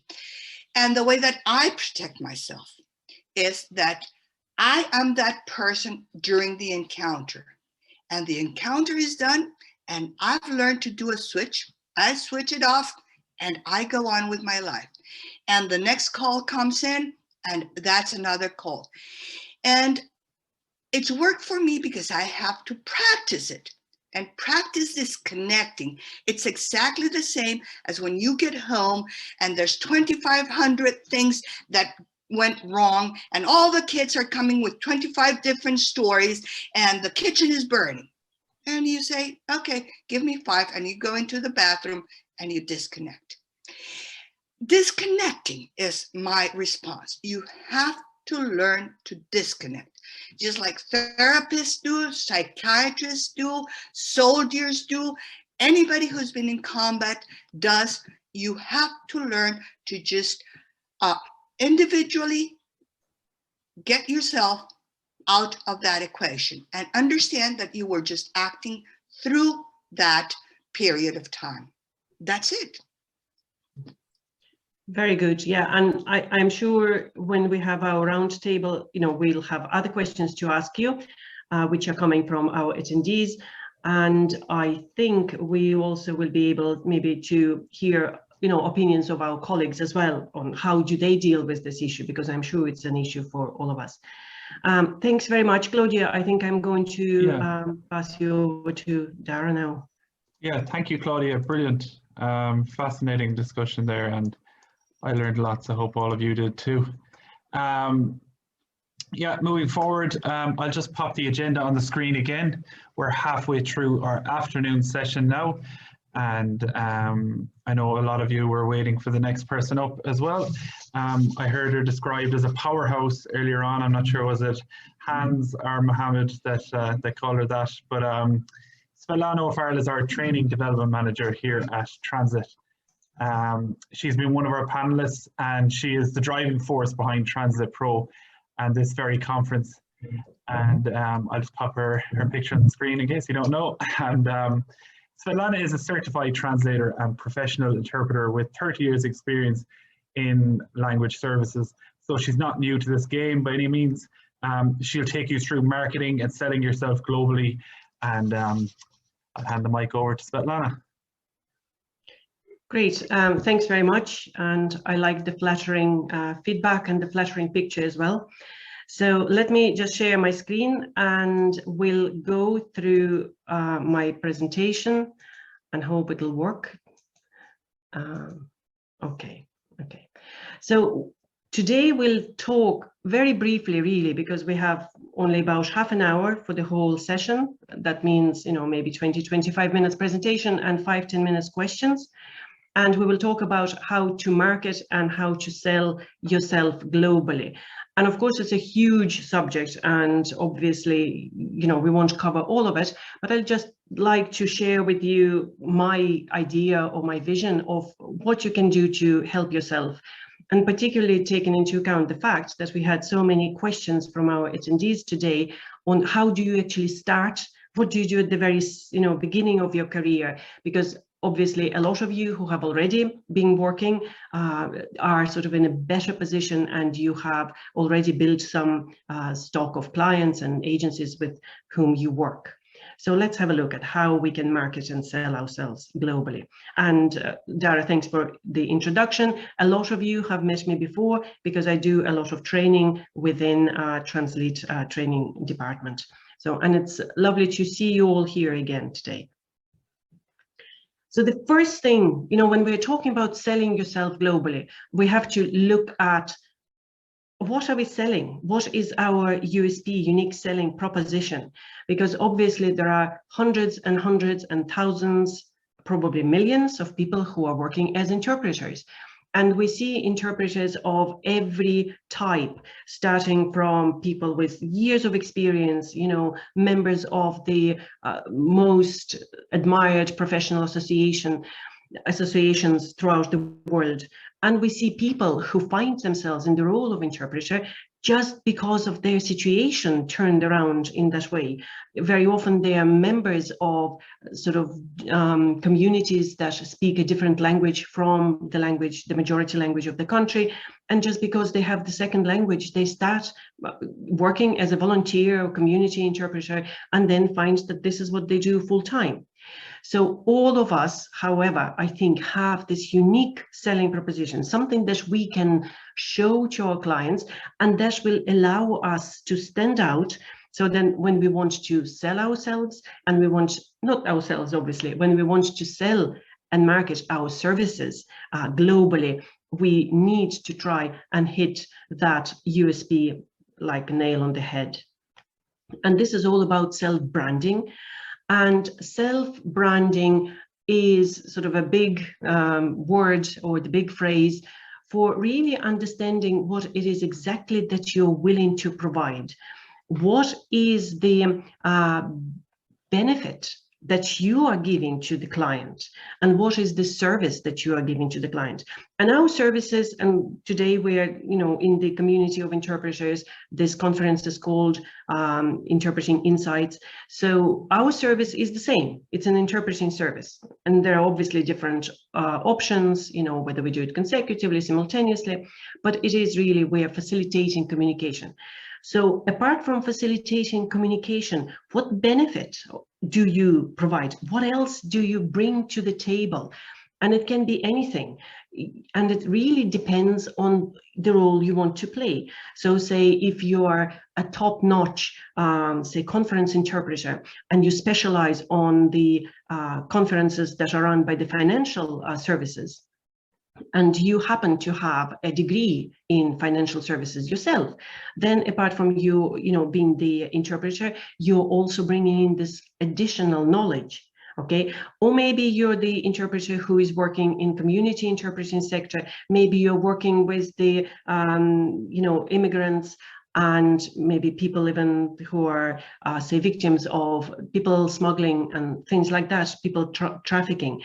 And probably you're one of them yourself. Maybe, this is how you started your journey and you understand everything that is involved at a very deep level. So that is then something extra that you bring in as your benefit and as an additional service to the client. And that will help you to stand out and to sell and market your services to different agencies and clients globally.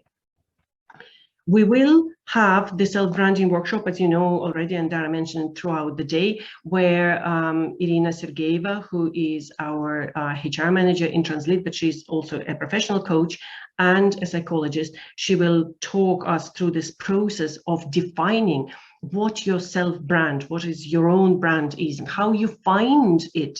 Because for some of us, it's obvious. Maybe you have a second degree or specific experience. For some of us, it's not very obvious. So finding out exactly what your sweet spot is, what is that attracts clients to you, is going to be looked into when we're doing our self-branding workshop. Okay, so how do you then present yourself in a way that has global appeal? Or why do you actually need to present yourself in a way that your global clients are going to be attracted to your services? And the first thing that springs to mind is to be able to be used sort of widely in different countries. You need to present yourself in a way that will help your potential clients trust you. It's all about building the credibility so that, it's easier to check out a person if they're in your own country. When we here, say in TRANSLIT, get an application for a particular job from a person from the other side of the world, we really need to make sure that we know who that person is or are, that we know what the experiences are, that it's a genuine person, etc., etc. So the first thing you will need to do, if you want to sell yourself or your services globally, is to present yourself in this credible, trustworthy way. And it's interesting to remember that credibility is a subjective idea and it is culturally dependent. And I will always remember, one time I was dealing with Finnish clients, and an Irish, the Irish client came in to meet with the Finnish clients, and there was a huge difference about or in how people communicated. And say for an Irish person to trust you, you have to be friendly and you have to be warm and they really like a bit of banter, and then they feel at ease with you. While when we were dealing with the Finnish company, then we found that they were much more sort of cool and a little bit standoffish, and actually this puppyish behavior of bantering and being sort of friendly didn't feel very right for them. So then, you know, when you're presenting yourself, when you're talking to a particular company somewhere in a different culture, in a different country, read up on what the culture of that country demands so that you can present yourself in a culturally appropriate, credible way. And it's your first job to be liked by your professional, by your company or whatever, your client, your direct client or your LSP, because if they don't like you, they won't take you on.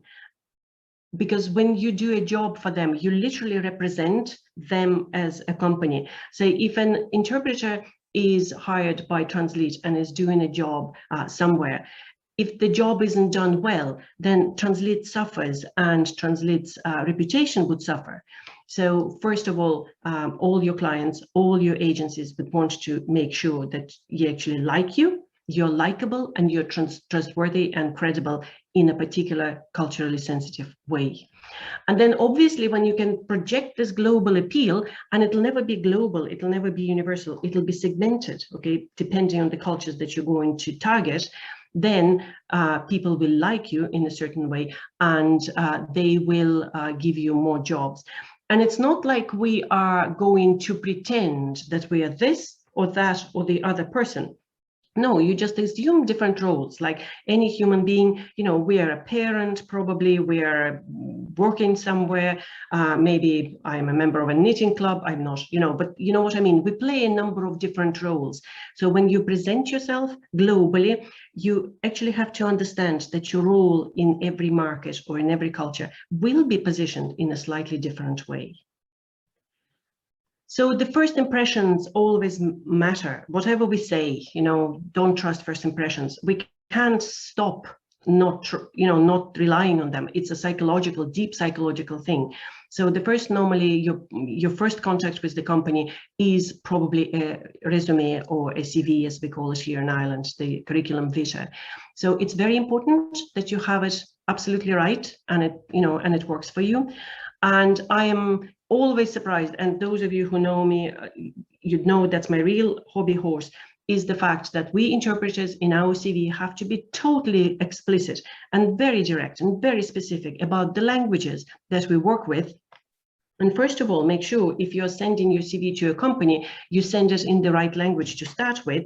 Because say if you're an interpreter between Spanish and French, and you're applying to a French company, it's not a very good manner to be sending it in Spanish. Maybe they speak Spanish and read Spanish, but you know, you should really send it to that company, the direct client, or maybe the agency in the right language. And I'm saying it because we are an Irish company, you know, English is our working language.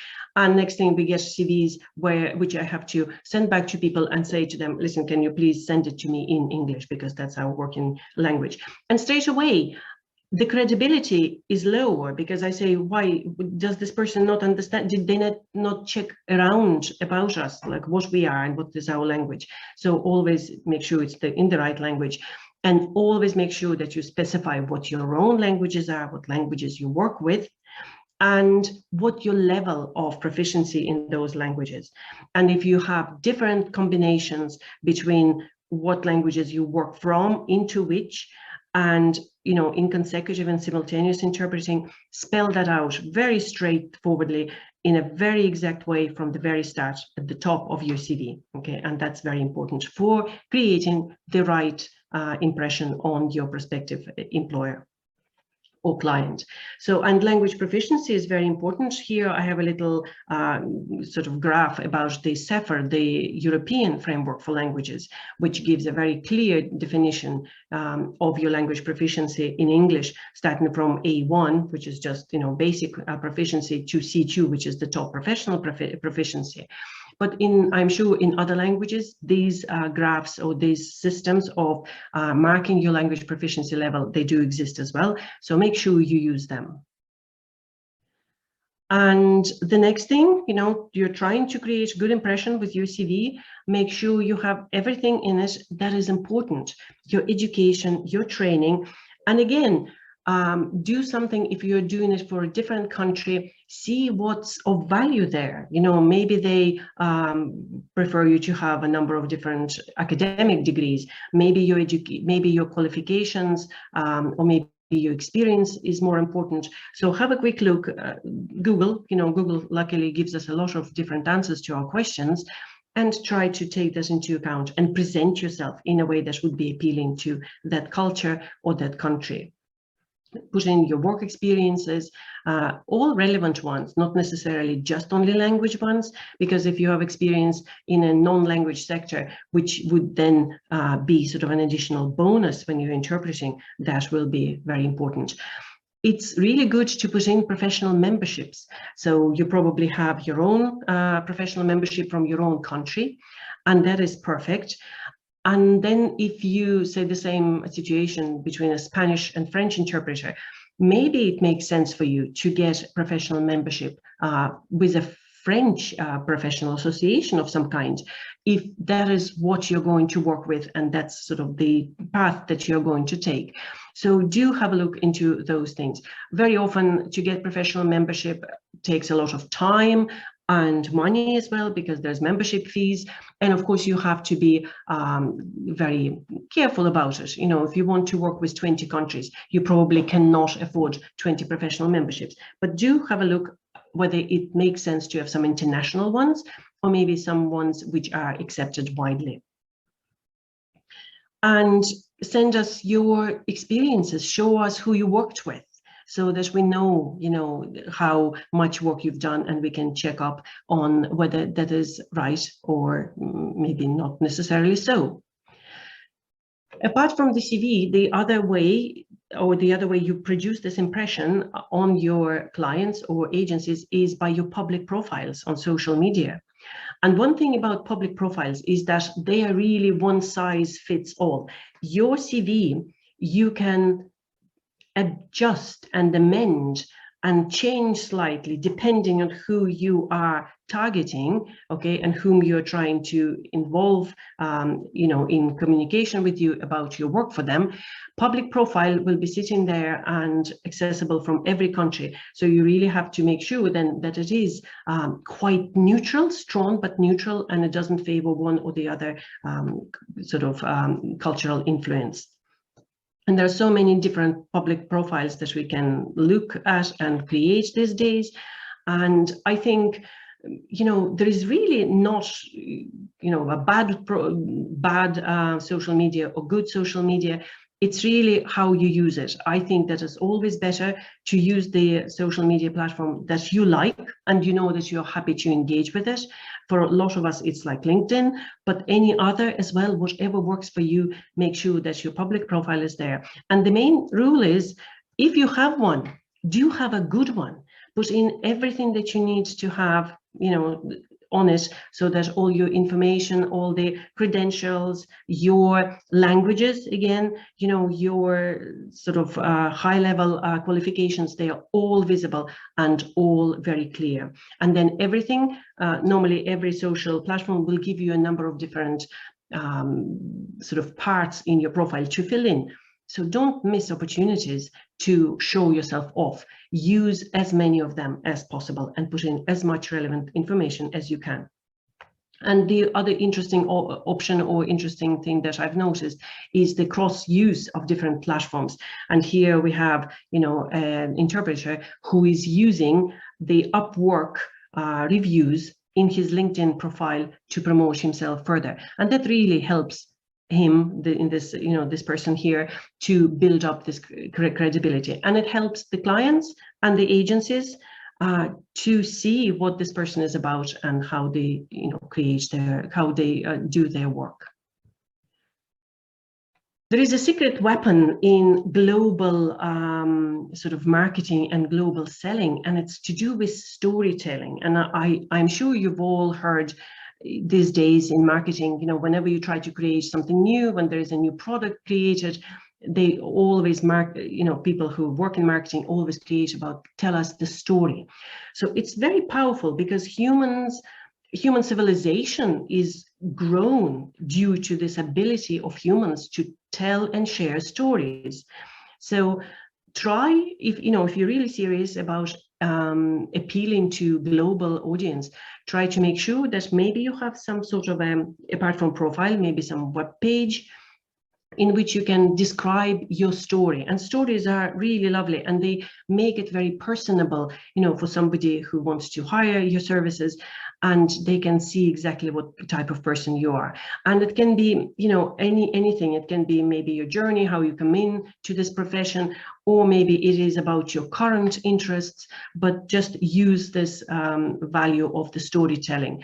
And the only thing is, if you have a web page, if you have profiles, and if you put them into your CV or into any correspondence, just make sure all your links are right, because it's, it's a real, again, lost opportunity if the link isn't correct. And there are other strategies, obviously. So we try to define who we are, okay, through self-branding. We try to present ourselves in a really good, strong way, credible way, through our CVs, through our profiles. We create the story about us, which is easy to tell. So if anybody, is asking you about what you do, you can actually tell very quickly and who you are. But then, we can also use other strategies when we are selling our services globally. So it's really about how do you get there? How do you find your first point of contact? So first thing to do is to try and see, maybe there is some partnership that is available in your target market. Even today, when people were at their networking session, or when we meet, each other during chat sessions today, during the conference, you'd be meeting people with whom it's nice to get in touch afterwards and keep this communication, because they might be, if they are from the country that is of interest to you professionally, they might be able to give you additional information and maybe send you in a particular direction how to find your first project. So it's really all about partnership, is all about networking and finding the people who might be interested in working with you. And also, it's not only about the partnership as such, it's also being visible in that market. Say if you are targeting a particular country, and this was already mentioned today, do use conferences, use different events, and maybe push in some blogs, so that you are visible and people can see that you're an expert in a particular interpretation style, area, and subject matter, and that this becomes visible to everybody, so you can then sell your services in easier way. And the other thing to mention, maybe, when you're trying to sell your services, when you're trying to market your services, don't stop communicating, okay? Don't, selling and marketing requires communication again and again and again. And it's not probably about sending an email to, every agency every week, because that can become a bit annoying. But if there is already a bit of traction, then make sure that you keep in touch with that company or with that client, with that agency. You send them any up-to-date contact details if something changes. You stay in touch if you're already communicating with them about the assignment, or if something changes in your circumstances, say you're gone on a long break or something like that. So just stay in touch with them. Always use your relevant automatic reply if you're gone away on holidays or whatever other change, so that when they try to contact you, they know that you're not replying, not because you don't care, but because something has, changed. So make sure you look after your communication. And also, if you are going into this trouble of selling yourself and marketing yourself or your services globally, make sure then you do respond to offers. If you are approaching somebody and asking them to take you on as a freelance interpreter, they send you a request and you never reply, okay, that is not going to be a fruitful cooperation. Always reply, even if it's 2 very short lines about thank you, but not this time, maybe next time. So that's important. And also, always communicate with the company or with the agency that you work with if there is any emergency. So don't wait, hoping things will change, particularly say in remote interpreting. If you have an assignment and next thing something happened in your neighborhood and there is no internet and there's no electricity, it's very important that you keep communicating with whoever you're trying to provide your services to. Now, I know we can talk about the subject forever, but I'm actually going to stop my presentation now and see are there any questions, and I'll be delighted to answer those questions. Yes, Svetlana, I think Alex might have a couple of questions there. Okay. Okay, we have quite time. Mm-hmm. Thank you for the presentation. In terms of self-branding, I wanted to ask you, and in terms of video using, you mentioned the storytelling, but using a video for self-branding, have you come across interpreters using that technique? And if yes, are there any recommendations for branding yourself with the video? Yeah, I'm smiling because I did once. This person sent me a very impressive email to say that, he's really a strong interpreter, and he put in a number of links which demonstrated his work at high level. None of those links worked.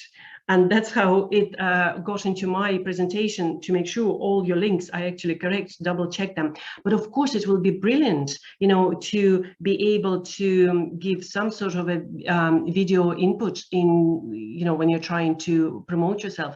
I have seen interpreters religiously taking pictures of themselves in the venue where they're doing interpreting, because unlike translators who have documents to show the work they've done, we actually very little can, show like that. But say if you are in some official meeting and there's a banner behind you, or there is maybe, some sort of a sign behind you, then to take a selfie with that sign behind you, that could be one of the options. And then obviously, like you could probably, if you are in an interpreting booth, you can take a little video to show, that here I am doing this work. The thing is, we always have to be very careful about the confidentiality and privacy of all our interpreting. Of course, some things we can't put up there, but from the point of view, maybe, telling the story, that's definitely another thing. So instead of, when I get into somebody's web page, instead of reading a page of information, if there is a video, and we know video currently is the most important sort of medium, and people are interested in videos. If there is a 2-minute video which says, this is me, this is my interest, that's my languages, that definitely is very, I think that's very attractive. So thanks for that question, Alex. You are muted. Apologies, so sometimes we forget about little things like that. Constance is asking to give an example of storytelling that you were referring to earlier on. Well, I think what came to my mind was the story that Muhamed Durmic was telling us, how he got into interpreting, and that it was just, there was a war in the Balkan countries, and he happened to have the second language. And how he developed his skill in this maybe slightly unorthodox way. That's really a warming, interesting human story, and we connect to humans. We don't connect to just degrees and diplomas. And I'm sure, Alex, your own story, you touched upon it at the very start, and we have seen it lately on a number of different podcasts. That's a really interesting story. And I think people connect to people, we are humans. So to see the real person behind just the name and CV, it's very, very helpful. We have another question from Simonetta asking, what do you mean exactly by partnerships? Well, probably partnership not in its legal meaning. But say if like my interpreting would be Russian and English, and if I've been living in Ireland longer than I've ever lived in Russia, and say imagine if today I took a fancy of going and starting interpreting business or interpreting services in Russia. what would I do? Okay, I don't know anybody, but I know Natalia. I heard her today, you know, I spoke to her and she left her email with us. I'll probably be contacting somebody like that to say, Natalia, listen, I'd love to enter that market. Here's what I can do. How do you think I should approach it? And who do you think I should contact first? You know, so that's what I like. Partnership is more like a contact maybe with people in the markets that you are interested in. Very good. And we touched on a number of, we touched on the video topic nowadays, and we touched a number of social media profiles.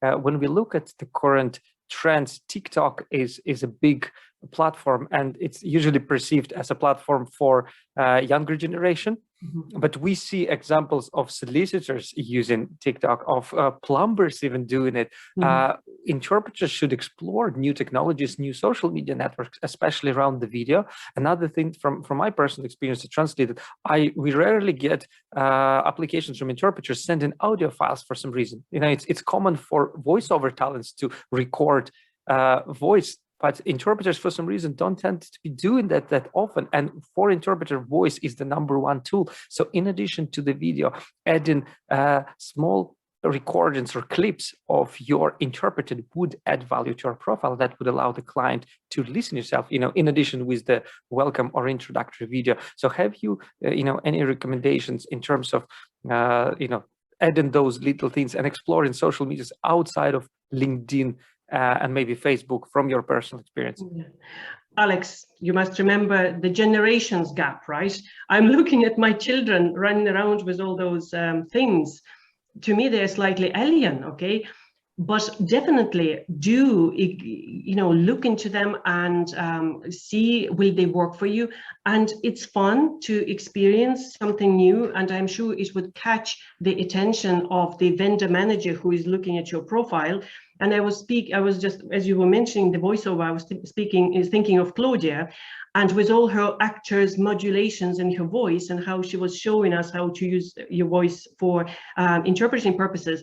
Like if an interpreter sent me a little audio file or even video showing that breadth or width of experience, it definitely would, you know, sort of grasp my attention, and I would say, okay, yeah, that's really interesting. So definitely go for it. And if, you know, whatever you're comfortable with, try and use as many different options as possible. I know we'll have to stop now because to move on with our timing, and maybe one little quick comment I wanted to make is that we run a number of different workshops. They are live webinars on subjects around, you know, building credibility, providing or working on the perception of the quality of your services. And we, you know, run them regularly, have a look at them in Eventbrite. But we also provide a new service where we look at interpreters' CVs and look at their profiles, and we can review them for you and give you recommendations about how to improve them so that they do actually appeal to your prospective clients and prospective agencies. So if there are more questions, I'm sure we can look at them later on when we're doing our roundtable.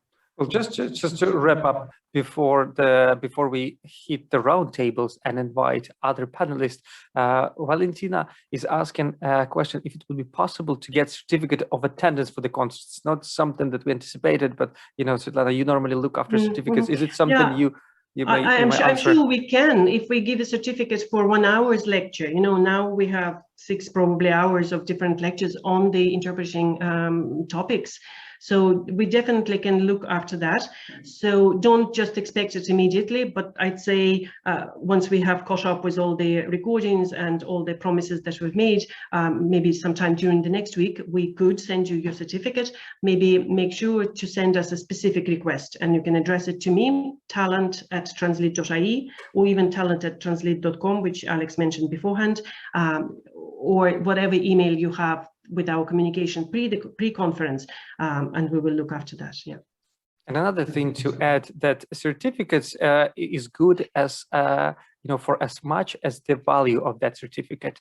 And, getting a certificate of attendance is one thing, but then getting certificates that would have credibility is something that interpreters should look at. And one of the easiest one to get is the CEFR, which is, the kind of the European standard of language proficiency. And you can say that I'm, at level C, for example, or C1, C2. So it's something that you could do online and download a certificate, and you can take as many tests as needed. But I recommend interpreters exploring certificates that are beyond conferences that you could take on courses. That's one thing. Another thing, getting a course that is CPD accredited. And I would like to thank Svetlana for getting TRANSLIT courses CPD accredited. So for some of the interpreters, especially working with AIC, who would need to take certain number of CPD hours of training throughout your professional career, you should explore courses and trainers that would provide you not just with certificate, but also with the CPD accreditation that you could claim towards those hours. So those are all the things that would add up value to your profiles,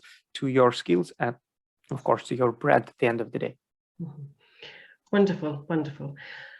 I suppose Dara will take over as usual. Yeah, I suppose as one of the guests, Muhamed said there, wonderful words. I'm feeling so excited, Svetlana. So thanks a million for that. That was lovely. Okay, just bear with me now and I'll share my screen again.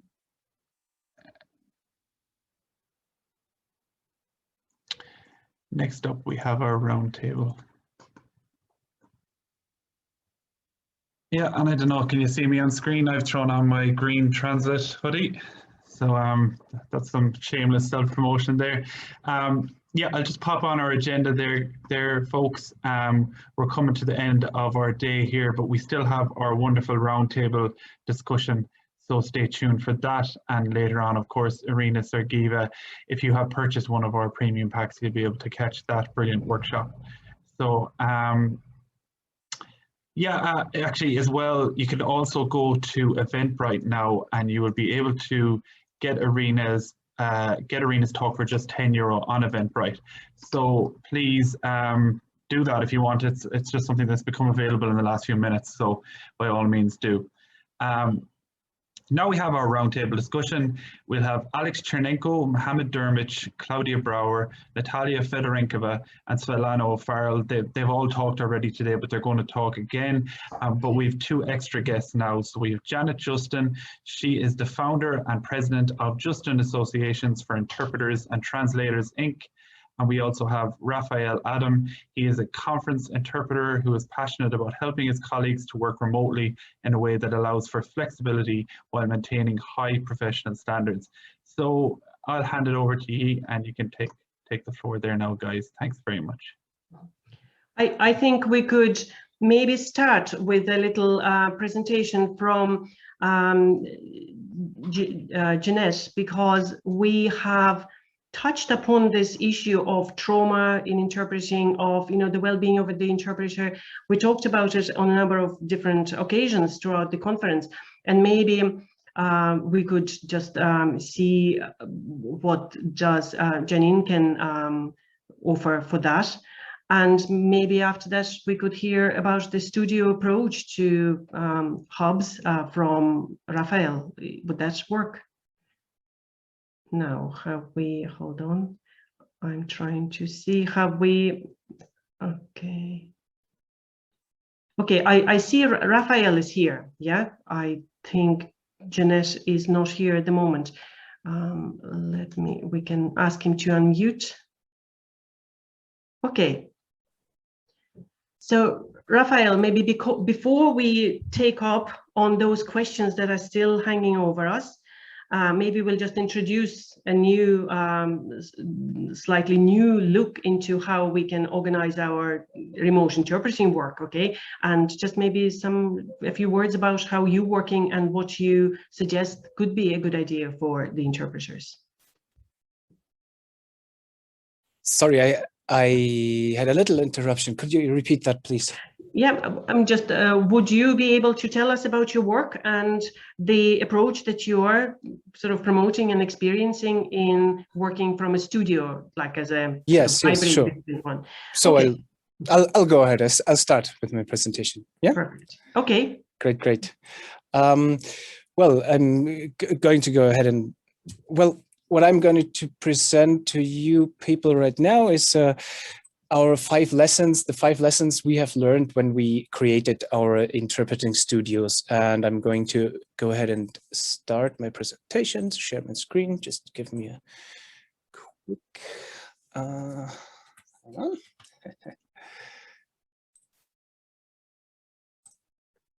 The Murphy's Law is in action. It's always the same. Well, you said to me, Raphael, that you are actually not into death by slides approach to presentations. And you can just tell us all about it. Yes. Okay.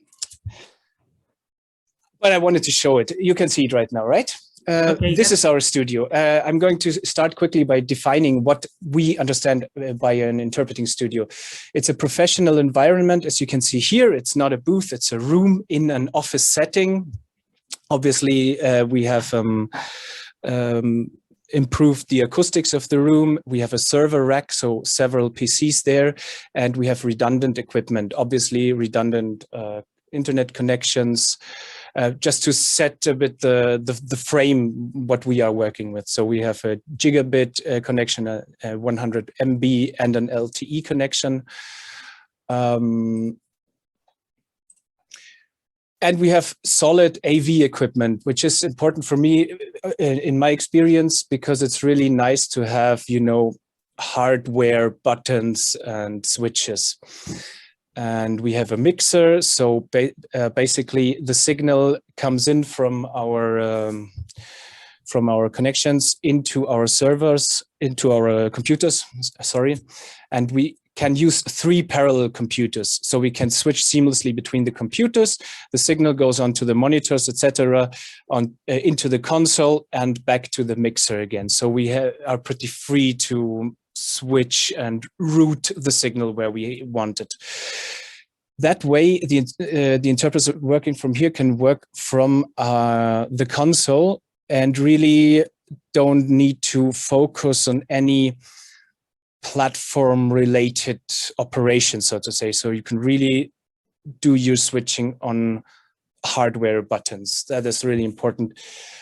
So they can focus on the interpreting, and I've experienced it myself the last year. It's really a big difference, changing from a soft panel to a hard panel. And we have technical support. So in case, for example, there's something we really encounter a lot, that is bad sound from participants, we have technical support that can adjust a bit the incoming sound, or other stuff. You know, sometimes Zoom gets tangled up. I've had it happen if you have very long sessions. So, and as I said, it's redundant. So we have hot backups in case something fails. We can practically switch seamlessly. So it's a controlled environment. That's very important, because with the adventure of RSI everywhere, what we see, we have a lot of uncontrolled environment, which is remote participants. So everything we can have in our hands, we want to have it in our studio here. And it's that was the operational goal. The commercial goal was to have something that is between the technical hubs, the tech hubs, of which here in Germany we have 1, 2, 3 tech hubs in every major city. So they are there, but for a bilingual conference, they are just too expensive. And on the other hand, working from home works just fine for a very definite setting, but there are a lot of factors you really cannot control that well. So we wanted to have something in between. And also we wanted to have something to charge for, because we have a lot of expertise. All the platforms we tested, all the, you know, the research, the tests, practically every interpreter does. They take up a lot of time, and we did that in a structured manner, and we wanted to have it visible for clients, the cost item. On the other hand, we wanted to be visible as interpreters for our clients as well, as we work a lot with direct clients. So it's good to, you know, be able to interact with them, you know, on eye-to-eye level. So that's very, very synthesized. The lessons we learned: we have to control the environment. That's what we do here. You won't have any blue screens in this setup. That's happened to me on my Surface laptop, which is great for working, but not. I don't like it as much for RSI. You also want a professional environment. I can make my mindset up way better in this environment. And the most important lesson in my experience is this added value, this expertise does sell to clients. That's what's really interesting. I mean, we cost a few €100 per half day, roughly, just to give you an idea. And at the latest, when we have tried it, when our clients have experienced this once, we can sell it to them again. So that's a really nice lesson. Also the teamwork. We always do a tech check, like a real tech rehearsal 1 or several days before. That's what we understand by teamwork with the client. Also teamwork with the booth mate, who would be sitting right here. It's just so much easier than to have a remote booth mate. Also, sustainability in pricing was a nice factor for us, because we want to be on site when the pandemic is over, when it's possible and when it's useful. And if we just skip any technical cost, it will be hard to return on site after the pandemic. So it's nice to have this cost item. That's what we understand by sustainability. And the fifth lesson is it's worth investing in proper equipment. It makes life easier, and it makes it easier to understand certain things in this technical environment. So, well, very, very short, very condensed. I'm really curious to hear your questions. Thank you.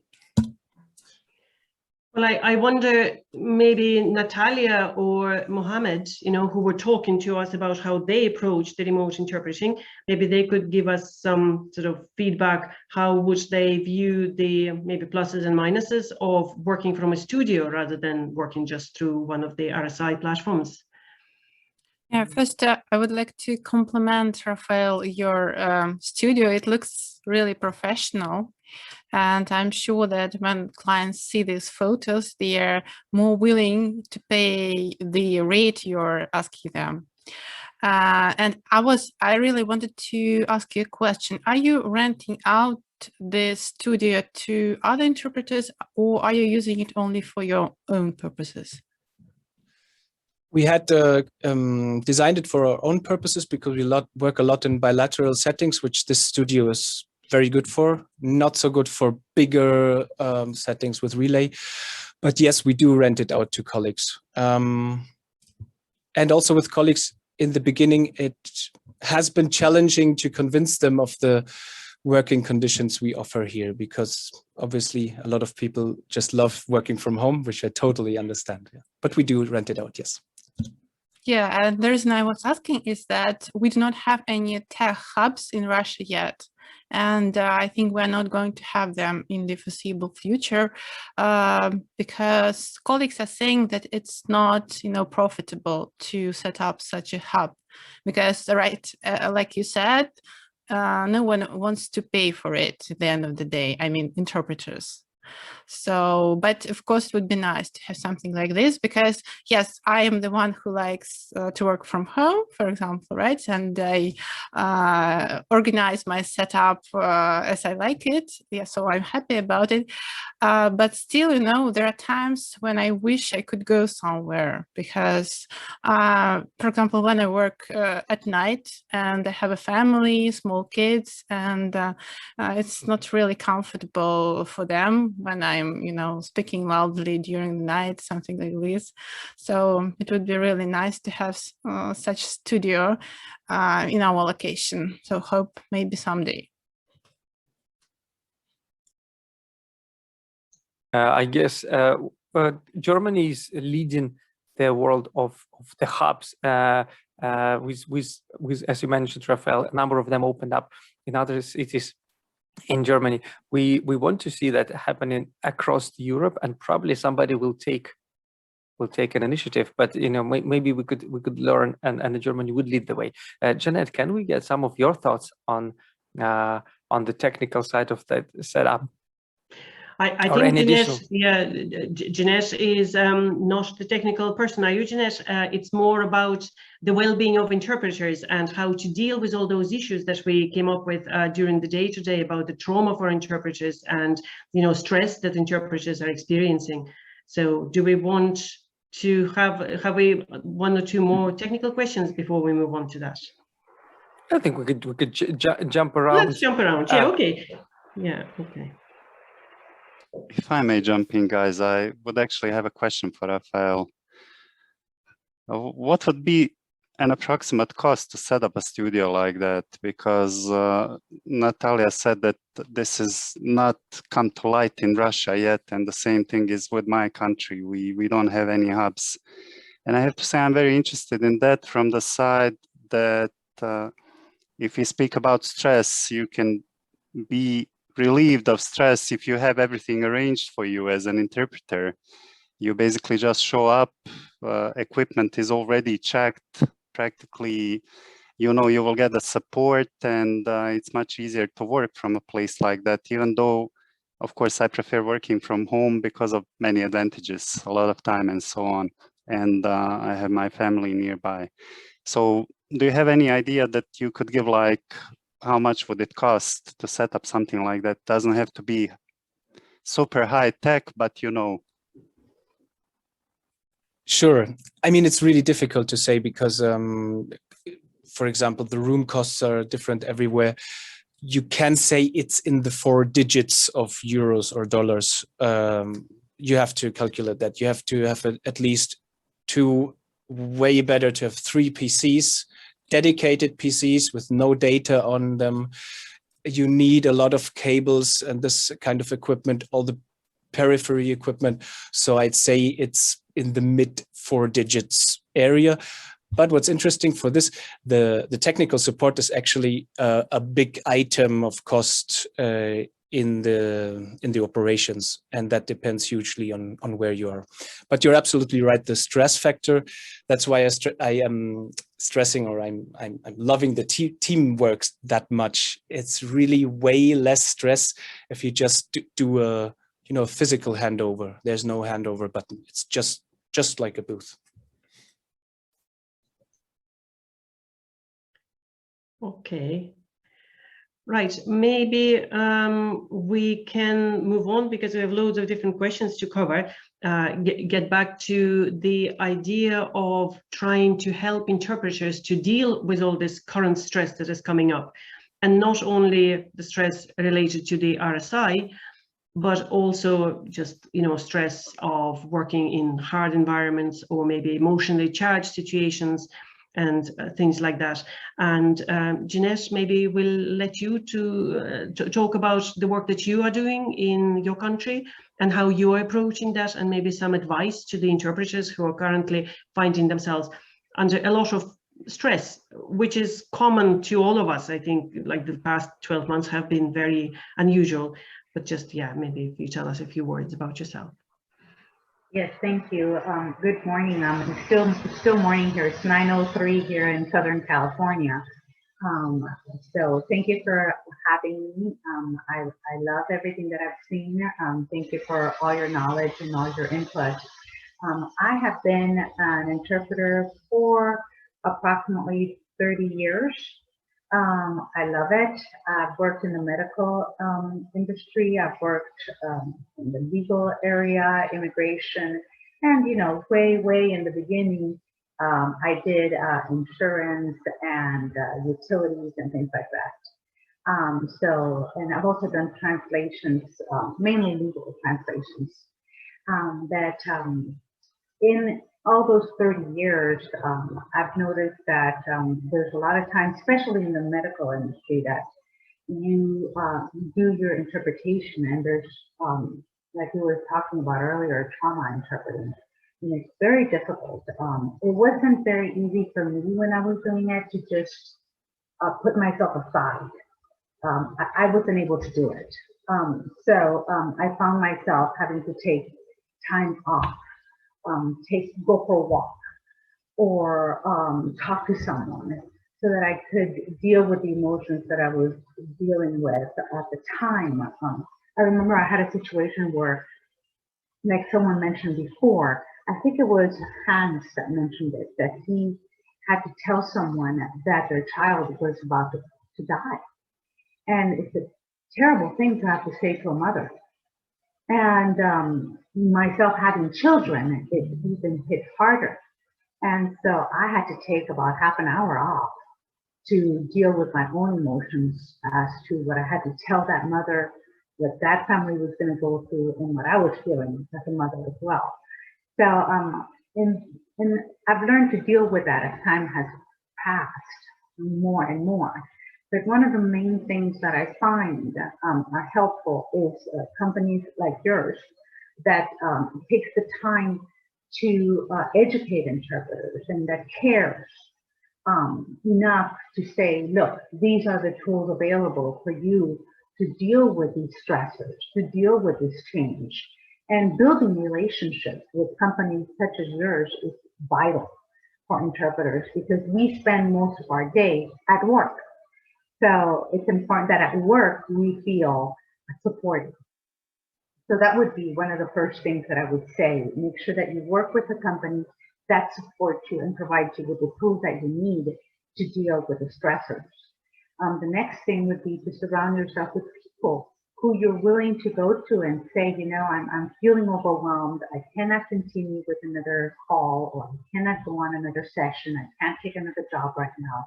I need to deal with my emotions, and have them be able to listen to you.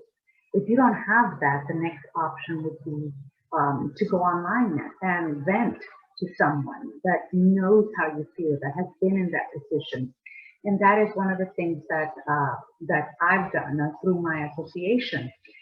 We have a chat line where people can go and vent, and it's available 24 hours a day, 7 days a week, where if you don't have a colleague, you don't have someone at work that you can connect with, then you can go on the chat line and somebody will be able to talk you through those emotions, and then you can go back to work feeling a little more relieved, and you're able to concentrate again on the job or task. So that's some of the things that we can do immediately. Now, after that, you also need to take into account that sleep is very important. If we're not sleeping enough, we're not going to be able to concentrate.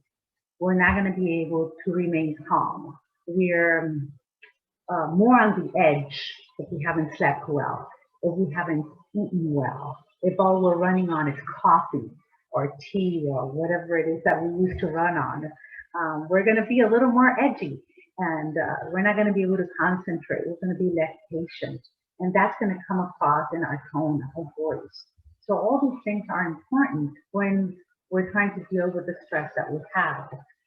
Now we've been talking a lot about, you know, how everything is changing, how we have to learn all these new platforms, and how to do the video remote interpreting and the over the phone interpreting. All these things are new for a lot of people, and it's important to have someone to talk about. I find that that is the most important thing. Have someone that can hear you, that can listen, and that can give you feedback. That is very important to have a support tool. And if you can't find that, you can also do meditation. I find that meditation works very well for a lot of people. Even just stretching works well. Just taking a break so that you can go back to that place of stability. There's a lot more that I can talk about, but I don't know how much time I have left. But I'm here to help. I have the association. The association also offers another important thing, which is counseling. We offer free counseling for interpreters and their families.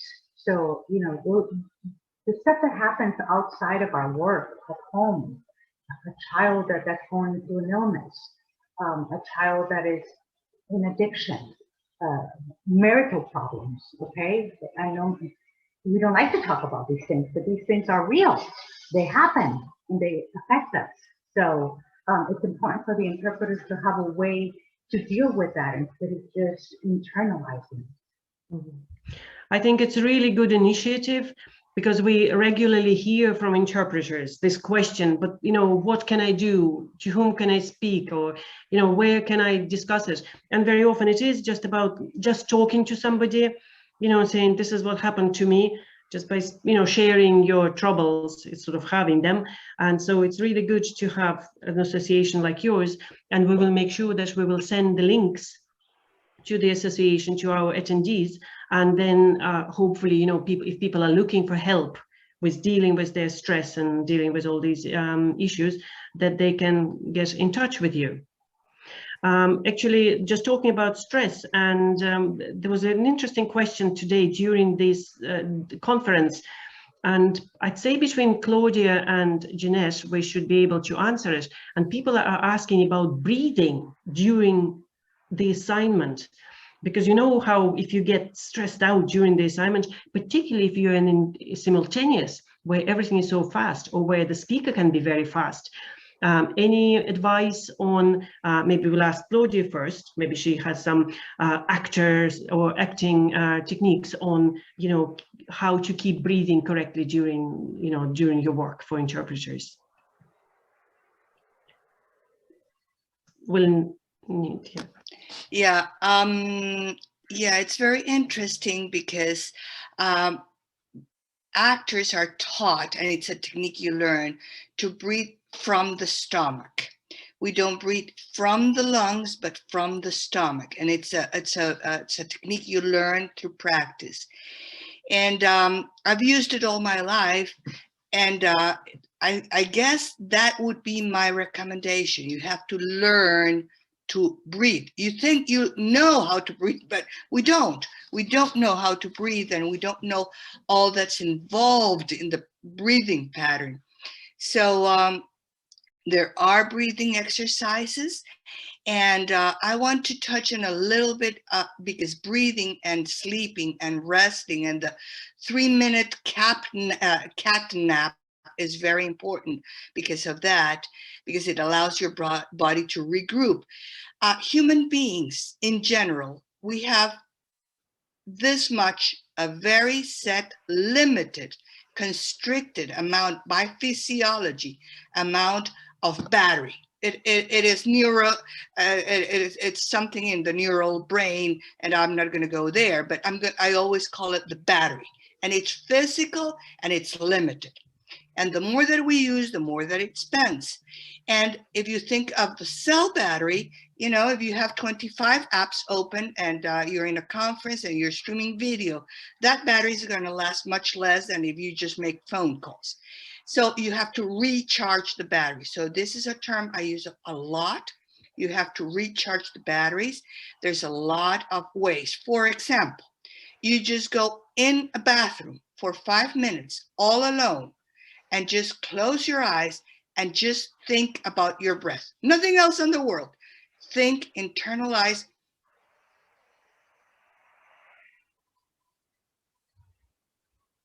And the world stops, but you have to think about it. You can do it in a bathroom. You can do it anywhere where you can close yourself to the world and internalize. And that will allow you to breathe normally again. Now, if it happens in the middle of the encounter where you do feel that, my recommendation is that I always breathe from the abdomen, and therefore I don't have that type of problems because I was trained as an actor to be on long speeches from long distance and carry the voice. But I would think that there must be techniques for interpreters. I don't know, Jeanette, do you have specific ones for interpreters? I've been a simultaneous interpreter for a very long time, and one of the things that I always practice on a daily basis, even when I'm talking to people, when I'm not interpreting, is that I'm very aware of my breathing. So it's always calm. I always feel it. That way, when I am interpreting, I'm still in control of my breathing. It takes a long time to get this, guys, but if you practice it, you will get it. And there's a sense of peace and calm when you're interpreting in this manner, even if everything is chaotic. In immigration courtrooms, I've had that experience where everybody's going crazy. Everybody's talking at the same time. Everybody's angry. Some people are crying. And I remain neutral because I'm in control of my breathing. Breaks are important. It's a little bit difficult now because we are doing everything remotely, but a part of what I do with my contracts is that I incorporate breaks per hour. So every hour, the interpreter has to take a break if they need it. That way, they have that time available. All these things are important when it comes to lowering the stress and dealing with those situations. I think breaks is a really important subject, you know, when we're talking about the well-being of interpreters, and particularly in the context of RSI, because when you were in the conference room, right, you were in the hotel room, there's your 100 people, they broke up regularly for a cup of coffee, you know, 15 minutes there, like every hour and a half.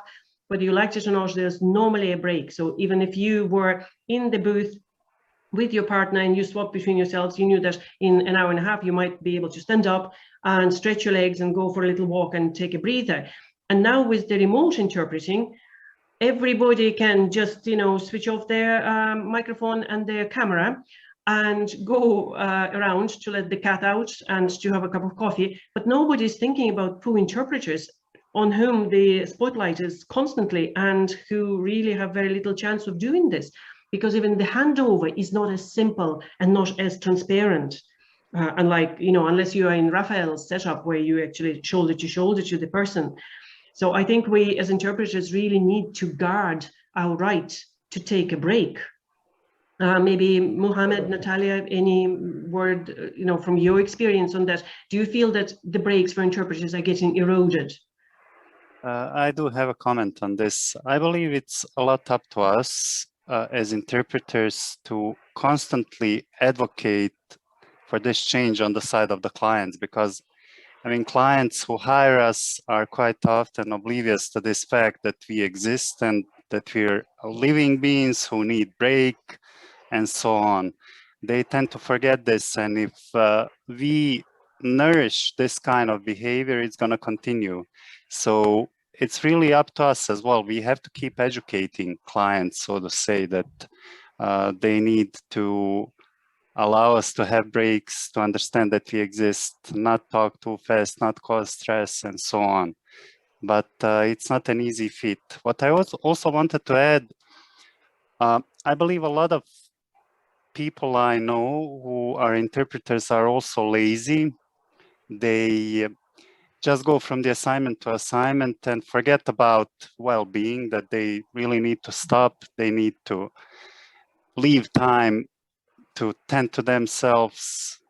It can be different ways. I mean, to reduce stress, you can use music. I used to do that a lot, not just in creating music, but just listening to music. It would help. Or simply finding a little spot for yourself to be alone and just do nothing, you know, just be at peace. So that's very important, but we tend to forget that, especially in this hectic time. If you're popular, you keep getting requests, you keep accepting them, because, you know, every client that's been there for a long time is a good client. You want to keep them, you want to be nice, have a nice relationship, so you will not refuse, you will not reject them, but it's not conducive. Yeah, and I'm sure all of us interpreters can second this idea that you want to be by yourself, or at least you just want not to talk for a while after 6 or 8 hours, you know, on the microphone. You just come home or you come back to your living room from whatever you were doing your interpreting, and the last thing you want even to answer a question, you know, how was it and what was interesting, you barely can talk. Yeah. Well, another thing, I'll just add a comment here before, if you don't mind. Looking at far distance, it's one of the main reasons of that Zoom fatigue is because we are looking at the close screen. And Raphael, to give a credit to your really nice studio, but not having this ability to look anywhere further than kind of a meter or 2 meters away is actually putting tiredness on top of people. So having that window or being able to just look for 30 seconds somewhere really far, whether it's a sky, a window, and looking at plants or trees, so that's the two things that I would also recommend to people. If you have a luxury of just stepping away and closing eyes is one thing, but then looking far distance is another way that you also can recharge your battery, as Claudia was saying. If you are working in a space where have no windows, getting a couple of green plants, like you see there is a plant behind me, there is one sitting over there. That's another thing, just having that green color somewhere in the room, if you cannot watch far distance, but that actually helps. So that's, those are the little things that you could try if you have no other ways. Or just if you are living in the city and there is no park, you cannot go outside, but taking a break and getting yourself out of the room is what people should do every now and then. Raphael has his hand raised. Yes, on the question on how to negotiate it, the breaks with clients, if you're in a conference or business setting, you can negotiate it, and absolutely you should include it in the contract. And I often have the situation with clients that they are planning, I don't know, a 3-4 hour event with no breaks. And I ask them, why would you do that? I mean, nobody gets a benefit out of it. Your participants need their breaks too. You don't want them wandering off whenever they feel like it. You want to keep them, engaged. So that's often a good point to make versus into the direction of the clients. And the bottom line is, if you're tired, if you are working without any breaks, the quality of your work is going down significantly, so if it's not in anybody's interest, then obviously yourself as an interpreter, you'll be totally dissatisfied with how you're working, but also like your clients, people who are listening to you, they won't be as happy. So yeah, let's send over our right to have breaks regularly, I suppose. Yeah, and I also have a comment here, and I think it's really important to take care after ourselves, because if we do not do that, who will, right? Mm-hmm. And that's the reason also why I strongly recommend to take not more than 2 or maximum 3 assignments per day, even if they're very short, because otherwise you won't have proper breaks, And also, I think there is one other factor that adds to the stress when working online, and this is that now very often and practically always working remotely, we cannot, rest when it's not our shift.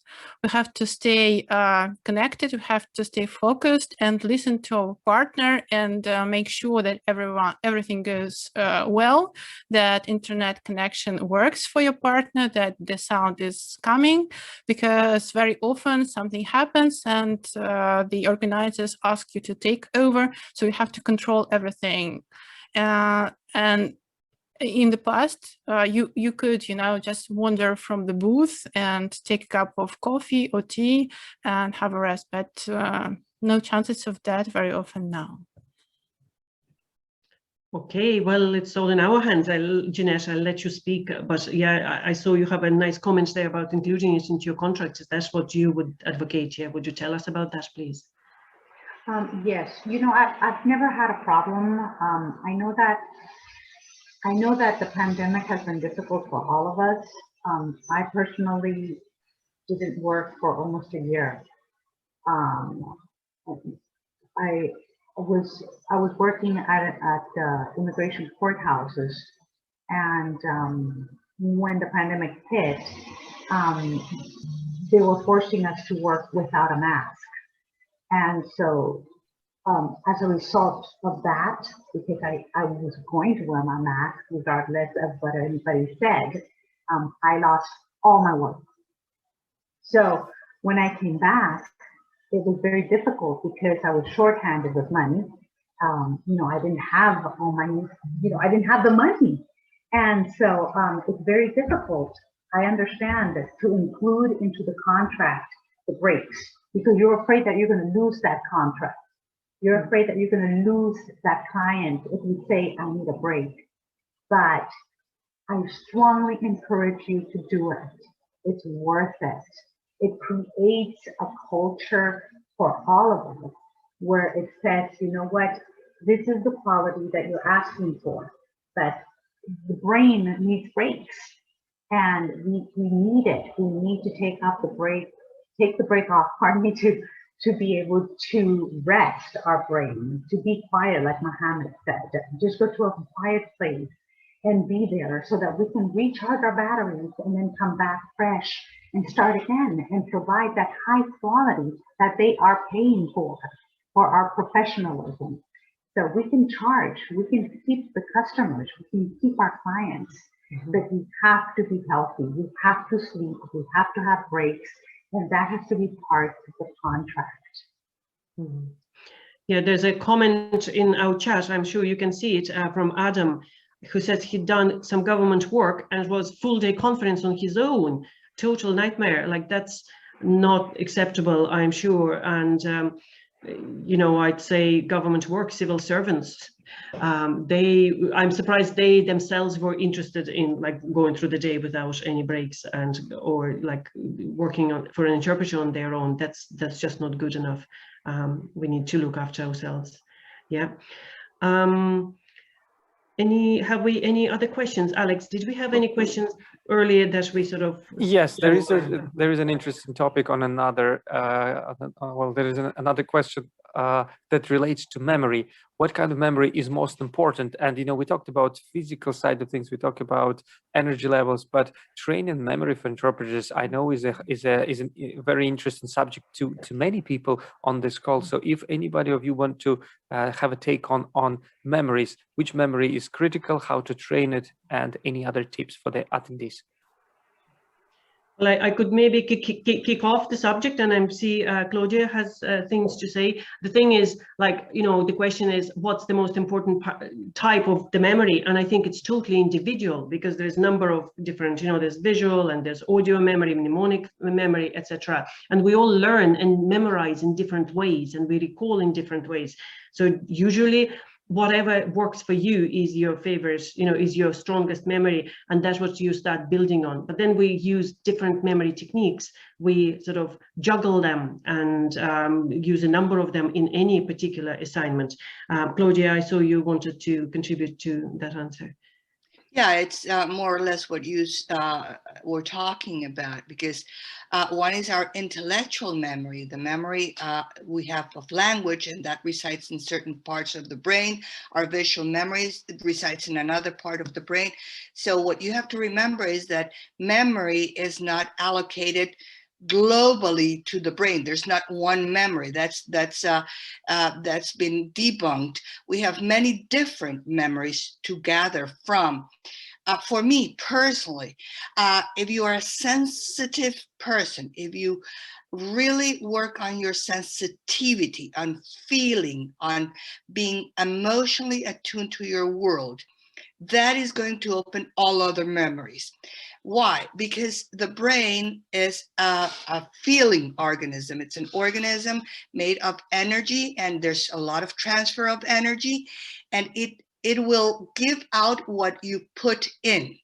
The brain, you have to feed the brain for the brain to be able to operate. And we forget, where is it that all this knowledge that we have and we're expressing comes from?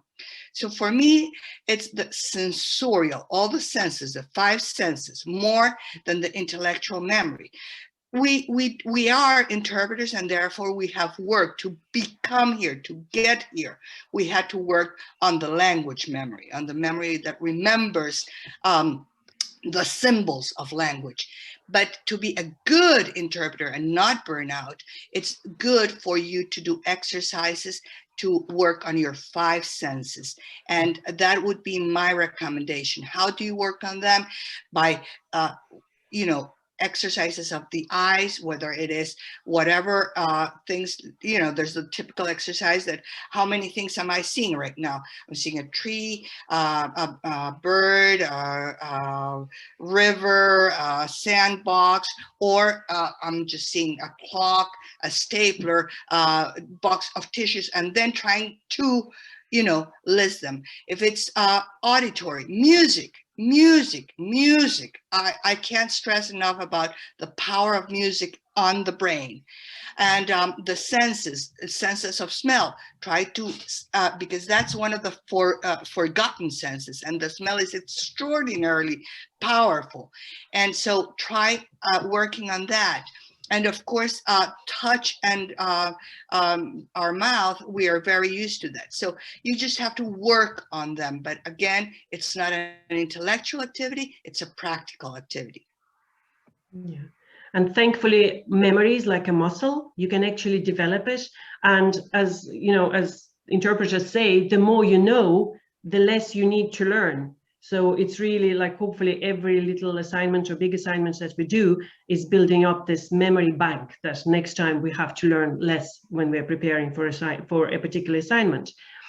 We actually have a couple of really nice webinars, and they are scheduled in for June if you want to see them on Eventbrite, and they are on memory trigger techniques for interpreters, and also note taking, which is one of the memory triggering techniques.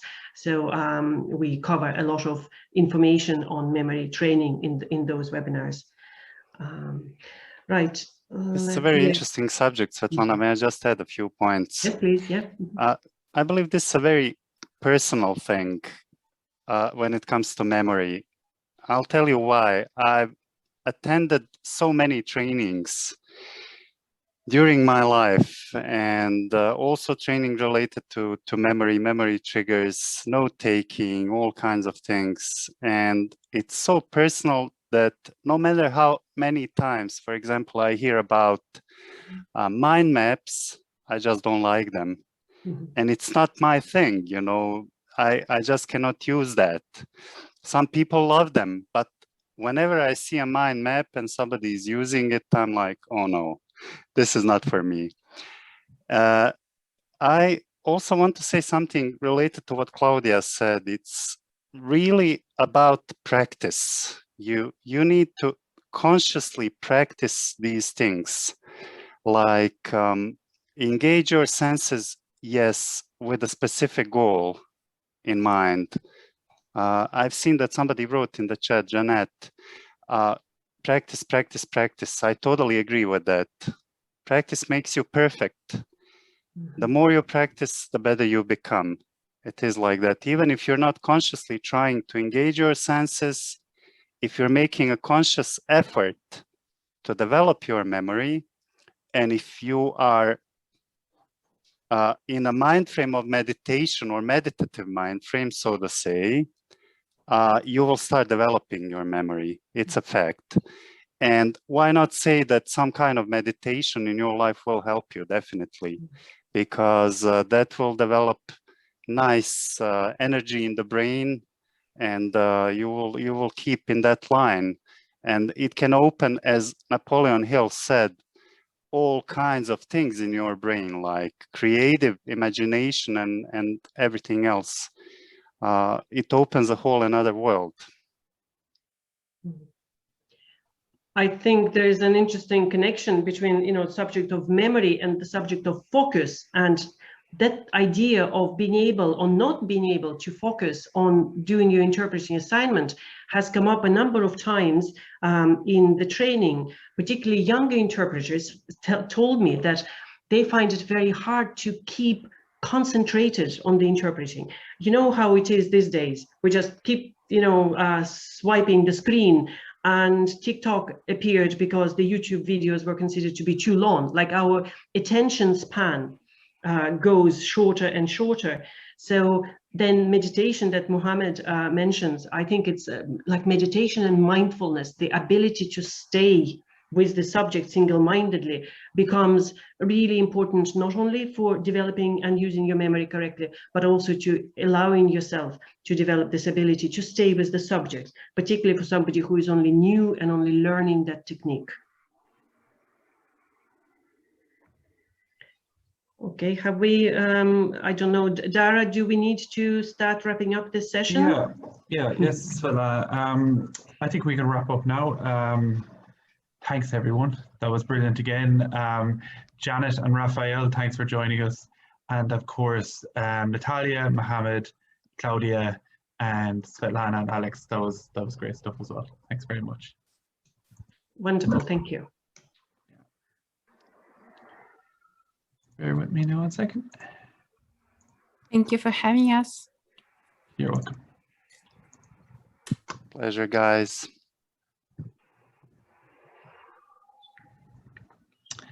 Right, so that's everything for today, folks. Thanks to everyone again who helped out and who joined in and everything. If you haven't yet purchased one of our premium or premium plus packs, you can still do so, while you can also pop over to Eventbrite to purchase a one-off event pass to the self-branding workshop that takes place shortly with Arena Sergeyeva. That's not to be missed, and you can still actually purchase one of those. Other than that, I would like to thank everyone who tuned in today. We have viewers from all corners of the globe on Zoom, YouTube, Facebook, LinkedIn, everywhere. It was fantastic. And from all of the TRANSLIT team, we want to thank you for making this possible. Now we're going to give a bit back to you. This is the exciting part. Everyone's very excited now.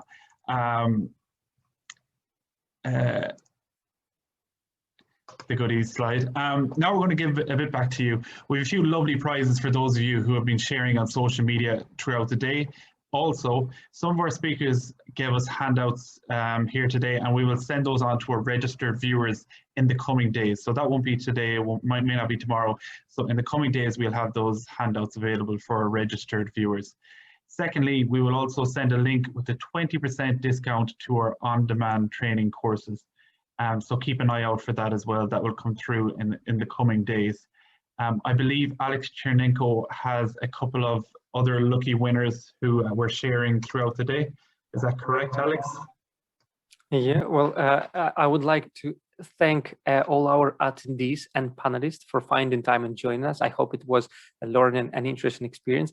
I would like to say the biggest thank you from my heart to Svetlana, who organized these events on behalf of TRANSLIT. And one thing that she wasn't actually feeling very well for the last 2 days, and she managed to still do it. So that shows that that not just the powerhouse, but I would say the level of organization and internal strength beyond any compliment. So Svetlana, on behalf of myself personally, TRANSLIT, I would like to thank you for putting it together, and of course our host and moderator, Dara. You've been pleasure to add the Irish folklore and atmosphere to our event. So without further ado, I would like to announce the 3 lucky winners who will get special presents from us. Now, what we will be sending out to you, see, we have a couple of small pictures over there. So that's just little gifts that you could use on your desk. That will be some of the gifts, and one of the winners will get a book. So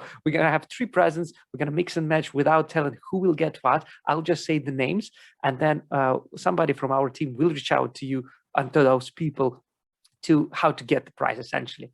So the first winner is Fernanda Vitarelli. If you are here, please contact TRANSLIT team, and we will be sending you your gift. The second winner is Aisha Riveros Barut, and I spoke with Aisha on one of the networking sessions. So well done, Aisha, you are getting a present from TRANSLIT. And last but not the least, winner of today's lucky attendees is Elizabeth Christian Cruzamali. So well done to the 3 winners. You will be getting prizes from us. For the rest of the attendees and everybody else, we will be sending out a recording to all registered attendees. To those who got one of the pay tickets, we will be sending out the full HD version of the recording, and also all the slides and goodies as we promised. Again, big thank you. We hope to see you again. Stay with us on social media. We will be publishing more events, and some of the training courses that we and some of the questions that were asked today, we'll try to cover them in next questions. One request I have to all of you for now is to give us your feedback. We will be sending out the email. So if you could give us your honest opinion, what you would like to see in the future, what training courses, what topics covered, and anything we could improve to make it a better experience for the attendees. We would love to hear back from you. Alex, sorry, just in fact, we have a poll which we can conduct right now. Maybe get a small bit of your feedback just from all of you who are present here at this point. I'm going to launch that poll, and there's literally a couple of questions there.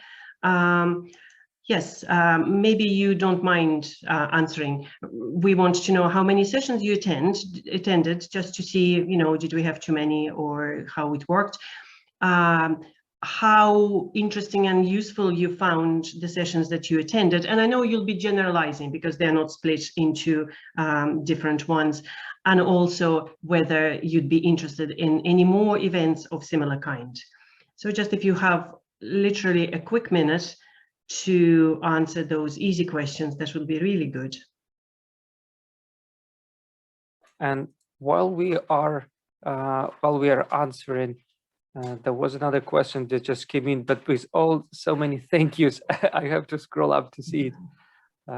Hold on a second, I'll try to find it. Oh my God. Guys, thank you for the warm words and for the feedback. Let me try the question. No, I think I lost it with all the thank yous. There was a question that just appeared and then it's gone up. Please take time to answer the questions while I'm searching for it. Okay, yeah, I'm going to stop the voting. So that was good. I'm happy majority of you enjoyed the sessions, found them interesting, and that 94% of people are saying that they would be delighted to participate in a similar event, which is good for us to know. Thank you. Svetlana, this is a question I found it before Dara wraps up the event. How do we log in self-branding workshop? So that some of the people are asking this for the next session. That's a good question, because obviously I've been in the conference all day. People who have purchased Premium Plus pack, which gives access to this webinar, would have received the relevant link already. Okay, so they would have received it through email from Eventbrite. So yes, and I suppose that's the answer. And then if you have purchased the premium pack or the webinar itself in the last few minutes, I don't see people, you know, who would have purchased just in the last few minutes. So you should have gotten an email. What we're gonna do. This was our first event, and I would like to again thank everybody who was patient enough with a couple of technical things that have. What we're gonna do on behalf of TRANSLIT, if you are interested to join this branding workshop and the registrations were closed, we're going to continue with the people who already registered, but then we're going to send out maybe just a workshop on its own, and we're going to try to organize it for those who would like to get their profiles rebranded. We'll just offer it as a standalone event after this conference. So wait for the email for those who wanted to get the recordings but didn't get a chance to get them. We will send out an email with clear instructions how to get the recordings if you would like them, and all the slides and bonuses. And we will send out a separate registration within the next week or so. I believe that Svetlana Irina would be happy to organize it. So we're going to do that just to complement those who didn't have time to buy it in advance. That is fair enough. Yeah, absolutely. Yeah. That's brilliant. Alex, thank you. Svetlana, as always, thank you very, very much. Just to wrap up from my own point of view, I'll pop back up on the screen here. I know you all want to see me again. Yeah, so our speakers have been incredible all day. I hope this has helped you, the viewer, to take the interpreting world by storm with everything opening up again. Don't forget to check out pro.translate.com, where you can access all our latest training courses and programs. If you're tuning into our brilliant self-branding workshop with Irina Sergeeva, that kicks off in just a few minutes, as mentioned. But for now, from me in Limerick, I'll leave you with a bit of beautiful Irish again. Goramila Magat, Gunairi and Talav, August Slongafol.